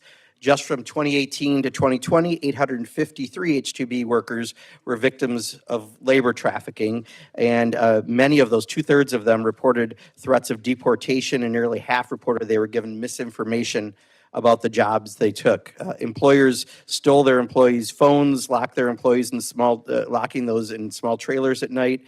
There are women who reported being frequently harassed and demand to see their breasts, and the bosses said they were interested in having sex with them as a way to keep their jobs. Look, this isn't a perfect program, and we should, if we're going to be the authorizing committee, let's remember some of those aspects. And I'd just also add, I think at some point when we can really have a better conversation about this, and probably it doesn't come through appropriations, but I talked recently to a very conservative Republican trade association type for construction in Wisconsin that does a certain type of home improvement. And one of the problems they face is that there's a lot of firms, especially in the South, that hire a lot of folks. They come and bid in the North.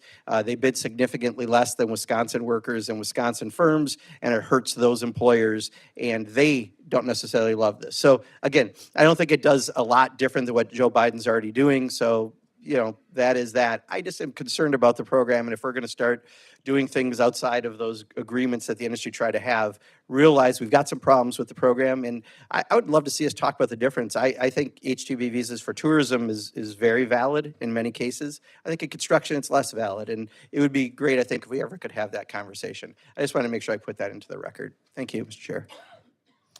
You bet. Are there any further members that wish to address the amendment? If there is no further debate, the gentleman, Mr. Harris from Maryland, is recognized for 1 minute to close. You're winning, you should sit down. I yield back. The question's now on the amendment offered by the wise gentleman from Maryland. All those in favor say aye. Aye. All those opposed say no. In the opinion of the chair, the ayes have it, and the amendment is adopted.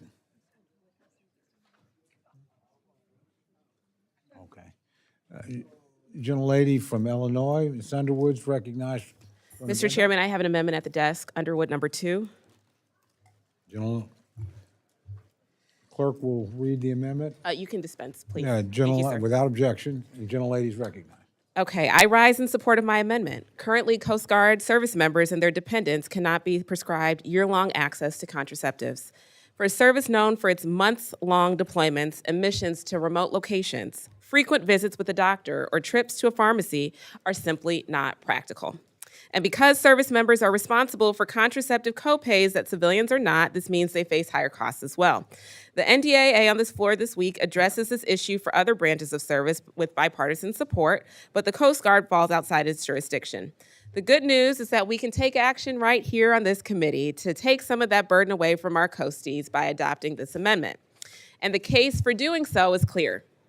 Studies show that full year-long contraception dispensing reduces burdens on service members as well as gaps in its protection, improving health outcomes, including for women who use contraception to treat painful conditions like endometriosis. Access to contraception and education about it increases our readiness and improves quality of life for our service members and their families. When people have access to the full range of healthcare services, including contraception, they can be healthier and their families can thrive. We need to eliminate roadblocks to care for all, but especially for those serving and protecting our country. This amendment is common sense and should be an easy decision for all of us. I urge my colleagues to support this amendment, and I yield back. Thank you. Do any other members seek recognition to speak on the amendment?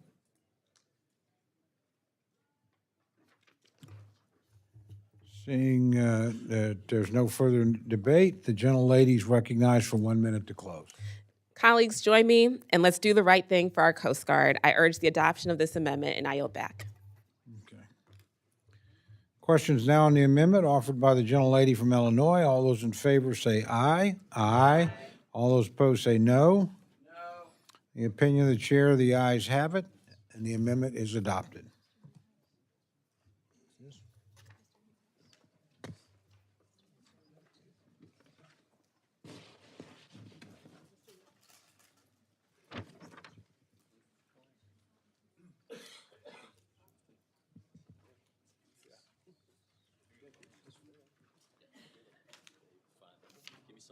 Okay, before we proceed, I just want to point out, and again, I'm not trying to pressure you, we probably have 45 to 50, 55 minutes max before votes are called, so I just want you to be aware of that going forward. Mr. Newhouse is recognized for an amendment. Thank you, Mr. Chairman. I have an amendment at the desk. The clerk will read the amendment. I would move we dispense with the reading of the Gentleman, without objection, gentleman's recognized to explain his amendment. And in light of your admonition, just happens to come before my amendment. I will keep it brief. I know people on this committee recognize the importance of securing our southern border, all of our borders. But I also know that those on this committee want to ensure that our farmers are successful and have a reliable legal workforce. I believe we can and we must do both. You probably know that farmers are struggling today. High input costs, rising interest rates, low prices for products that are produced, and also many farms, particularly specialty crops, farms like dairies, are suffering from acute labor shortages as well. This amendment is simple. It addresses an inequity in the law. Those farms currently that offer full-time employment, like dairies, like nurseries, like greenhouses, et cetera, are not able to utilize the H-2A agricultural visa program. So this will change that and allow all producers to use the program available, the only program available to them to provide a legal source of foreign workers. For those of us that are concerned about the border, this helps to secure that as well by providing a legal method for people to enter the country, work, and leave the country again, all legally. So it reduces the incentive to come to the country illegally. This makes no other changes to the rules, to the requirements. Everything is maintained. It merely opens the program up to all agricultural producers, and I would urge the committee's support. Thank you very much. Gentleman from Nevada, Mr. Amadei is recognized to address the amendment. Thank you, Mr. Chairman. Seasonal workers are a critical component of our economy. Mr. Newhouse's amendment adjusts the requirement for seasonality for ag worker visas to include industries we rely on every day, such as the dairy industry. Like the previous amendment that we talked about regarding seasonal workers, this H-2A amendment will have to be discussed with the wonderful folks on the Judiciary Committee. However, the fact remains that there is a need for guest workers to harvest our crops and work on dairy farms. We should do everything in our power to make sure American farms produce as much of the food we eat as possible. I support Mr. Newhouse's amendment. Thank you very much. Gentlelady from Illinois, Ms. Underwood, is recognized to address the amendment.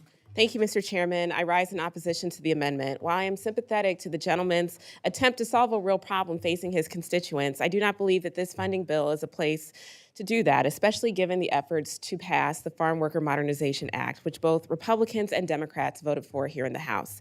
I've supported it and continue to support the Farm Worker Modernization Act, which would help Illinois businesses and farmers by ensuring that they have access to experienced workers without the red tape and financial burden of the current system. Furthermore, I support the administration's recent efforts to address many of the long-standing concerns we have seen with the H-2A visa program, including low wages, exploitation, and in extreme cases, human trafficking. With the Farm Workforce Modernization Act, we would have a process for undocumented agricultural workers to apply for temporary certified agricultural worker CAW status, with an option to earn lawful permanent resident status through continued agricultural work and payment of penalties. And it would streamline the H-2A program, making it less burdensome and more cost-effective for employers while also enhancing protections for the agricultural workers. Simply put, there are a number of important equities that need to be carefully balanced in resolving this problem, and that work should be left in the hands of the authorizing committee. Furthermore, as we consider changes to the H-2A program, we must think in terms of comprehensive immigration reform instead of piecemeal solutions. Given the good work done on the Farm Workforce Modernization Act, I urge opposition to this amendment and yield back the balance of my time. Thank you. The gentleman from Georgia, Mr. Bishop, is recognized to address the amendment. I thank the gentleman for yielding. I understand the need to fix the H-2A problem, but I think that if we can't have the whole loaf, let's have a partial loaf. And I rise in support of the proposed amendment to provide year-round H-2A visa authority. I represent one of America's greatest production areas, and our farmers need workers year-round to help them bring their products to market, feed the country, and take care of their cattle. This will be especially helpful to Georgia and southeastern dairy farmers. The H-2A visa program fills a significant labor gap, particularly for those tasks that are arduous and time-sensitive. The farm workers welcomed under this program are not taking away jobs from American workers. They supplement a domestic workforce to ensure that our nation's agricultural needs are met. I thank the gentleman for this amendment, and I urge my colleagues to vote yes. It's very helpful to Georgia dairy folks as well as the southeastern dairy production people. I yield back. Thank you very much. The gentleman from Texas, Mr. Cuellar, is recognized to address the amendment. Amendment.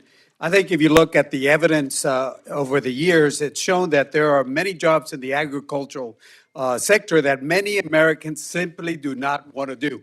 My parents were workers. They worked out there. It's a hard job working out there in the sun, and it just takes a lot for people to do this job. So although many of these jobs offer wages competitive with similar non-agricultural occupations, they're demanding. They're done in all type of season weather, and again, it's very, very, very, very difficult to do. And I say that from personal experience from my parents. The labor situation in the agriculture has been a concern for many years. I represent a large sector of my district is ag, and again, this is one of these amendments that we need to support, even if it's voice vote. And I certainly support this amendment. Thank Mr. Newhouse for introducing this amendment. Thank you. I yield back.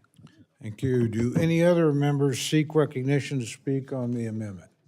A gentlelady from Ohio is recognized to address the amendment. Thank you, Mr. Chairman. Very quickly, I rise in support of the amendment. I represent, I think, the bedding plant capital and the greenhouse capital of the southern shore of Lake Erie, and all of our farmers who work in this growing sector for us need workers. And again, I just hope that our voice and our votes will allow them to be brought here legally, and that they will earn decent wages, and that they will be able to return.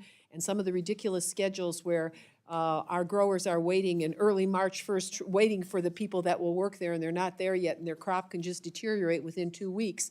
We have to pay attention to that. So being frustrated in other committees not being able to achieve this, I want to commend the gentleman, and I'm pleased to support this amendment. Yield back. Thank you. Do any other members seek recognition to speak on the amendment? There's no further debate. The gentleman from Washington is recognized for 1 minute to close. Thank you, Mr. Chairman. I appreciate all of the positive comments on the amendment. I also recognize that this is part of a larger necessary solution. You know, we've passed this similar language in years past, and after passing this again this year, I would also like to encourage everyone to work as hard as possible to ensure that it is in the final product that gets to the president's desk. And with that, I would encourage a yes vote. Thank you.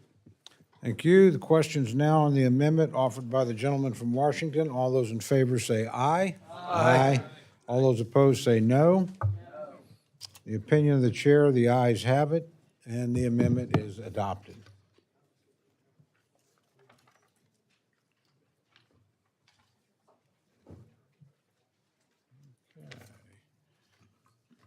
Gentlelady from Illinois, Ms. Underwood, is recognized for an amendment.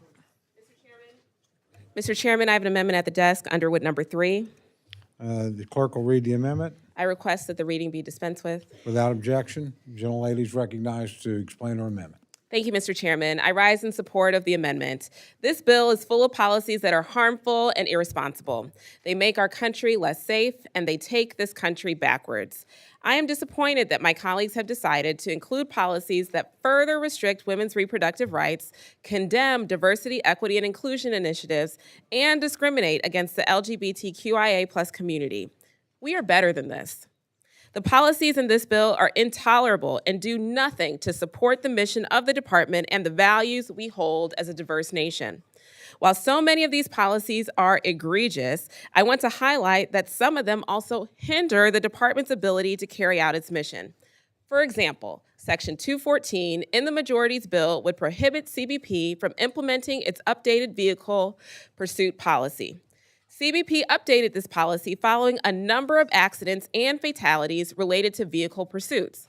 While this policy does not stop CBP from engaging in vehicle pursuits, which is a common misconception, it does provide guidelines that helps preserve life. Since this policy was implemented, CBP has seen dramatic drops in vehicle pursuit-related incidents and injuries, and most importantly, a reduction in the number of related deaths. I cannot understand why the majority would want to reverse these trends. The inclusion of such harmful policies is unproductive. We know that many of these provisions will never make it into a final conference bill. They only serve to stall negotiations and make it difficult to come to any agreement, further delaying the appropriations process. I urge support for this amendment, and I yield back the balance of my time. Thank you. Do any other speakers seek recognition to speak on the amendment? If there's no further debate, the gentlelady is recognized for 1 minute to close. Colleagues, I urge support for this amendment, and I yield back. Questions now on the amendment offered by the gentlelady from Illinois. All those in favor say aye. Aye. All those opposed say no. No. The opinion of the chair, the noes have it. And the amendment is not adopted.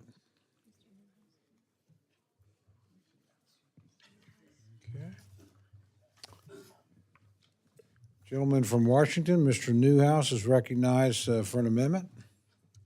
Thank you, Mr. Chairman. I move we dispense with the reading of the amendment. Without objection, the gentleman is recognized to explain his amendment. Thank you, Mr. Chairman. My amendment number 2 restricts the U.S. CIS from imposing a $600 asylum program fee on each petition for a non-immigrant worker, including all H-2A and H-2B petitions that are filed. In certain cases, in reality, the new asylum fee is larger than the existing fee, which is already highly burdensome.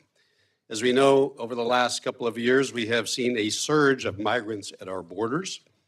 One big reason migrants are coming in droves is that they believe they can stay seeking asylum, has become the surest way for migrants to stay in the United States.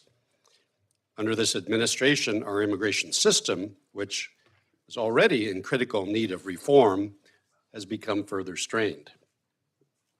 While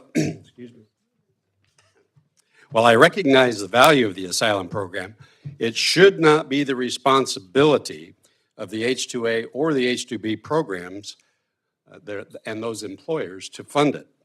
The asylum program fee is an unjustified burden on these two visa programs, and I would urge adoption of the amendment. Do any other members seek recognition to speak to the amendment? Gentlelady from Illinois is recognized. Thank you, Mr. Chairman. I rise in opposition to this amendment. This amendment will wreak havoc on USCIS's budget, robbing it of $313 million annually, and only exacerbate the challenges we currently face in processing humanitarian claims like asylum. This bill already zeroes out funding that would support USCIS's refugee and asylum operations. I'm not sure how my colleagues across the aisle expect this agency to operate efficiently if they won't appropriate any funding for it. And they also won't allow it to generate the fee revenue that it needs. If this amendment were enacted, we would see USCIS's backlog increase considerably, and non-immigrant worker programs like H-2A and H-2B will be just as negatively impacted as other programs. I'm ready to have a real discussion about how we can better fund USCIS, but taking away hundreds of millions of dollars that it relies on to operate without having a backup plan is irresponsible, and it's not good governing. We can do better, colleagues. I urge everyone to vote no on this amendment, and I look forward to increasing appropriated funding for USCIS in our final enacted bill, and I yield back the balance of my time. Thank you. The gentleman from Georgia, Mr. Bishop, is recognized to address the amendment. I thank the gentleman for yielding, and I too wish that we could increase the appropriation for the asylum fee in the bill. I don't think that we should be supporting the asylum fee. We shouldn't impose that burden on our producers. I support the gentleman's amendment. Farmers, ranchers, and our other agricultural producers are currently in a tremendous financial crisis. And the rule finalized by USCIS would really substantially increase the fee that employers have to pay in order to sponsor H-2A, H-2B, and other non-immigrant workers to a maximum of $600 per worker. I worry that this added cost of doing business may further harm to the already ailing agriculture industry. At a time when many farmers are going out of business, now is not the time to impose new fees. Food security is a national security, and if we drive all of our producers out of business, we'll be forced to rely on other countries to feed and clothe us. For that reason, I support the gentleman's amendment and urge its passage. Do any other members seek recognition to speak on the amendment? If there's no further debate, the gentleman is recognized for 1 minute to close. Thank you, Mr. Chairman. I'll just say that balancing the USCIS books on the backs of employers that are participating in visa programs unrelated to asylum, I think that's bad accounting and bad policy. And on top of that, it's simply not fair, and I would urge everyone to support this amendment. Thank you. Thank the gentleman. The question's now on the amendment offered by the gentleman from Washington. All those in favor say aye. Aye. All those opposed say no. The opinion of the chair, the ayes have it, and the amendment is adopted.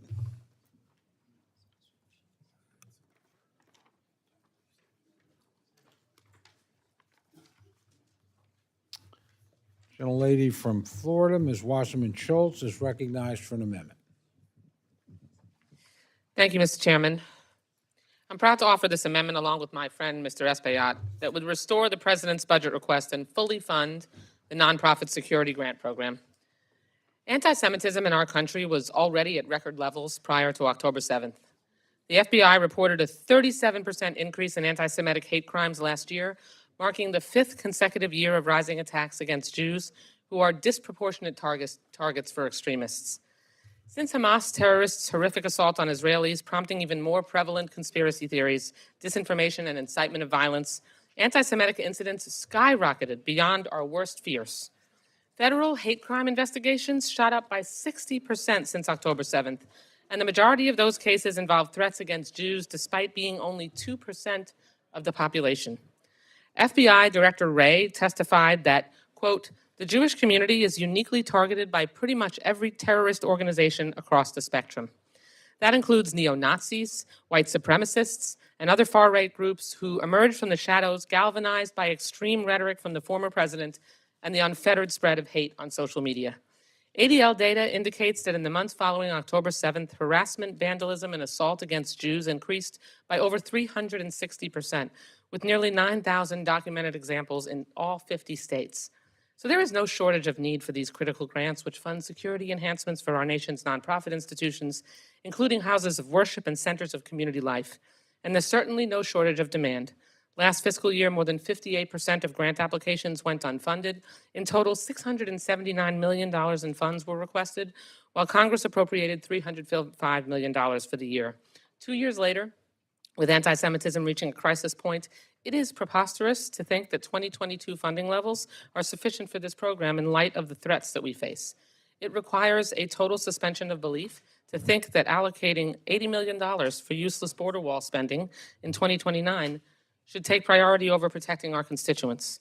We cannot waste our time and resources on made-up threats when there are real threats facing our communities.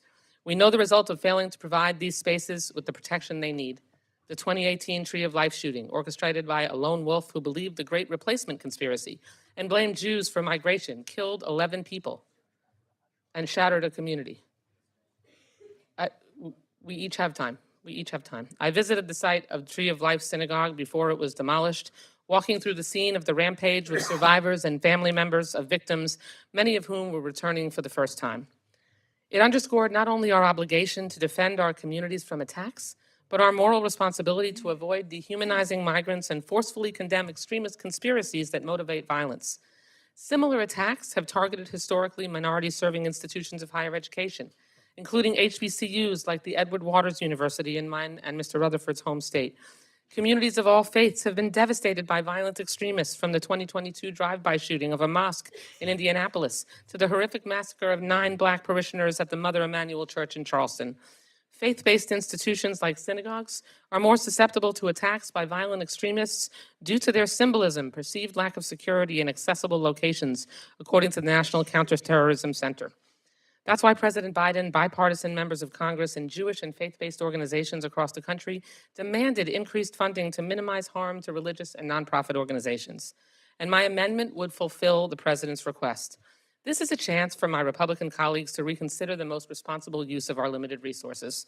I'll remind my friends on the other side of the aisle that they were quite focused on the fact that their Milcon VA bill proposed more than the president requested, even though it actually cut billions from our service members.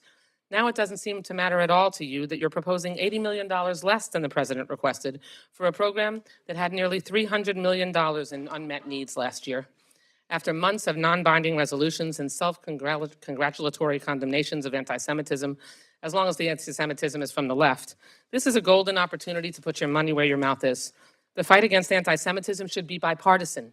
I know that it is bipartisan. And for those of you who are sweating this vote, if you're worried about the MAGA border wall having only $545 million wasted on it, I invite you to go ask Mexico to pay for it, just like you promised. I urge my colleagues to join me in voting for this amendment, which will strengthen our defenses against surging anti-Semitism and hate crimes and direct federal resources against real threats, not a fictional invasion. And I yield back the balance of my time. Thank you. The gentlelady from Illinois is recognized to address the amendment. Thank you, Mr. Chairman. I rise in support of the amendment. These funds directly support our communities that are facing high risk of terrorist threats. For years, the grant program has remained highly competitive, with over double the amount being requested from stakeholders than what it's available to give. While the bill increases this important grant program from fiscal year 24 levels, this amendment aims to better align the appropriation with the actual needs of the program, especially with the heightened threat of violence and harassment facing nonprofit organizations in our communities. I support bringing this grant program to the full amount requested by FEMA in the President's FY 2025 budget request. I urge support to this amendment. I thank Congresswoman Wasserman Schultz for offering it, and yield back the balance of my time. Thank you. The gentlelady from Connecticut, ranking members, recognized to address the amendment. I rise in support of this amendment. This program provides funding to nonprofit organizations to make physical security improvements at facilities at risk of a terror attack. In our current tense and polarized political environment, where hate crimes have been on the rise, we have seen increased threats to temples, mosques, churches, synagogues, and other places of worship. I'm increasingly concerned that we are not paying enough attention to these threats. Just this past fall, police in my district in Hamden, Connecticut, responded to bomb threats at Congregation Mishkan Israel. Fortunately, it was only a threat, but there are many more frightening stories such as this and conflicts around my state of Connecticut and around the world, and they have created fear for people here at home. All Americans deserve to worship, to gather, to receive services in security with peace of mind. This funding would help protect the freedoms and community gathering places that would hold most dear. I was glad to see this program prioritized in the supplemental funding request we passed last fall, but unfortunately it was then cut in negotiations over the most recent Homeland bill. This amendment would restore funding, ensure that we are spending hard-earned taxpayer dollars on programs with direct impact in communities rather than funding a border wall that will not stop migration or any of the dangers from domestic extremism that has been growing within our own borders. I urge the adoption of this amendment, and I yield back. Thank you. The gentleman from Georgia, Mr. Bishop's recognized to address the amendment. Thank you, gentleman, for yielding the time. I support the gentlelady's amendment. This grant program provides funding support for target hardening and other physical security enhancements and activities to nonprofit organizations that are at high risk of terrorist attack. The FY25 bill under consideration funds the program at $305 million, which is an increase of $30.5 million from FY24. This amendment would further increase it to the President's budget request of $385 million, using the pedestrian border fencing funds in the bill as an offset. I think it's a good expenditure, a good amendment, and I would urge the passage because it will provide some security, added security for a lot of groups and a lot of organizations that are targeted and are at great risk. I yield back. Urge support. Thank you. The gentleman from New York, Mr. Espaillat, is recognized to address the amendment. Chairman, I rise as co-lead to this amendment along with Congresswoman Wasserman Schultz, and I urge its passage. This amendment provides a much-needed $80 million in additional funding for the non-for-profit security grant program, which provides security protection for non-for-profit institutions such as synagogues that are high risk of hate crimes. The year 2022 set annual records for anti-Semitic assault, vandalism, and harassment incidents targeting American Jews. Following the October the 7th assault on Israel, anti-Semitic incidents in the U.S. spiked, with the 12-month total for anti-Semitic incidents in 2023 surpassing the total for all 3 previous years combined. My home of New York City is the epicenter for many of these attacks, and I have seen firsthand how places that Jewish Americans rely on to gather and practice their faith have become targets. According to the Anti-Defamation League, 2023 saw close to 2,000 separate anti-Semitic incidents targeting synagogues, Jewish community centers, and Jewish schools, an increase of 237% over 2022. Sadly, this trend shows no sign of slowing down. Hate and anti-Semitism have no place in our country, and American Jews deserve to be protected by Congress. This amendment takes a clear stand against anti-Semitic hate and provides much-needed security for Jewish Americans in their hour of need. I implore its bipartisan passage, and I yield. You, the gentleman from Nevada, Mr. Amodei, is recognized to address the amendment. Thank you, Mr. Chairman. My, here we go again. I have no reason for saying that. I just wanted to do it while I was up here. So that's actually probably a compliment. I'm sorry for the time it took for me to do that, but, indulge me. First and foremost, I want to take the opportunity to say I stand with my colleagues who have talked about the dangers and the fears and anti-Semitism and any sort of racism, discrimination along those lines. There's no place for it anywhere. This isn't about that. Our conference as a whole has been quite clear where we stand on the topic. I also recognize that the folks who live in all of our districts Some I call colleagues and friends have been the target of increasing anti-Semitism. That has no place in America and shouldn't be soft around the edges. Absolutely not. Sorry, college campuses, I ain't your guy. I voted in favor of the emergency supplemental earlier this year for Israel. Now, these are numbers, appropriators. So, earlier this year, which included $400 million in multi-year money for FEMA's nonprofit security grant program. That's $400 million, which I dare say is in the pipeline right now. That's not the end of the story. That's in addition to the $274.5 million we allocated in fiscal year 2024 in this committee, which is also in that pipeline. There's more. That means there's more than $650 million that's available for nonprofits and houses of worship, including synagogues, to increase security today. You say, well, what's the problem? The bill we are considering today would increase the funding provided in this grant program, which some have been critical of, to $305 million. Now, I don't have a degree in math, but we're getting pretty close to $1 billion. This is the representation. If this bill passes with that amount in the FEMA grant program pipeline upon the passage of that bill, when combined with supplemental funds and all the regular appropriations, that's a lot of money. But here's the problem. If you really want to do something with this money, FEMA is not phenomenally quick at processing that. That $600 million that was in the supplemental and the Israel supplemental, they haven't got it out the door yet. So if we really want to do something for houses of worship, with all of this money in that pipeline that isn't doing any good in that pipeline, we probably ought to look how we work together to help those folks to get that money out the door. And as a result thereof, and by the way, I guess to my colleague from Florida, my is like, hey, and by the way, the pay for from the bill, I think we all know the wall, we all know the result of that. So with that, I must say that I think there's a solution to the problem here, but it's not just asking for more money when there's plenty there. We need to get it out the door faster. I oppose the amendment. Thank you very much. Gentlelady from Ohio, Ms. Capter, is recognized to address the amendment. Thank you, Mr. Chairman. I rise in support of the gentlelady's amendment to provide additional security. I would just mention to my friends on the other side of the aisle, if we hadn't been 6 months late in doing our work, the money would have been out the door.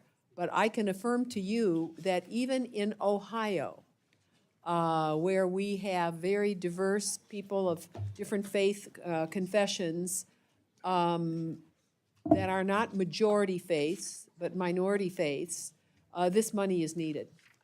And it's really sad. We had a march on one of our synagogues by people dressed in Nazi uniforms. And they ended up in the downtown of our city. I never thought I would see that in our community, and I never want to see it again.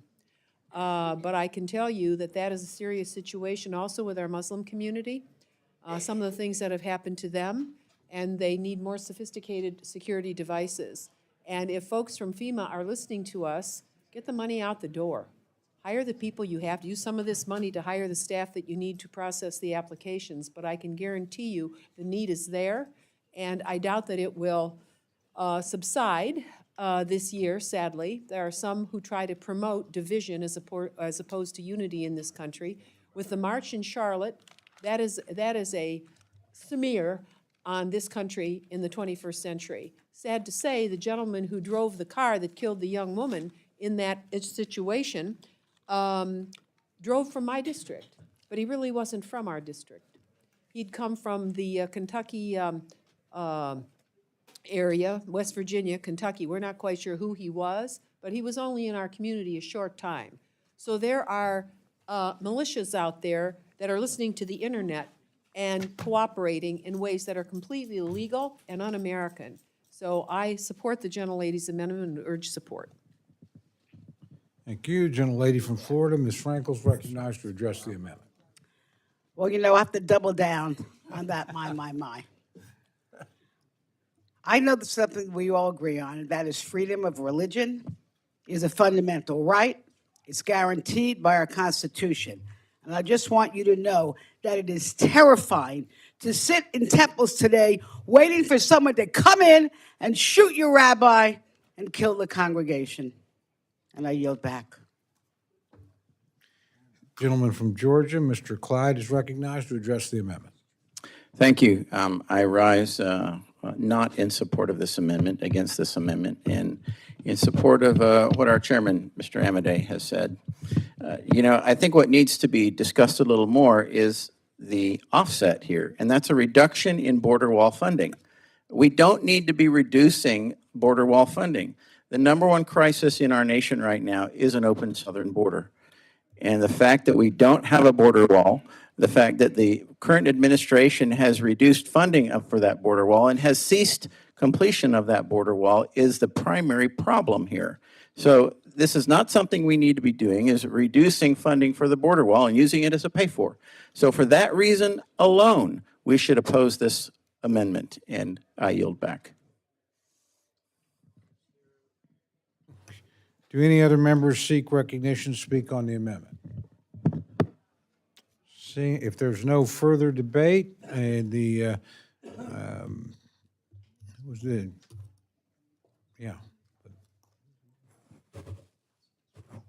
gentlelady from Florida is recognized for 1 minute to close.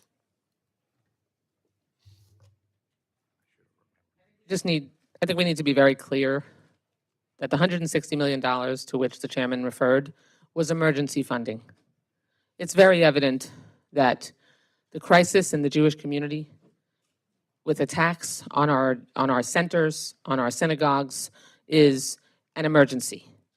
That money is available, $160 million of it in FY25, and the president budget sets a new baseline, which we need to meet and in conference exceed.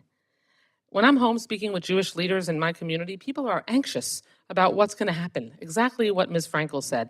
In my own neighborhood, bomb threats were called into the JCC down the street from me. Neo-Nazis held up anti-Semitic signs outside a Holocaust Research Center in Dania Beach. White supremacists have thrown out flyers endorsing anti-Semitic theories in Fort Lauderdale.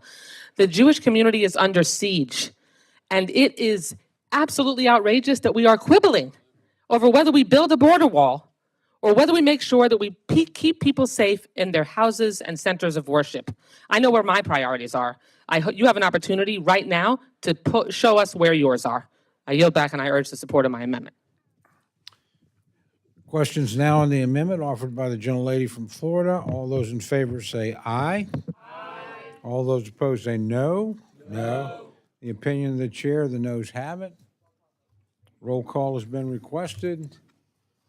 A sufficient number of hands, we're okay? Sufficient number of people supported that the clerk will proceed. Mr. Adderholt? No. Mr. Adderholt, no. Mr. Aguilar? Aye. Mr. Aguilar, aye. Mr. Amade? No. Mr. Amade, no. Mrs. Bice? Mrs. Bice, no. Mr. Bishop? Aye. Mr. Bishop, aye. Mr. Calvert? No. Mr. Calvert, no. Mr. Carl? Mr. Carter? Mr. Carter, no. Mr. Cartwright? Aye. Mr. Cartwright, aye. Mr. Case? Aye. Mr. Case, aye. Mr. Siscomani? No. Mr. Siscomani, no. Mr. Klein? No. Mr. Klein, no. Mr. Cloud? No. Mr. Cloud, no. Mr. Clyde? Negative. Mr. Clyde, no. Mr. Cole? No. Mr. Cole, no. Mr. Cuellar? Aye. Mr. Cuellar, aye. Mr. Loro? Aye. Mr. Loro, aye. Mr. Diaz-Balart? Mr. Edwards? Mr. Edwards, no. Mr. Elzey? Mr. Elzey, no. Mr. Espaillat?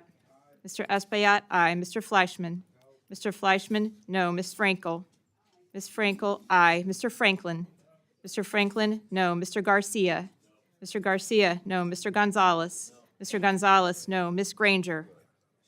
Mr. Guest? Mr. Guest, no. Mr. Harder? Mr. Harder, aye. Dr. Harris? Dr. Harris, no. Mrs. Hinson? Mrs. Hinson, no. Mr. Hoyer? Aye. Mr. Hoyer, aye. Mr. Joyce? No. Mr. Joyce, no. Ms. Capter? Yes. Ms. Capter, aye. Mr. Kilmer? Aye. Mr. Kilmer, aye. Mr. Laturner? No. Mr. Laturner, no. Ms. Lee of California? Ms. Lee of California, aye. Ms. Lee of Nevada? Ms. Lee of Nevada, aye. Ms. Letlow? Ms. Letlow, no. Ms. McCollum? Ms. McCollum, aye. Ms. Ming? Ms. Ming, aye. Mr. Molinar? Mr. Molinar, no. Ms. Morelli? Mr. Morelli, aye. Mr. Newhouse? Mr. Newhouse, no. Ms. Pingree? Ms. Pingree, aye. Mr. Pocan? Mr. Pocan, aye. Mr. Quigley? Mr. Quigley, aye. Mr. Reschenthaler? Mr. Reschenthaler, no. Mr. Rogers? Mr. Rogers, no. Mr. Ruppersberger? Mr. Ruppersberger, aye. Mr. Rutherford? No. Mr. Rutherford, no. Mr. Simpson? Mr. Simpson, no. Mrs. Torres? Mrs. Torres, aye. Mr. Trone? Mr. Trone, aye. Ms. Underwood? Aye. Ms. Underwood, aye. Mr. Valadeo? Mr. Valadeo, no. Ms. Wasserman Schultz? Ms. Wasserman Schultz, aye. Mrs. Watson Coleman? Ms. Wexton? Ms. Wexton, aye. Mr. Womack? Mr. Womack, no. Mr. Zinke? Mr. Zinke, no.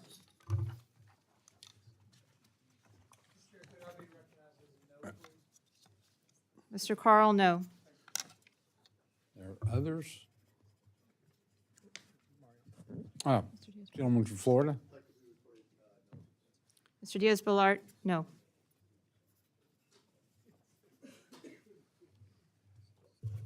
Are there others wishing to change or record their vote? Not, the clerk will tally.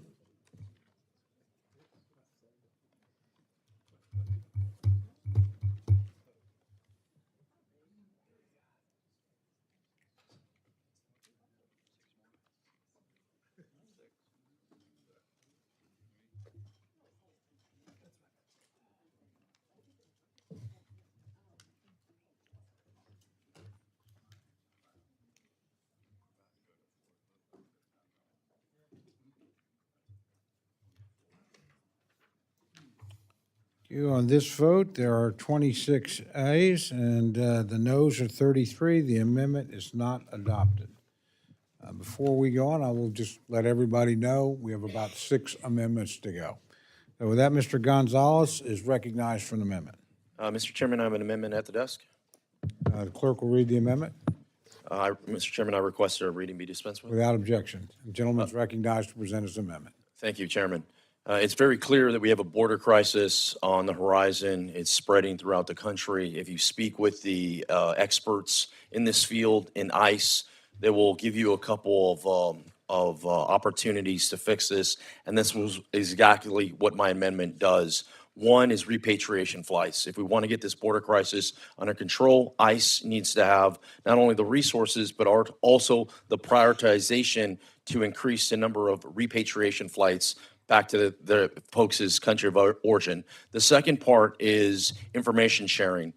We're seeing a rising amount of crime throughout the country that folks that are here illegally are incurring. And part of the issue is ICE is not able to communicate with local and state partners. And this amendment is pretty simple. It calls for increased information sharing between local, state, and federal partners in the ICE area.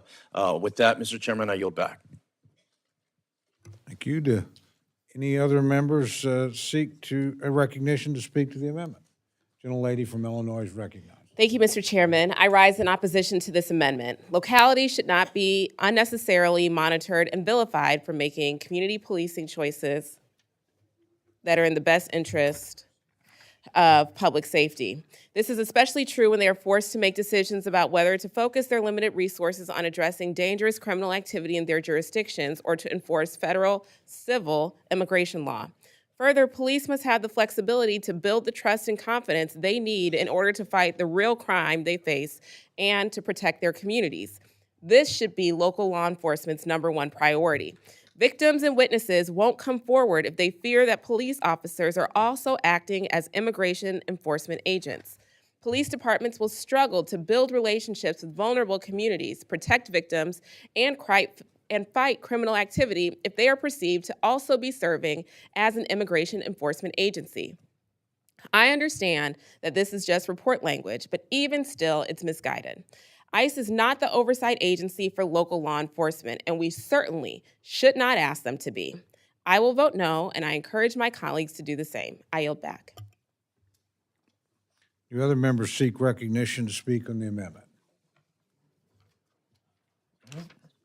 If there's no further, I'm sorry, the gentleman from Georgia is recognized to speak on the amendment. Thank you, Mr. Chair. I rise in support of this amendment. I'm from Athens, and we had a terrible tragedy that occurred there from an illegal alien that murdered Laken Riley. And that particular individual had committed numerous crimes in the community, and the local law enforcement, well, Athens is a sanctuary city, and therefore the ICE retainers are not recognized. So that's a huge problem. I think that was a contributing factor to the murder of Laken Riley, and therefore I strongly support what my colleague, Mr. Gonzalez, is doing, and I yield back. Okay.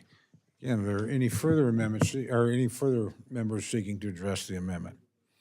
If there's no further debate, again, the gentleman from Texas recognized for 1 minute to close. Thank you, Chairman. I urge my colleagues to vote yes on this amendment, and I yield back.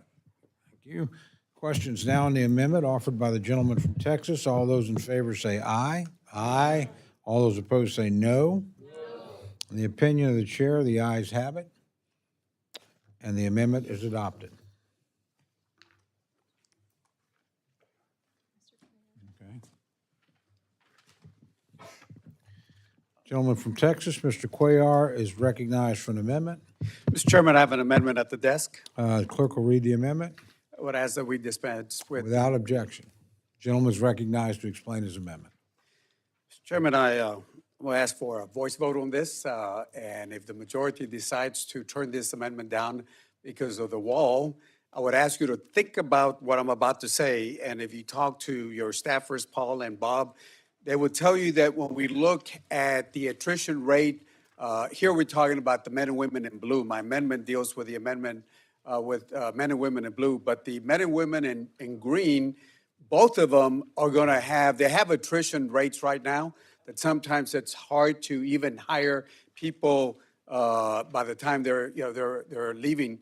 But there's a peak that's going to come in the next few years for Border Patrol and for OFO, which are the men and women in blue. And my deal's only with this, that because we did a lot of hiring some years ago, a lot of them are going to be retiring in the thousands. And at the rate that we're going and hiring, let's say, in this case, my amendment deals with the men and women in blue, 150 a year in 2028, for example, CBP officers, we will have 1,690 retirements just in that 1 year. So if we're trying to hire people 150 a year, we're not going to get there. So I would ask you to consider this amendment, and I'm asking that we reduce $35 million from the wall. And again, you see my heat charts, you've seen my arguments. I'm not going to talk about Arizona. I'm not going to talk about California, New Mexico. But in Texas, there's a river. The middle of the river is the international boundary. There's no fence there. There's no fence also at the riverbank, again, because it's going to get washed off. In Texas, and I got folks that understand that the border wall that we have in Texas, it's about a quarter mile or a mile away. So if you want to stop asylum office people coming in, all they have to touch is a riverbank and they're in. So again, I believe in having Border Patrol. I believe in having technology. I believe in consequences at the border. But we got to think about not only the men and women in green, which they're going to lose thousands of people when they retire because of the large amount of people we hired some years ago. We're facing the same thing with the men and women in blue. As an example, as I said, just for the men and women in blue in the year 28, we're going to lose 1,690 of them because of the retirement. So again, if the majority decides to reject this, I would ask you down the line during conference committee, working with the ranking member, we think about hiring a little bit more because in 2028, we're going to lose a lot of folks, not only in Border Patrol, but OFO. So just a little bit of thinking for you all to think about. So even if you reject that, I look forward working with you in conference on this particular amendment. So with that, I yield back the balance of my time, Mr. Chairman. Thank you. Gentleman from Florida, Mr. Rutherford, is recognized to address the amendment. Thank you, Mr. Chairman. I rise in opposition to this, and I'm not sure that the numbers are actually needed, because attrition is already covered. All of the officers that are going to retire, and they do come in waves like that because of the hiring processes and things, but all of those positions, unless this body cuts those salaries, they're in the budget.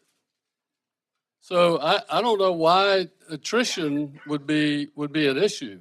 Now, if you needed to hire additional positions, that makes sense to me. But for an attrition wave that's coming, that money's already in the budget. I yield back.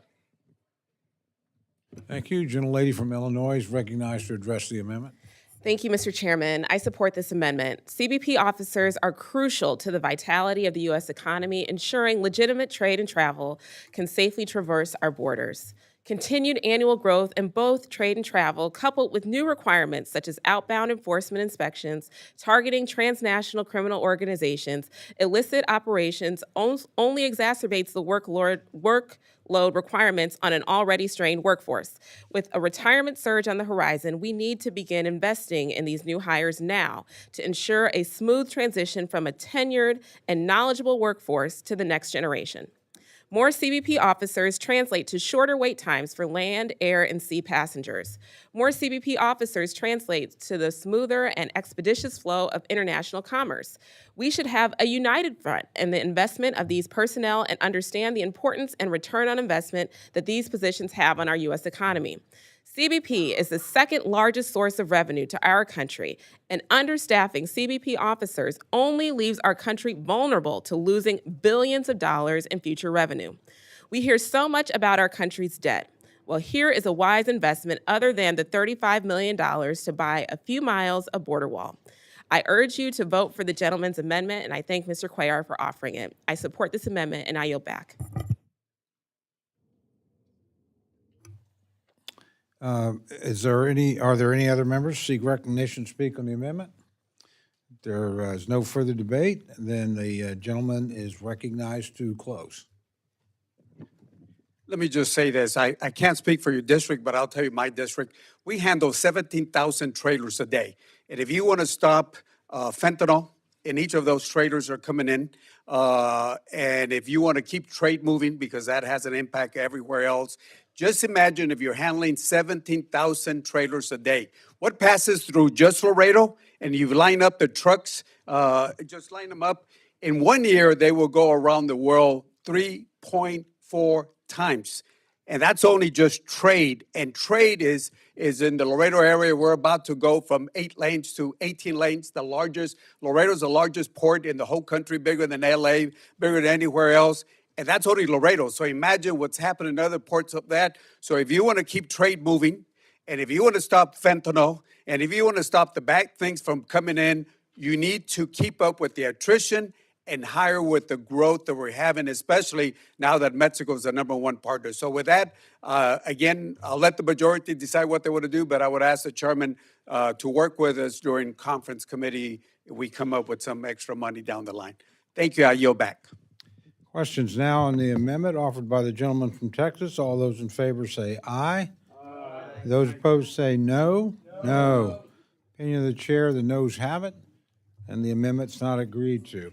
We have 4 amendments to go, and they're getting ready to call votes. So, up to you guys whether you want to come back or not. Okay. Mr. Cloud is recognized for an amendment. As you have mentioned, votes have been called, and so I'll keep this very quick. This amendment simply defunds sanctuary cities. Cities that are inviting people to come and suggesting they come shouldn't then turn around and ask us to pay for their expenses. It's at the desk. I'm sorry, your amendment's at the desk. I skipped a step. Well, you did, but that's okay. In a hurry to get moving. The gentleman you can waive the reading. dispense with the reading? Yes, please. Okay, thank you very much. Without objection, gentleman can explain his amendment. I think I just did, but I will yield back. Okay, thank you very much. The gentleman from Nevada is recognized to address the amendment. I support Mr. Cloud. I yield back. gentlelady from Illinois is recognized to address. Thank you, Mr. Chairman. I strongly oppose this amendment. It's flawed. First, no federal dollars from this bill are intended to support breaking current laws. Secondly, no federal law requires state and local police departments to enforce federal immigration law, and there's a very good reason for that, as the U.S. Supreme Court has already found it to be unconstitutional. And third, in reference to paragraph B, I will note that there's no definition under the U.S. Code cited in the gentleman's amendment. This amendment is doing nothing more than messaging on a misguided policy that the courts have already found unconstitutional. This is wasting our time. I oppose the amendment and I yield back. Questions now on the amendment offered by the gentleman from Texas. All those in favor say aye. Aye. All those opposed say no. No. Opinion of the chair, the ayes have it, and the amendment is not adopted. Oh, excuse me, the amendment is adopted. Thank you very much. Sorry, in my effort to move things along, but I knew you guys would, it was actually a test, just a test. Okay, Mr. Espiat is recognized for an amendment. The clerk will read the amendment. Without objection, gentleman is recognized to explain his amendment.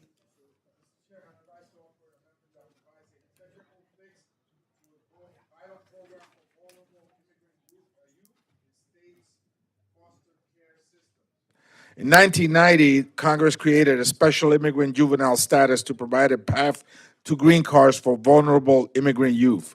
Despite the false belief of some colleagues, this program is narrowly tailored to help immigrant children at the margins of society. To even apply, a state court must first find the child has survived parental abuse, abandonment, or neglect. However, because of a special immigration juvenile status was deemed as an employment visa at the time it was created, these children must compete with adult workers' visa caps to receive their green cards.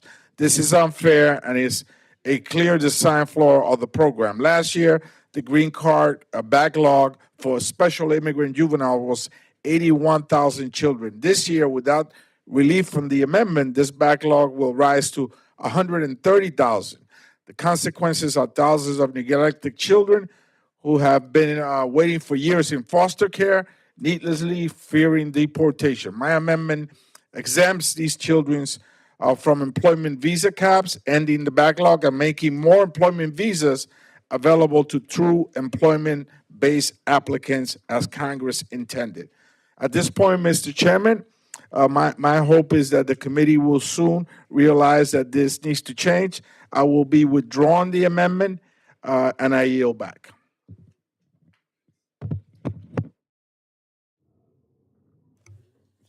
Amendment's been withdrawn? Okay. Okay. All right. Gentleman from Texas, Mr. Cloud is recognized for an amendment. Recognized for an amendment. Gentleman that's been withdrawn. Got another one? Okay. And the gentleman from Georgia, Mr. Clyde, is recognized for an amendment. Thank you. Mr. Chair, I ask unanimous consent that the clerk dispense with the reading. Without objection. Thank you. I rise to offer an amendment to flat fund the Department of Homeland Security's Cybersecurity and Infrastructure Security Agency, also known as CISA, to keep it at the FY24 enacted level. On CISA's website, the mission reads, "We lead the national effort to understand, manage, and reduce risk of our cyber and physical infrastructure." That's good. But unfortunately, CISA had strayed far from this mission. 2 years ago, CISA was part of the infamous Disinformation Governance Board, which was established at the Department of Homeland Security to censor American speech. While the so-called Disinformation Board was rightfully disbanded a few months later after enormous public pressure, many will be shocked to learn that CISA has not stopped monitoring and censoring Americans' free speech. According to a 2022 news report, CISA drafted plans to target inaccurate information on a wide range of topics, including the origins of COVID, the efficacy of the COVID-19 vaccine, racial justice, U.S. withdrawal from Afghanistan, and the nature of the U.S. support to Ukraine. Also, business records released by Twitter suggest that CISA distorted its mission from protecting the nation's critical cyber and physical infrastructure into controlling what Americans can say and what speech is accessible online. This is simply not acceptable. Americans' First Amendment rights should never be regulated or controlled through government by proxy censorship. CISA was first created before my arrival in Congress with bipartisan support. Under the Trump administration, CISA focused on foreign disinformation and countering foreign influence, which was good. Unfortunately, since the current administration took office, CISA has aggressively shifted well beyond the original mandate of countering foreign threats. In January 2021, CISA officials renamed the Countering Foreign Influence Task Force into simply the Mis, Dis, and Malinformation Team, meaning they took the foreign out of the title. At least they were honest about their mission shift. Last summer, the Select Subcommittee on Weaponization of the Federal Government released a report titled The Weaponization of CISA, How a Cybersecurity Agency Colluded with Big Tech Disinformation Partners to Censor America. Several disturbing details about CISA were released in this report. And CISA wanted literally to use the same taxpayer-funded nonprofits as its mouthpiece to avoid the appearance of government propaganda. This is simply censorship by proxy. CISA needs to return to its original mission of strengthening and protecting our national cybersecurity and infrastructure, not censoring American speech. And so I think that keeping CISA at a flat 2024 level is the best way to get its attention, and I yield back. Gentleman from Nevada is recognized to address the amendment. Thank you. I don't know if the maker of the amendment has talked with the new director who was recently confirmed. I have no qualm with much of the history that you put. I would suggest to you, however, that the new director is someone who I was impressed with.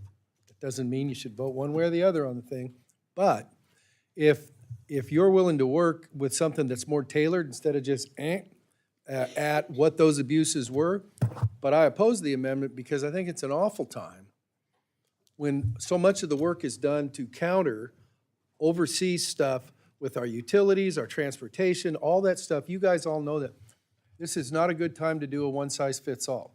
So I'm not telling you that whatever, but I think it needs to be much more tailored, and I oppose it instead of just a flat go back. I oppose the amendment. I yield back.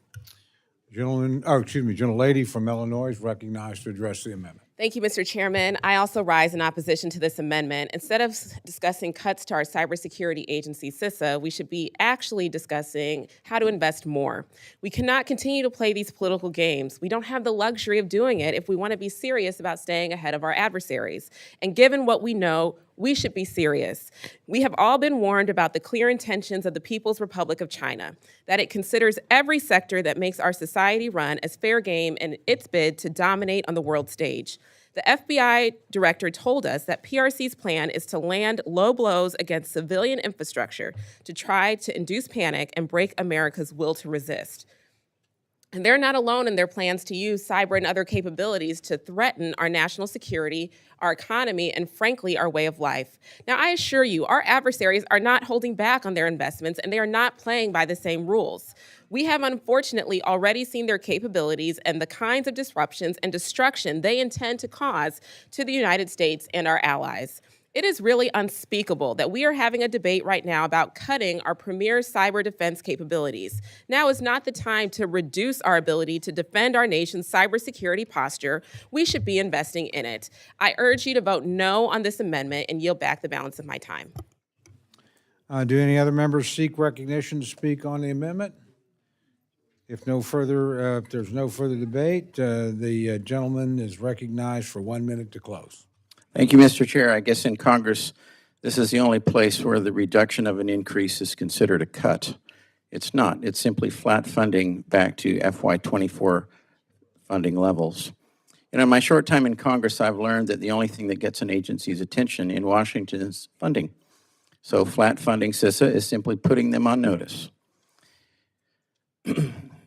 with the intent of stopping the weaponization of this agency. I hope that all members of Congress will support this amendment to correct this agency and thereby defend our First Amendment rights and eliminate censorship by proxy, which is what they are doing. So with that, I yield back. Thank you.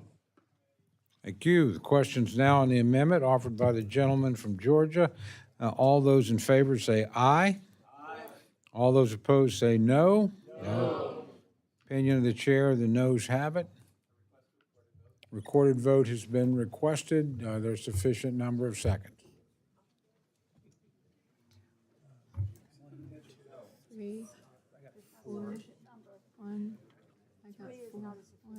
Not a sufficient number of seconds, so voice vote stands.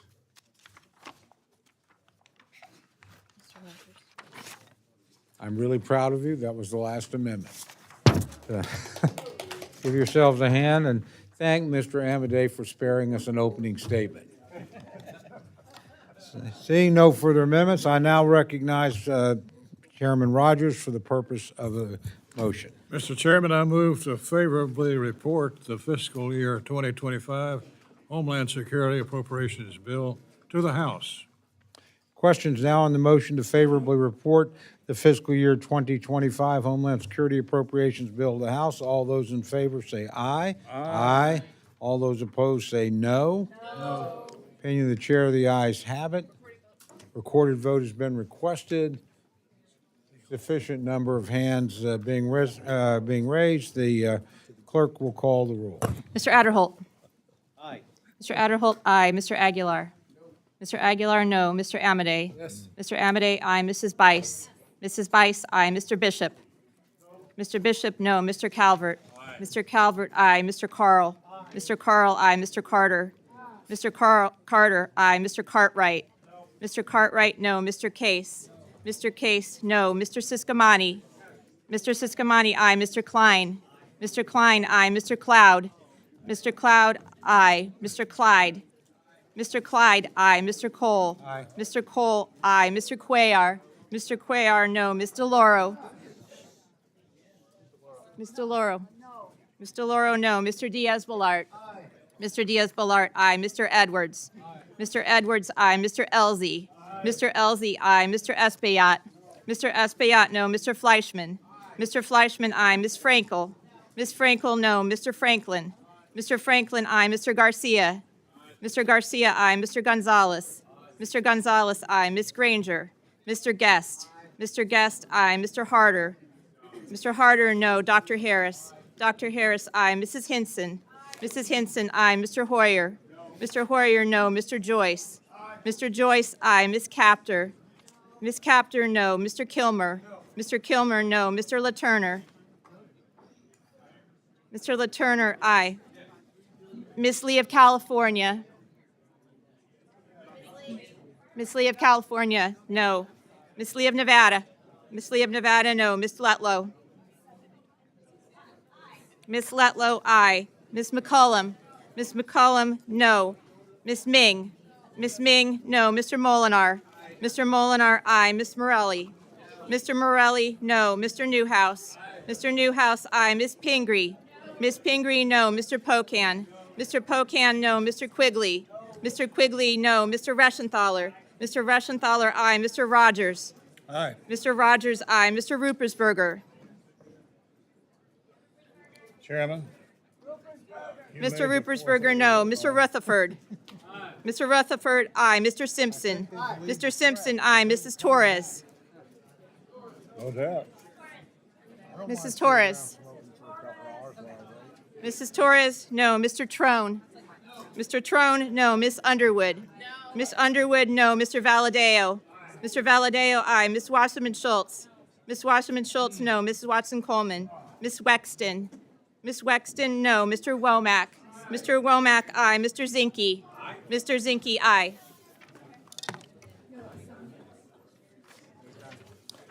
Does any member wish to record or change their vote? Seeing none, the clerk will tally.